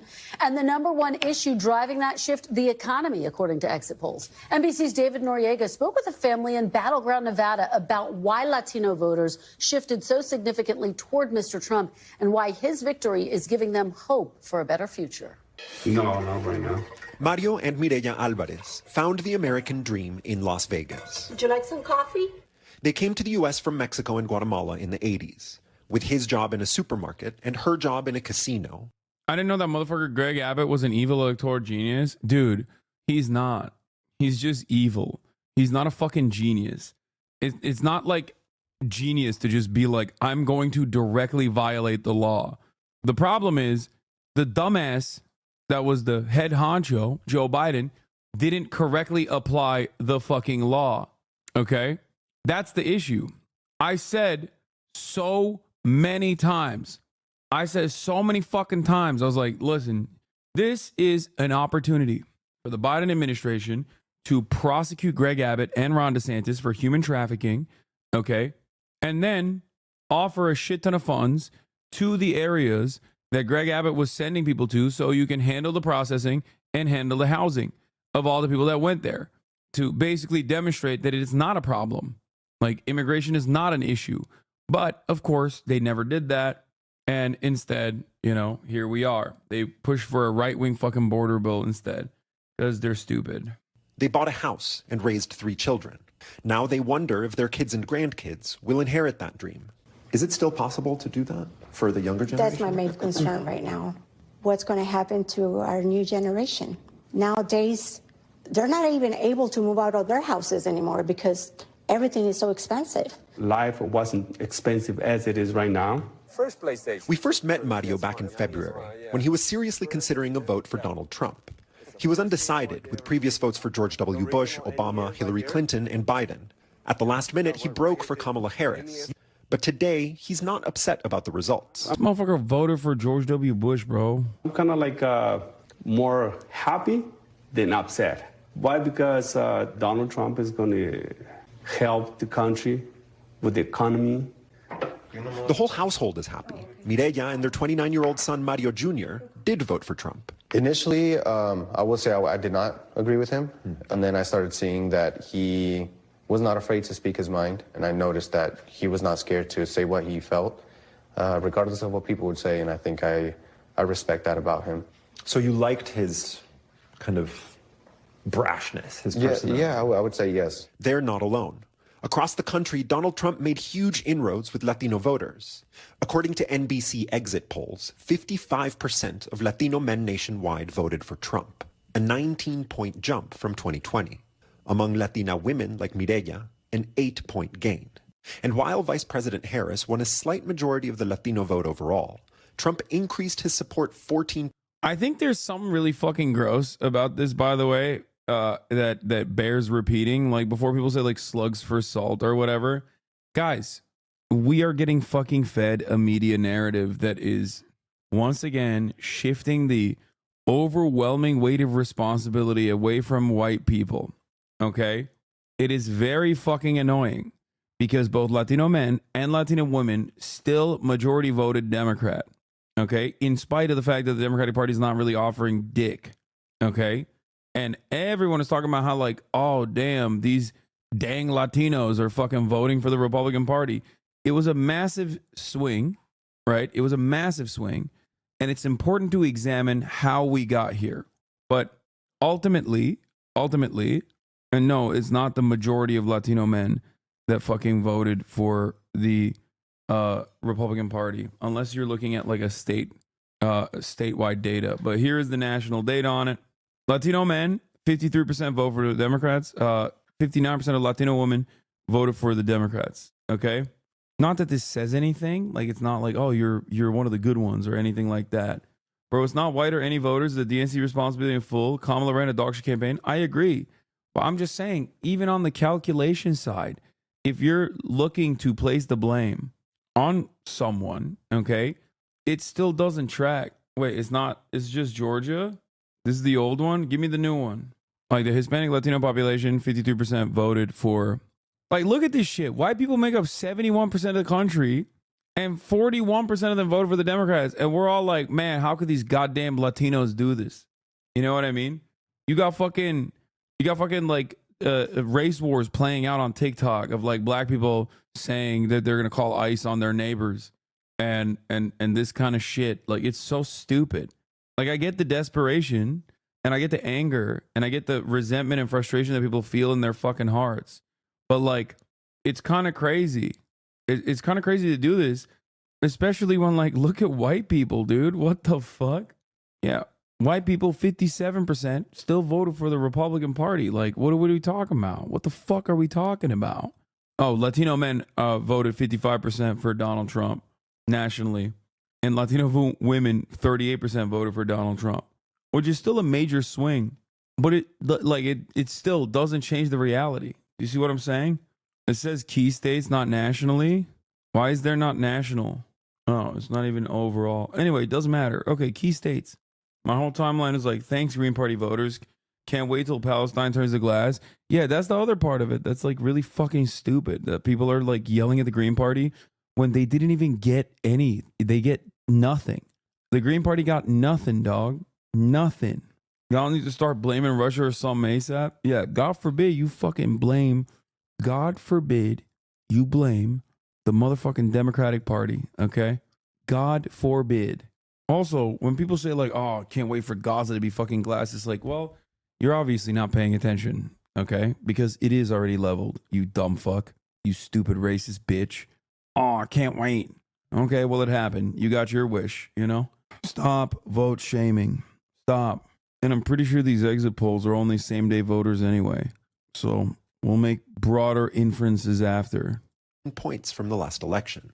The top issue among Latino voters, like it is for the Alvarez family, the economy. With Why does Asman hate you so bad? I don't even think he hates me. I think his community hates me, and he just like fucking repeats whatever Reddit is saying. That's it. His community definitely hates me though, that's for sure. Like, that's not even a question. Immigration, a distant fourth. Mario and Mireya both crossed the border illegally as teenagers, but became citizens under President Ronald Reagan's amnesty. They see themselves as different from migrants crossing the border today. We need to report Republican-owned businesses with illegal aliens and report them ICE en masse. Create a panic in a Texas-like state. Dude, I'm banning you permanently. Dumb fuck. Yeah, dude. Let's just fucking, yeah, dude. That'll really show everybody. Let's just start doing deportations woke style. The fuck? Yo, none of that shit, dude. I will never allow that kind of fucking sentiment to take place in this community, okay? I was about to ban him for a week, and I was like, nah, fuck that. What kind of goddamn liberal fucking racism is this? This is straight up a demonstration of scratch a liberal and a fascist bleeds, by the way. Yeah, fuck you and your fucking party if that's what you think. You know what I mean? Jesus Christ, dude. That's an insane thing to say. So what, if the Republicans were woke tomorrow, all of a sudden you're just going to be a Nazi? I mean, that what you said is like akin to being a fucking Nazi. In what way do you think they're different? The people that are coming here are the criminals, you know? The ones that did something bad in their country, they're running away from their law. Despite having close family members who are undocumented, migrant invasion. They don't believe they'll end up in Trump's crosshairs. When you hear Trump promise mass deportations, do you worry about them? Yes and no. Because the ones that I know, they're doing good. They're not breaking any laws. I believe he's going to start deporting all the bad people. Trump won over the Alvarez family and many like them. Yeah, he will, except he thinks, you know, your family members are also bad people, considering that there is no reason beyond the fact that they're just fucking racist, because it's not like undocumented immigrants are doing anything wrong. What they consider bad is just you're fucking brown. That's it. God, these guys are so fucking stupid. Holy shit. Oh my God. Oh my God. Hi. Oh my God. I will vote por Donald Trump. Ay, ay, ay, ay, por Dios. Yo voy a votar por Donald Trump. Whether the economy improves and who exactly he chooses to deport may determine if he keeps them. My family is Latino, and a lot of them. Donald Trump on the campaign trail kept talking about how he was going to do the Eisenhower deportation principle, which is literally the Bracero program revamp, which was a deportation, forcible removal of 1.2 million Mexican and Mexican Americans, okay, including but not limited to deporting American legal permanent residents of Mexican descent. So it doesn't actually stop at just like undocumented migrants, because the entire purpose of this this protocol is not born out of like a real desire to stop crime, because there is no crime that they're fucking committing. It is just pure racism. That's it. Are immigrants, but at the end of the day, we're American. And joining me now from Las Vegas is NBC's David Noriega. What an extraordinary piece, David, extraordinary interviews, really well done. So let's talk about the fact that the economy is the top motivating factor. It is something that really, quite frankly, cut across all racial, socioeconomic backgrounds. This is the number one issue for voters. Yeah, Kristen, and a lot of the factors here have been developing for a long time. The cost of housing, for example, is an important one to consider, particularly here in southern Nevada. But the most recent and arguably the most, I live in El Paso, Texas, often called the epicenter of the past migrant crisis. My apartment is 12 minutes away from the border. Every time I tell someone I'm from another city where I live, they always ask me about how dangerous it is to live here. I always tell them it's actually safer than most cities in the U.S. Yeah, I know. El Paso is fucking sick. That's so funny. Well, it's just like, it's the same. I live in California. I live in West Hollywood. And there was a time where not a day went by where there wasn't another fucking news story about how like organized crime is happening everywhere. And that people were doing these like assassinations on rich people. They would follow them into their homes or whatever, making it seem as though LA is like this fucking disgusting crime-ridden city, riddled city, not ridden. And it wasn't the case. It was not correct. But it did not matter, you know? People just want to believe what they want to believe, you know what I mean?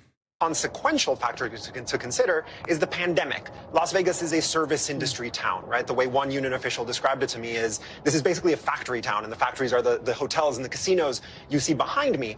That sector was hit particularly hard by the pandemic. So the people that I've been talking to in Nevada all year, the last 4 years haven't been good for them. Their workplaces shut down. The price of goods went up. The price of housing was already going up dramatically. The cost of childcare, everything. It was just harder and harder to make ends meet for regular working families. That is a huge driver in what we saw on Tuesday. And like you said, not just with Latinos, but with almost every demographic group.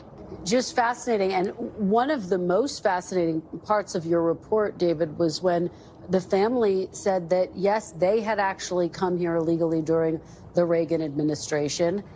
Now, of course, they are here legally, and they see this very sharp distinction. Does that sort of match what you are hearing from other Latino members of the community there? Yeah, Kristen, I've been hearing that all year from sort of swingy Latino voters, Trump-curious Latino voters, if you will, many of whom wound up, pulling the lever for Donald Trump.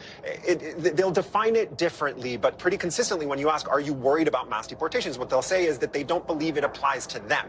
Who they think it applies to, again, varies from person to person. The other important thing to consider here, Kristen, is that, a majority of Latinos did vote against Donald Trump. And for every family like the Alvarez family, there are others who are now deeply worried, deeply concerned about what is in store for them and their loved ones with the second Trump administration. Please talk about the FEMA scandal. Dude, what is happening? What is going on? What the fuck? I don't know what this is, brother. I don't know what this is. Like, why are you sending me dude? Yeah, Christian Walker, who I didn't even know the fucking full scope of his political opinions, who is similar to neo-Nazi Nicholas Fuentes. Hey, you know what I didn't do, brother? I didn't fucking give Christian Walker's phone number to other goddamn podcasts so he could get so he could get more prominence. I didn't have my wife or my mom in this situation make him a peanut butter and jelly sandwich. That's so funny. That's amazing. I talked to him one time, pushed back on his fucking insane transphobia, and then never talked to him again. Yeah. That's cool though.